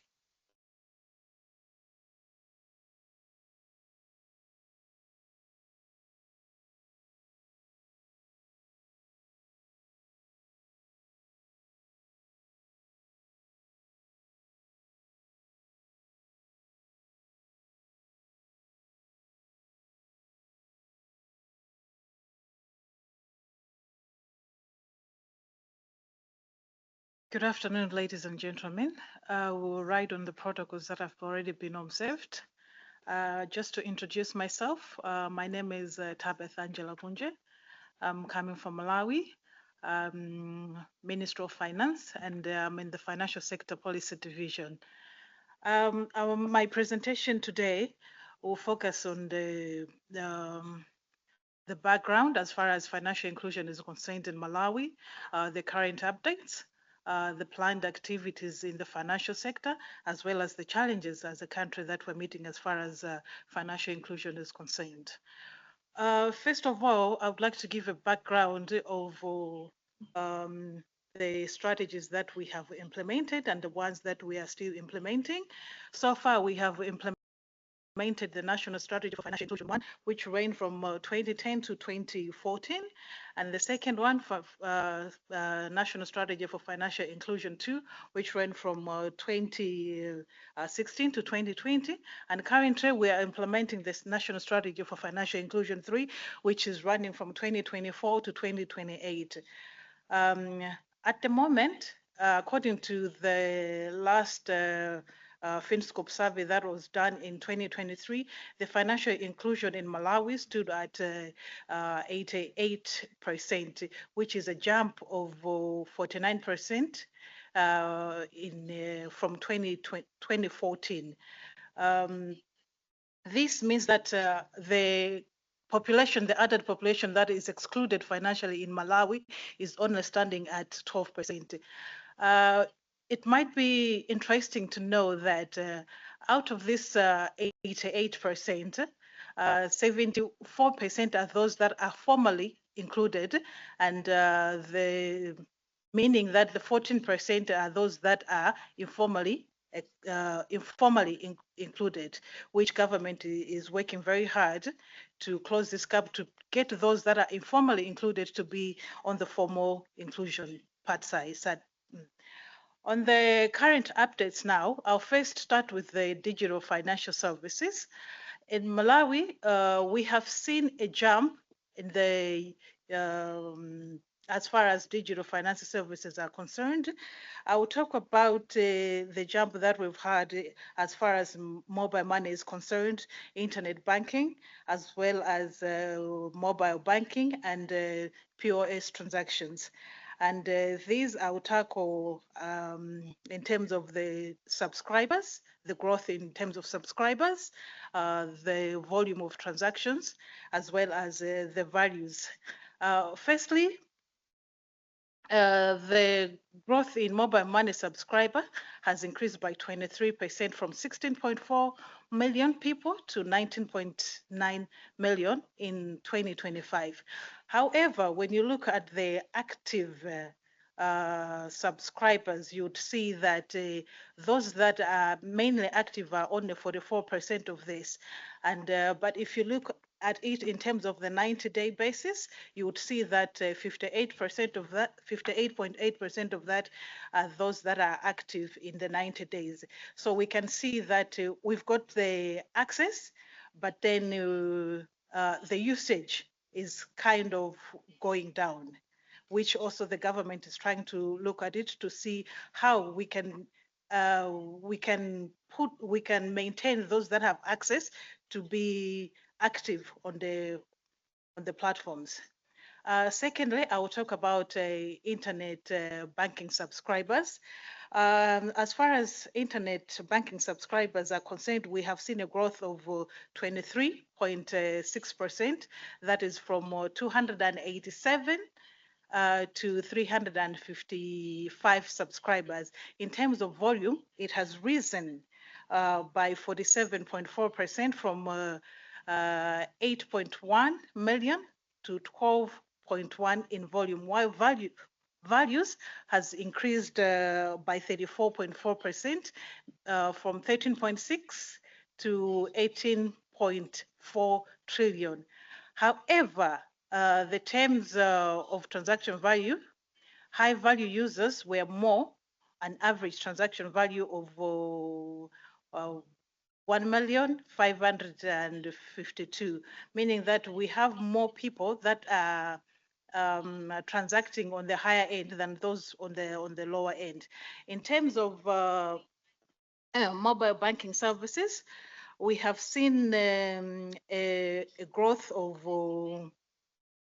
14% from 1.75 million to 2 million, with value increase of 23.6% from 53 million to 69 million, while value has doubled from 4.1 to 8.4, representing a 101% growth. As for the point of sale, we have seen the volume increase of 35 35.3%, representing 11.5 million to 15.6 million, which translates into a value rise of 91% from 468 to 697 billion. Still on the current updates, in terms of MSME finance, the government of Malawi has been implementing the financial inclusion and entrepreneurship scaling projects, which was being run by Reserve Bank. This project had seen the capacity building of MSMEs to the tune of 49,000, and these were able to access loans of up to 69.59 million US dollars. Still on the same MSME, government also has been implementing the financial access for rural market smallholder and enterprises farms project, which previously it was it used to be a grant-based facility, but for now we are now calling it BRFF, meaning the Blended Rural Finance Facility, which will see mainly the agri-entrepreneurs accessing loans of up to 24.1 million US dollars, and this will be accessed by at least 38,000 rural Malawians across all 28 districts of Malawi. On the financial literacy, the government is implementing the financial literacy awareness programs that is being run by the 159 financial educators, which were trained by the Reserve Bank of Malawi to go around the country in all the districts to bring financial literacy awareness to the farmers, employees, and various community groups all around the districts of Malawi. On consumer protection, still under the current updates in the sector, to ensure that consumers are protected, the government is providing redress mechanism by providing accessible platform for consumer redress by handling complaints that have not been satisfactorily resolved by the financial institutions through the Reserve Bank of Malawi. And still at the same consumer protection, the Reserve Bank of Malawi does the annual review of fees and charges that are being proposed by the financial institutions before they are implemented, just to protect the plight of the local Malawians so that they are not being overcharged, but they are being charged fees that are affordable to us as a developing country. Still on the current updates in the sector, the Reserve Bank is using the Case Plus, which is an information management system, which is used to track, manage, and also record complaints appeals that have been received from the consumer or financial consumers.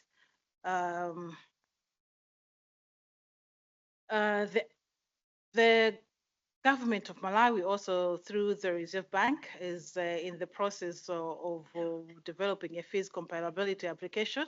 This is a web-based tool which will roll out within the third quarter. The application will enable financial consumers to be able to compare fees and charges across the financial service providers so that they can make an informed decision on the onboarding.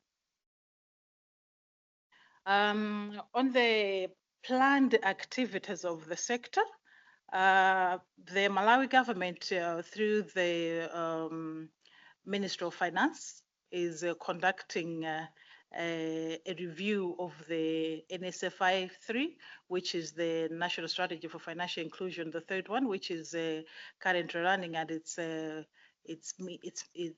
midway.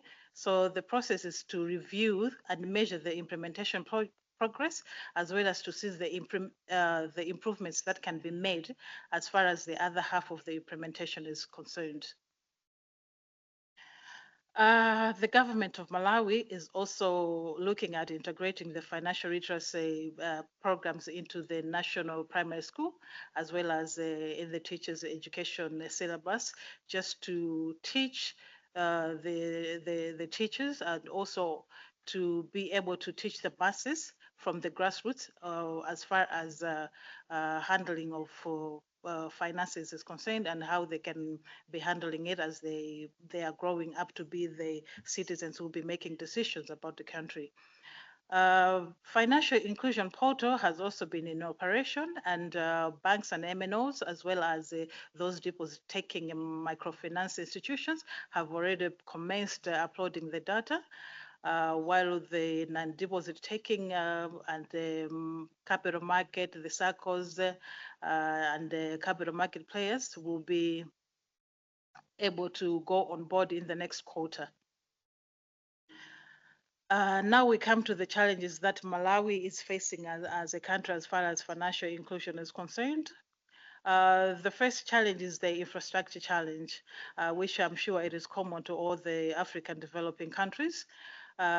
These include, but not limited to, unreliable power supply, limited internet network, especially in the rural areas, and these pose a challenge to the uptake of the digital financial services because they disrupt payment platforms all around where the network is not available. Also, the absence of national e-payment infrastructure that impedes the interoperability between the government systems and the payment networks. On the cybercrime and fraud, Malawi is not spared because it has a rising incidence of mobile money fraud as well as identity theft, which undermines the trust that the consumers have on the DFS.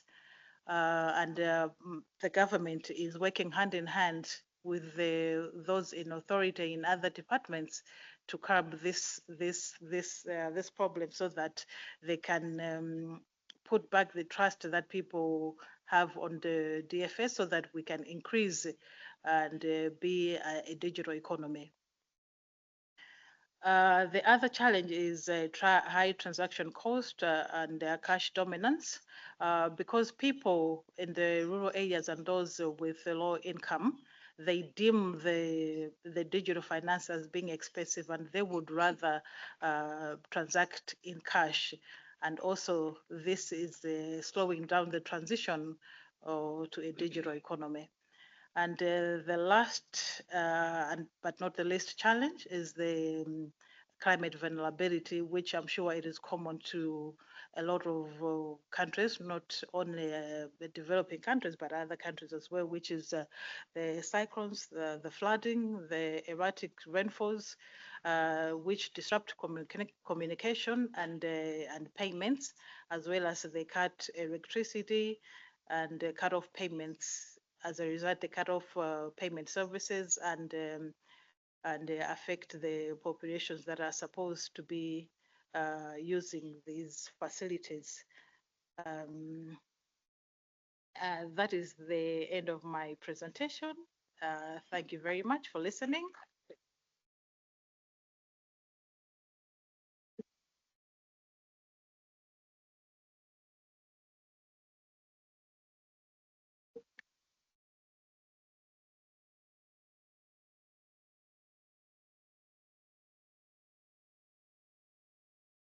Good afternoon.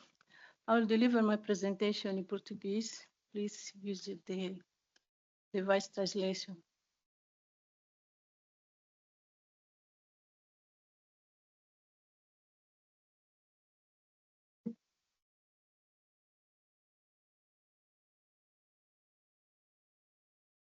Muito boa tarde a todos. Com todo o protocolo observado, passo a apresentar os progressos de Moçambique no âmbito da inclusão financeira. Começo por fazer um enquadramento estratégico. Começo por fazer um enquadramento estratégico da inclusão financeira em Moçambique e neste ponto refiro que Moçambique encontra-se na sua segunda ronda da Estratégia Nacional de Inclusão Financeira. A primeira teve a vigência 2016-2022 e estabeleceu as bases para o acesso, para a expansão da moeda eletrônica e da coordenação institucional. Em 2024, o governo aprovou a atual Estratégia de Inclusão Financeira, que é a Estratégia 2025-2031, que é uma combinação das lições da estratégia anterior e das orientações da Estratégia Regional da SADC. Os principais marcos da nova estratégia destaca-se a consolidação dos esforços iniciados em 2016. Aqui falamos do acesso e uso de produtos e serviços financeiros, a melhoria do reforço das infraestruturas robustas, falamos também da proteção ao consumidor e da educação financeira e a incorporação de temas transversais como matérias climáticas, inovação tecnológica e o estabelecimento do Comitê Nacional de Inclusão Financeira. O Comitê Nacional de Inclusão Financeira é o órgão máximo que preside e monitora a Estratégia Nacional de Inclusão Financeira, é presidida pelo Sr. Governador do Banco de Moçambique e são membros os gestores das instituições públicas com interesse na inclusão financeira. Este órgão trouxe um maior engajamento entre as instituições relevantes com responsabilidades do aumento da inclusão financeira em Moçambique. Para a elaboração da Estratégia Nacional 2025-2031, nós tivemos, no final da estratégia anterior, um diagnóstico que foi realizado em 2023 e os resultados deste diagnóstico permitiram compreender as assimetrias que fundamentaram as prioridades definidas na estratégia atual. Conforme podemos ver aqui nestes quadros, temos 56% da população adulta que atua no setor informal, temos 48% da população adulta que possui uma conta bancária e os níveis de literacia financeira situam-se em 52%, sendo crítica a situação da literacia financeira digital, que situava-se em 38%.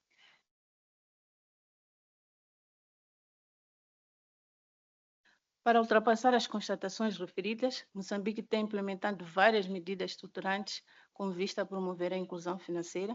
Introduzimos no domínio de acesso e uso de serviços financeiros, introduzimos a conta bancária básica, que é uma conta especial de depósito à ordem, com requisitos simplificados para abertura. Esta conta também tem requisitos simplificados para o saldo e está isenta de taxas e comissões. Implementamos também a revisão do quadro normativo sobre agentes bancários e os agentes não bancários, o que visam fazer a expansão de serviços financeiros às zonas rurais, em lugares que estão desprovidos de uma agência física.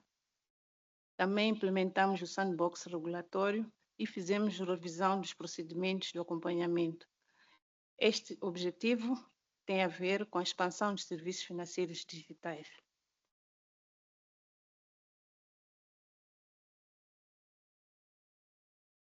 No domínio do fortalecimento de infraestruturas financeiras e digitais, mencionamos a implementação da interoperabilidade entre bancos, microbancos, instituições de moeda eletrônica e carteiras digitais através da SIM-Red. Também mencionamos a implementação de uma central de registro de crédito imobiliária que tem como objetivo autorizar a utilização de bens móveis como garantia do cumprimento das obrigações. Isto é mais para as pequenas e médias empresas que têm dificuldades de apresentar garantias para o acesso ao crédito. É permitido no nosso quadro legal a utilização de bens móveis para cumprir com as obrigações creditícias. Também foi lançado o sistema de pagamento instantâneo, o METIX, que permite transferências em tempo real, redução de custos e maior inclusão financeira. E muito recentemente tivemos a aprovação da nova Lei do Sistema Nacional de Pagamentos, que estabelece mecanismos de reforço de segurança e transparência a seu funcionamento e fiscalização do sistema de pagamentos.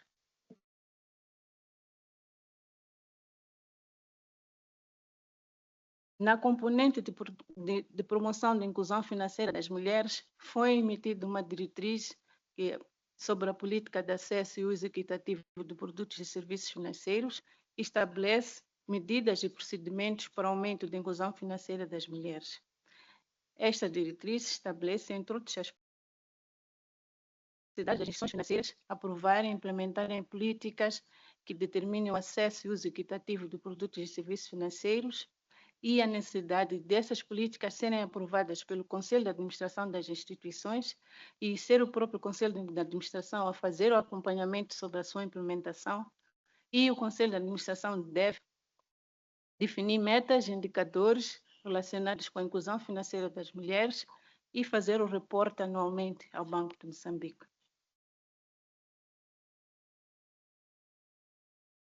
No domínio do financiamento a micro e pequenas empresas, Moçambique aderiu à iniciativa We-Finance Code, no qual o Banco de Moçambique foi designado agregador nacional de dados, que permite ao regulador recolher, processar e divulgar dados desagregados por género sobre o acesso ao financiamento de pequenas empresas detidas por mulheres. Foi também estabelecido uma melhoria dos regulamentos de reporte que visam aprimorar a recolha de dados granulares do sistema financeiro, incluindo pequenas e médias empresas. No domínio da literacia financeira, destaca-se o memorando de entendimento entre o Banco de Moçambique e o Ministério da Educação, onde permitiu a introdução de conteúdos de literacia financeira de forma transversal no currículo escolar primário. Hoje nós temos nas terceira, quarta, quinta e sexta classe matérias de educação financeira de forma transversal nas línguas de português, matemática, ciências sociais e ciências naturais. Foi também elaborado o Manual de Apoio ao Professor do Ensino Primário na abordagem de educação financeira, e o Banco de Moçambique, em coordenação com os outros parceiros, tem feito capacitação aos formadores dos professores em matérias de educação financeira. Está em curso um Plano Nacional de Educação Financeira que estabelece a literacia digital como uma das prioridades. Na componente de proteção ao consumidor, fizemos a revisão do quadro normativo de proteção ao consumidor, que inclui o reforço de mecanismos de tratamento de reclamações, que estamos a falar dos prazos e da responsabilidade da instituição em caso de pagamentos indevidos, entre outras reclamações, e transparência na divulgação dos preços e desenvolvimento de uma regulamentação sobre o crédito responsável. Está também já em sede de aprovação a Lei de Crimes Cibernéticos e a Lei de Proteção de Dados Pessoais. Esta é a estrutura do sistema financeiro em Moçambique, onde temos 15 instituições de tipo banco, 16 microbancos e 5 cooperativas de crédito. Temos sociedades financeiras, operadores de microcrédito, seguros. Não vou entrar muito em detalhe aqui.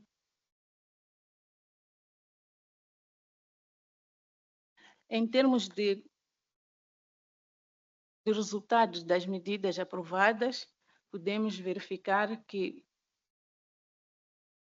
houve uma melhoria do acesso a serviços financeiros, onde todos os distritos do país temos pelo menos um ponto de acesso aos serviços financeiros. Aqui estamos a incluir os serviços prestados pelos agentes não bancários e instituições de moeda eletrónica.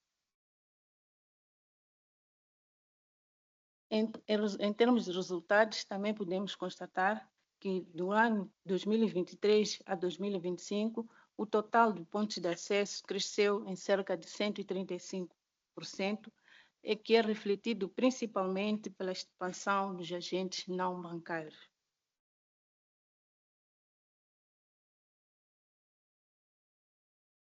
Em termos de acesso a serviços financeiros, também destacamos que todas as redes de ATMs e POS estão totalmente interligadas e todas as contas de moeda eletrônica estão totalmente interligadas às contas bancárias.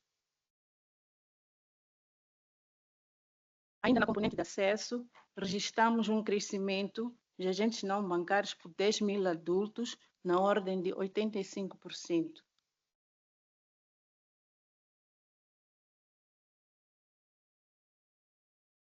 Na componente de uso dos serviços financeiros, observa-se que de 2023 a 2025, o crescimento de 5% das contas de mobile banking por 10.000 adultos e um aumento de 3 pontos percentuais no valor de transações de serviços financeiros digitais como percentagem total das transações bancárias. Em termos de desafios e perspectivas, apesar dos progressos significativos que registramos na nossa inclusão financeira, ainda persistem alguns desafios e posso destacar alguns, como sejam as desigualdades regionais e de género no acesso ao uso aos serviços financeiros, apesar das medidas que estão estabelecidas, diretrizes do género e questões do acesso aos serviços financeiros através dos agentes não bancários, ainda registramos desigualdades em termos regionais e de género no acesso ao uso de serviços financeiros. Também destacamos como desafio a escassez de dados desagregados por género, essenciais para o desenho de políticas eficazes, e destacamos também limitações da literacia financeira, principalmente a literacia digital, uma vez que a inclusão financeira em Moçambique cresce rapidamente em função da literacia, em função da digitalização, mas a literacia digital ainda é um calcanhar daqueles. E temos também a questão da proteção ao consumidor, que apesar de termos um quadro robusto, ainda persistem, ou melhor, ainda existe muito trabalho em termos de cultura de proteção ao consumidor por parte das instituições financeiras. E também sentimos a necessidade, como um desafio, a necessidade de existência de um quadro específico para as fintechs, que é algo que ainda não possuímos no nosso regime. Como forma de ultrapassar os desafios mencionados, espera-se que a implementação da INIF 2025-2031, que começou este ano, possa nos ajudar a resolver parte dos desafios mencionados. Nós esperamos a inclusão do grupo de vulneráveis, como mulheres, pessoas com deficiência, micro, pequenas e médias empresas, e bem como a expansão do acesso ao microseguro. Também prevemos a continuação da promoção da inovação tecnológica como catalisador para a expansão dos serviços financeiros digitais. Também prevemos reforçar cada vez mais a proteção do consumidor, com destaque para a cibersegurança, e a integração de finanças verdes para promover sistemas financeiros sustentáveis. E, em conclusão, reafirmo que o sucesso da inclusão financeira depende de esforços contínuos, coordenados e deliberados por parte dos Estados-membros. Com uma atuação coletiva, poderemos assegurar ecossistemas financeiros digitais mais inclusivos, seguros e sensíveis às necessidades da população, contribuindo assim para um desenvolvimento econômico sustentável. E assim termina a minha apresentação. Muito obrigada pela atenção.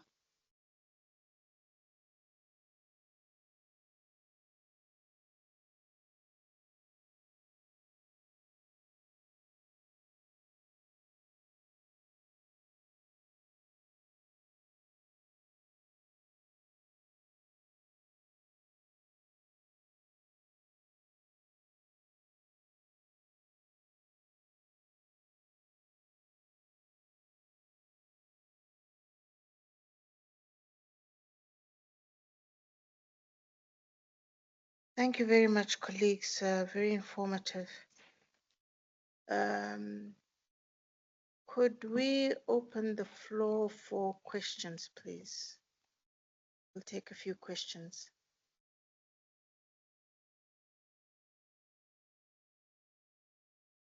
Yes, go ahead. Yes, thank you. Good afternoon once again. Um, my question is for the colleague from Malawi.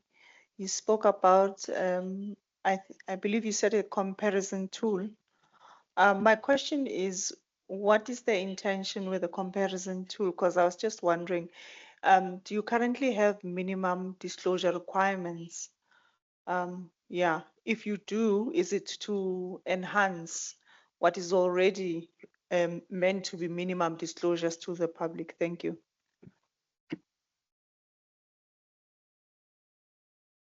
Hi. Yes, the tool is to enhance what is already there, but also in effect is to make the consumers, give them a right to make an informed decision before they are onboarded.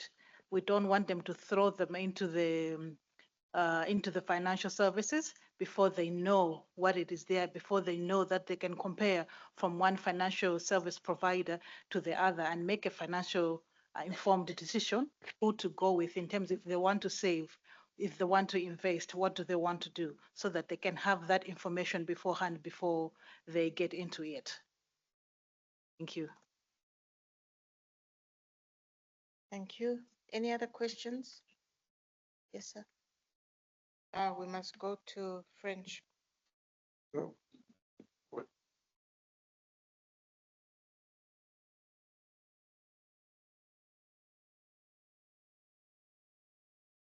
Merci, c'est M. Serge Mputu de la Banque centrale du Congo. J'ai deux questions. La première à la Mozambique. J'ai cru entendre que calcule le niveau d'éducation financière. J'ai cru entendre que c'est à 52%. Je ne sais pas quels sont les critères ou les indicateurs qu'ils ont utilisés pour calculer les niveaux d'éducation financière. Et la deuxième à la Zambie.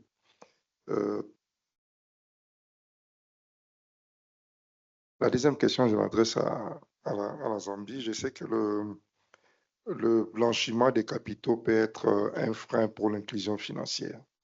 Alors, je ne sais pas comment ils ont fait pour trouver l'équilibre entre le blanchiment, c'est-à-dire alléger les KYC et promouvoir l'inclusion financière. Quels sont les mécanismes qu'ils ont mis en place pour vraiment trouver un équilibre entre les deux?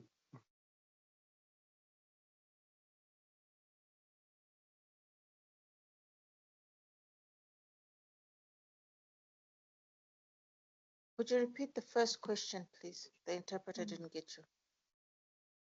Ok, la première question, je disais, je cru entendre que au niveau de la Mozambique, ils ont un niveau d'éducation financière de 52%. Alors, j'ai voulu comprendre comment ils ont calculé, quels sont les indicateurs qu'ils ont utilisés pour calculer ces niveaux d'éducation financière. Merci.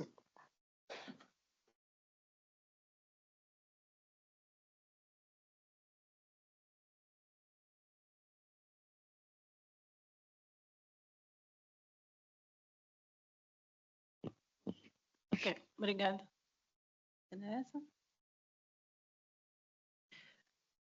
Conforme eu disse, quando terminou a primeira estratégia, que teve a duração até 2022, em 2023 fez-se o inquérito nacional.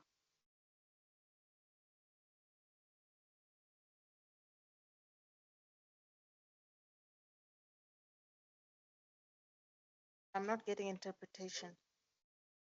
Hmm?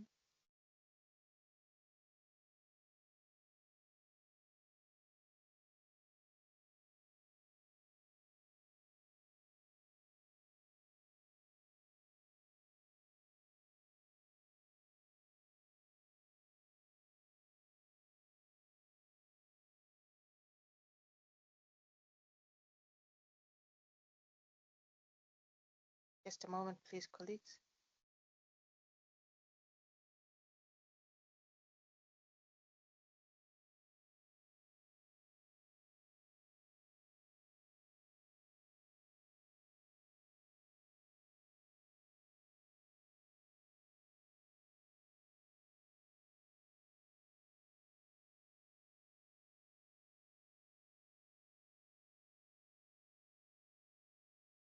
Are we sorted?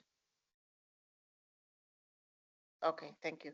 Ok. Could you repeat, please? Thanks. Eu dizia que quando terminou a primeira estratégia, que teve a duração até 2022, em 2023 fez-se um inquérito nacional. E este inquérito nacional foi dirigido mesmo para questões de literacia financeira e proteção ao consumidor. E os dados que mostraram foram que aqui mencionei.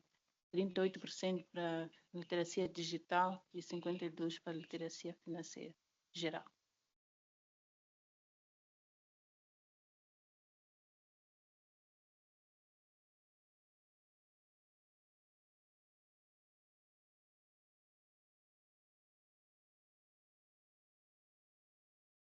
Bon, je comprends que c'est les sondages. Peut-être qu'il y a eu beaucoup d'articles, beaucoup des indicateurs. Si, je ne sais pas, le secrétaire de la SADC peut mettre à la disposition l'étude ou les sondages pour nous permettre de voir comment ça a été fait.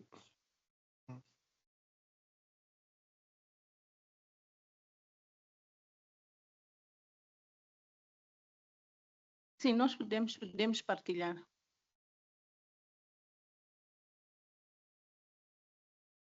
I think just to help the colleagues, it sounds to me like it was a methodology that you used. We can. It was maybe it's your methodology that you need to share, that he needs to understand. Yes, Yeah. we can share the document, all documents in that document include the methodology. Use it. Okay. Yeah, I think it was a methodology. I saw another hand somewhere. Okay, there we go. Thank you. Good day. It's James Manyati from Eswatini. It's a quick one for Malawi.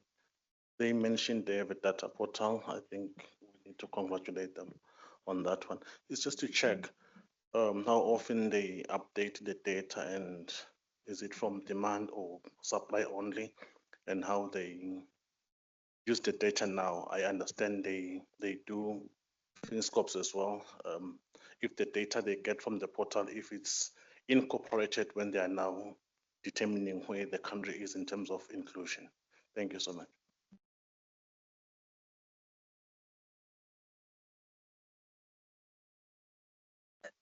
The financial inclusion data portal is being handled by the Reserve Bank of Malawi. But my understanding is that every financial provider needs to put in information, as it is just new, so I wouldn't have all the details as to how it is running. But I'm sure the ultimate goal is for it to also inform in the next FinScope survey that we'll conduct. So I would not, unless maybe my colleague would have to the details to the other questions, but to my understanding, that is that. Thank you so much. It's clear.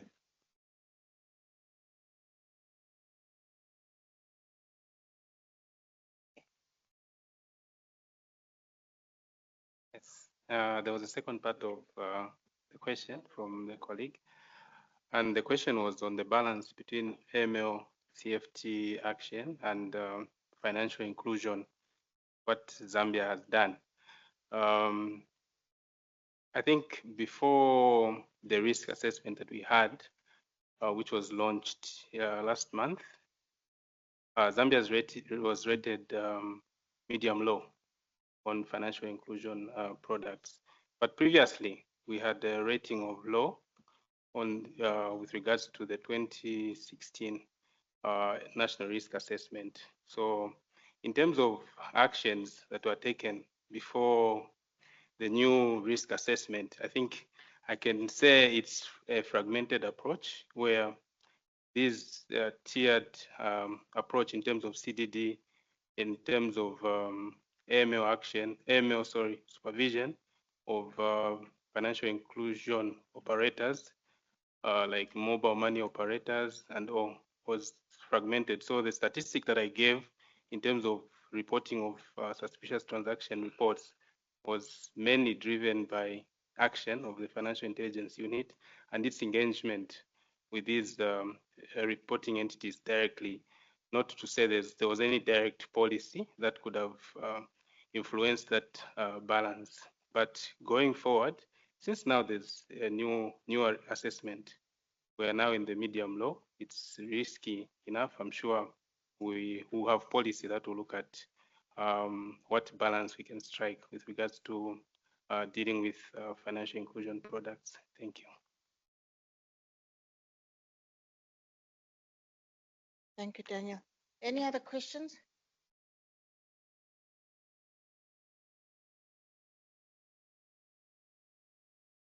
Thank you, Damalowolade Fimak Trust. This is for the gentleman from Zambia. I wanted to check on the risks you spoke about around the use of agents. Perhaps you can clarify if that also includes money transfer agents, not just mobile money agents, and whether this is just a domestic issue or it's cross-border. And if it's cross-border, how is the FIC or the Bank of Zambia addressing this?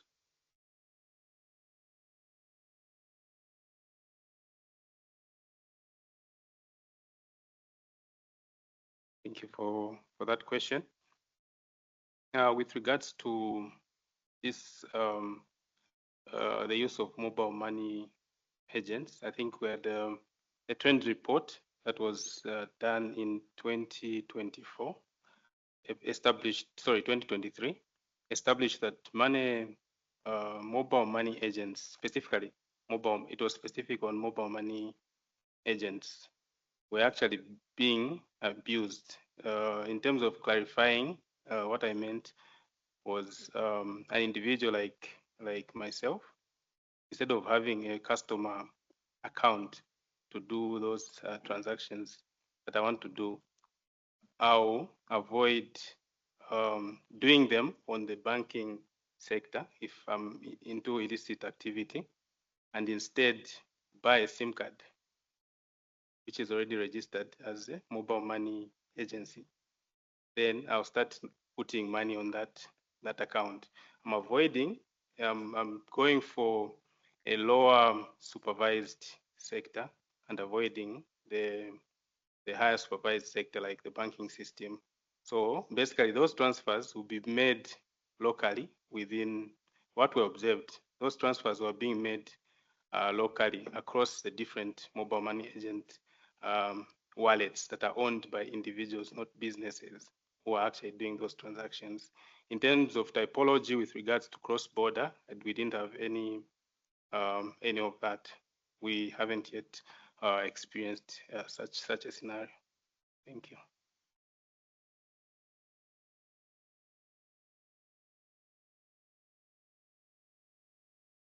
Go ahead. Just remember name and institution. Thank you, Chair. Onetse Lokobane, Bengo Botswana. I just want to write on the question asked by Damola. We had a similar situation, I'd say maybe same MO, with the syndicated cyber-enabled fraud.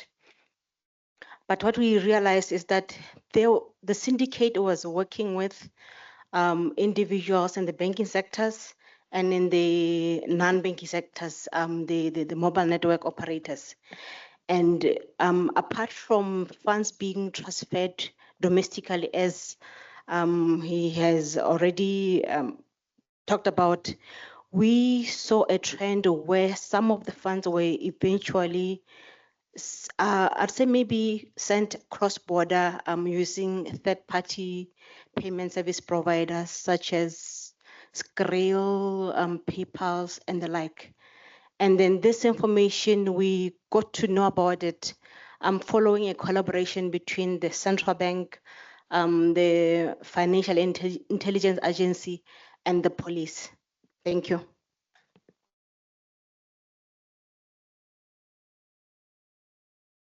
Any more questions? Yes. Thank you, Chair. I'm still on the question I asked.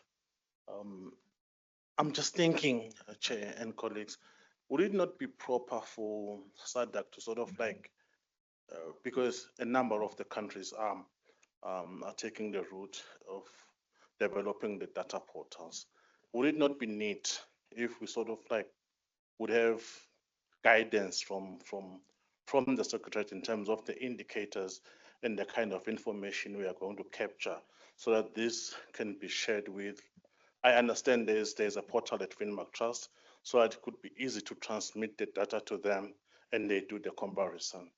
It's just a thought I'm having, Chair. Thanks.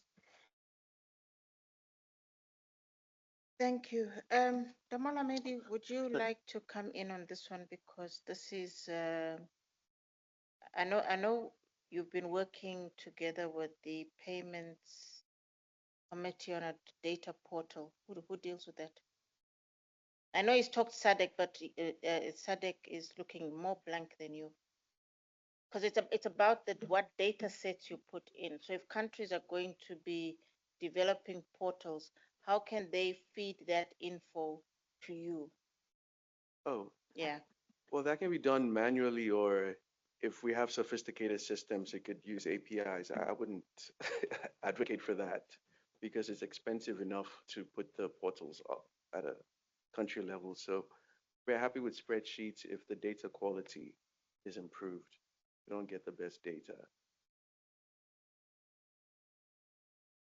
James, I don't think you answered. Are you talking about the data sets? Like what information, if the countries are putting up a portal, you want that information in the portal to align with whatever is sitting across, so that we then do a. Exactly, Chair. Yeah, okay, then I'm following.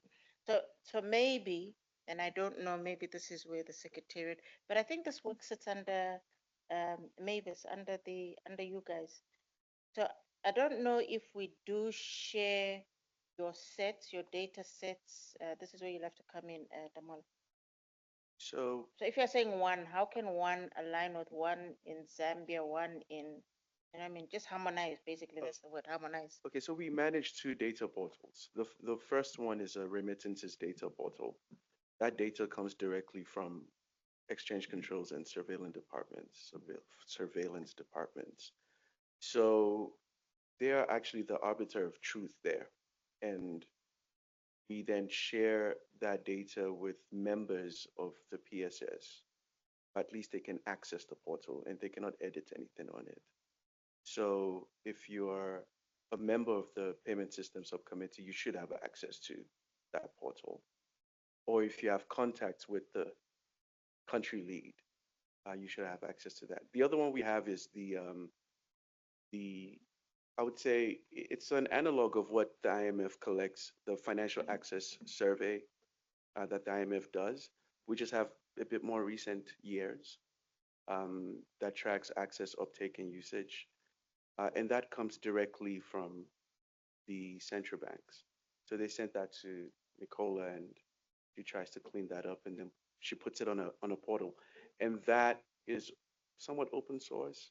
The member states can have access to that because it's not behind any kind of security to authentication. Yes. There's also on the Finmark side, there's also open data portal for FinScope data sets for all member states. So if you do have a FinScope, which I'm assuming most countries do their data on there.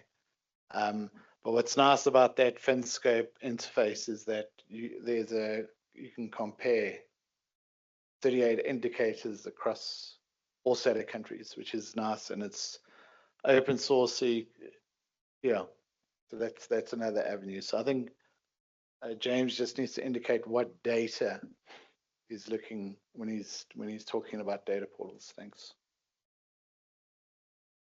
And if I understand James correctly, what he is saying, can we get a harmonized so that when we input our stories, they're the same story? Am I on the same page with you, James? We're looking at data, and 9 out of 10 countries might want to, over and above what is in the portal, maybe collect, right? Because it's very country specific. But I'm sure what you're trying to say is, can we get a 10, whatever the 10 sets are, and those 10 sets then go in, and then we're all talking the same language at some point. 100%, Chair. Yes, ma'am.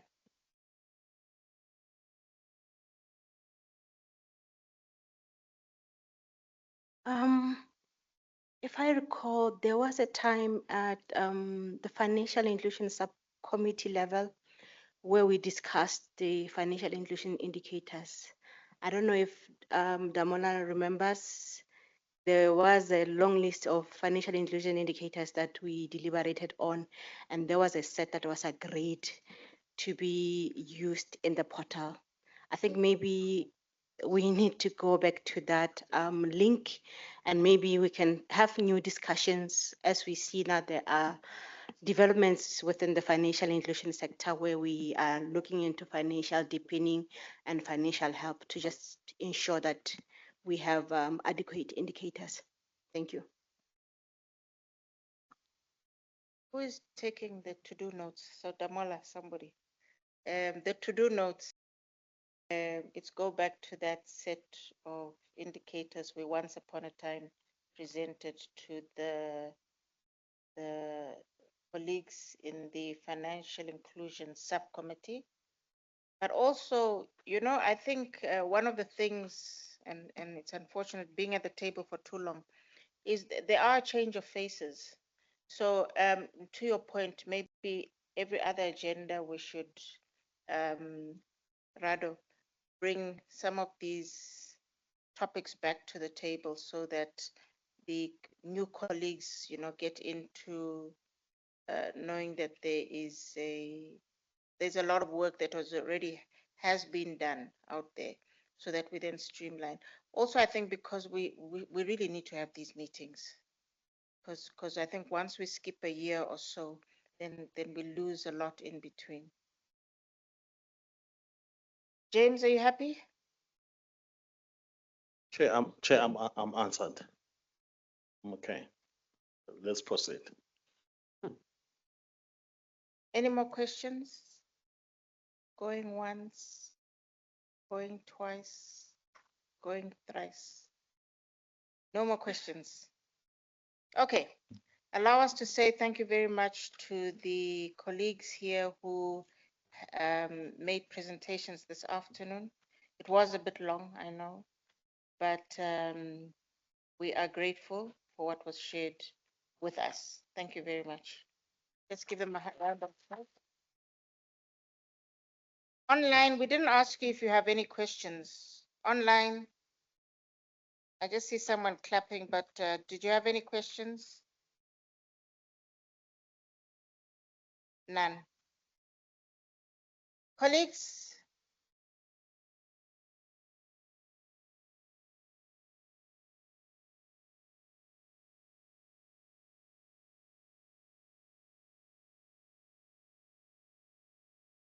so colleagues, as we wrap up the day, I think just two important notes. The one is a very, very important note, so please do note this one. I'm advised that, I don't know, one of your hotels said that you can just walk down the road. Please do not walk down the road. We still want you back tomorrow morning. Please do take whatever arranged transport there is that the hotel can offer you. No walking down the road, unless you have 10 bodyguards around you, but please, no walking down the road. I think Southern Sun, I think it was, the hotel advised you can just walk down the road. So please, no walking down the road.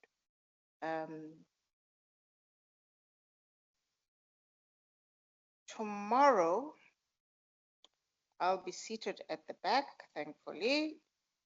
And my colleague, Brendan Pierce, whom you all know, CEO of the Finmark Trust, will be your MC for the day.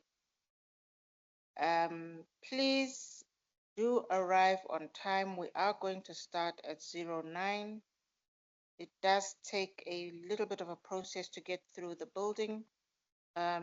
So 9 o'clock, we start right on time. Lastly, I thought I should just capture a few takeaways since we have had a long day. And I'll just highlight, just talk to some of the things that stood out for me. This morning, we started with one of the colleagues talked to us about data. Is it there or not? What do we actually do with this data? Now, I happen to know that, if we do the FinScopes, which is where you'd probably get a lot of your data from, we actually do pay for this. I know the countries pay for this together with their industries. So probably the question to ask ourselves is, what's the return on investment there? Then we looked at some data and trends that we're tracking, and you recall that Damola spoke quite lengthy to that.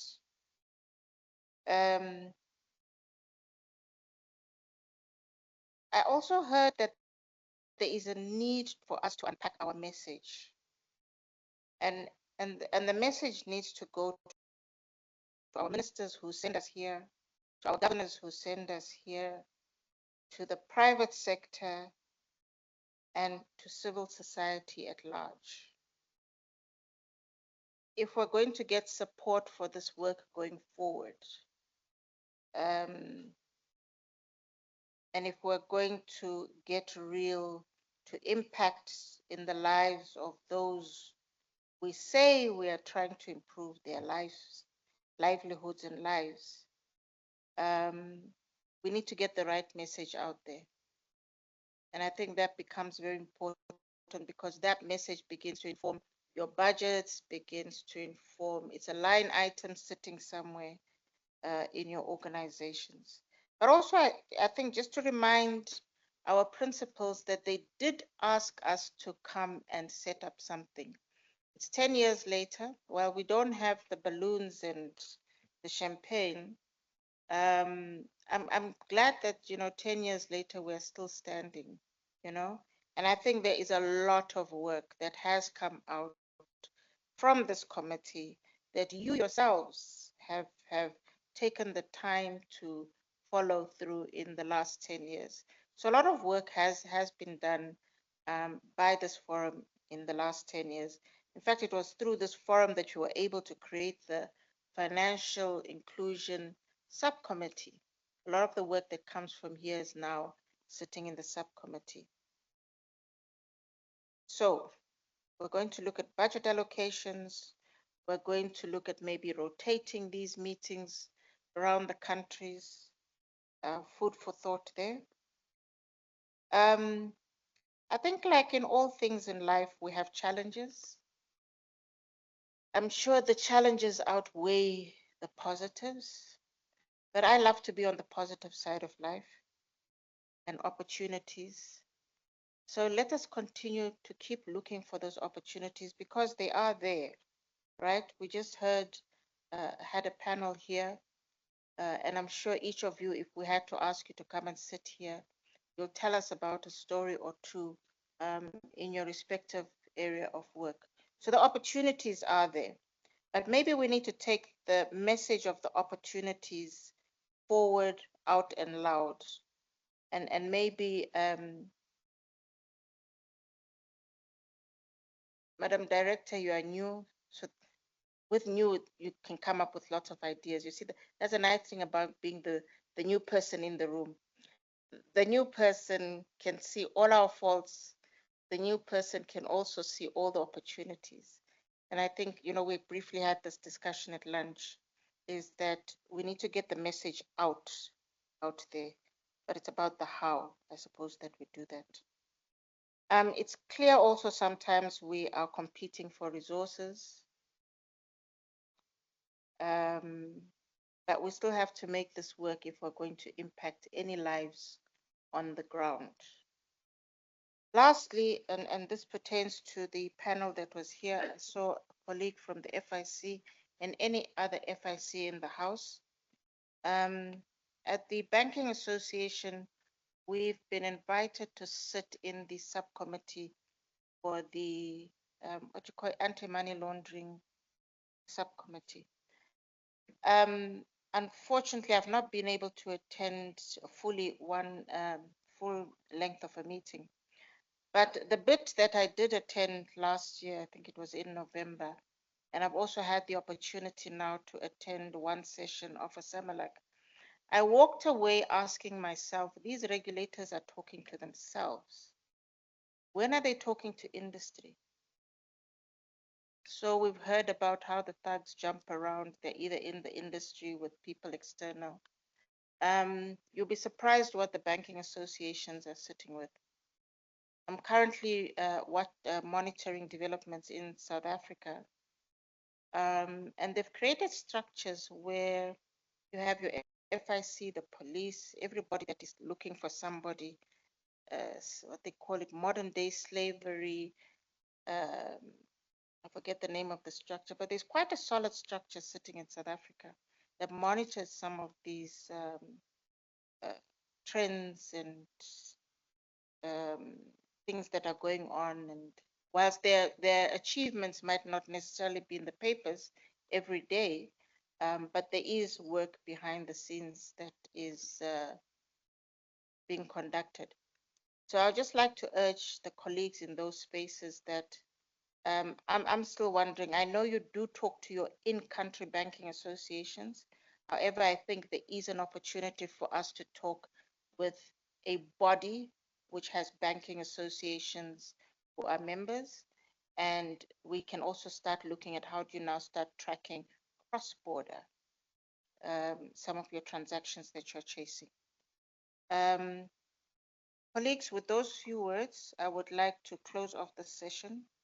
I am sure others would love to go, and it's 4:18. I did try and keep in time, so 18 minutes over according to this clock in front of me. I'm advised I think you might have tea and coffee outside on your way out. Otherwise, have a good evening. Please be safe, no walking. Those who are going shopping, don't spend all the money there, though we're happy for some FDI. And we'll see you here back tomorrow. Thank you very much.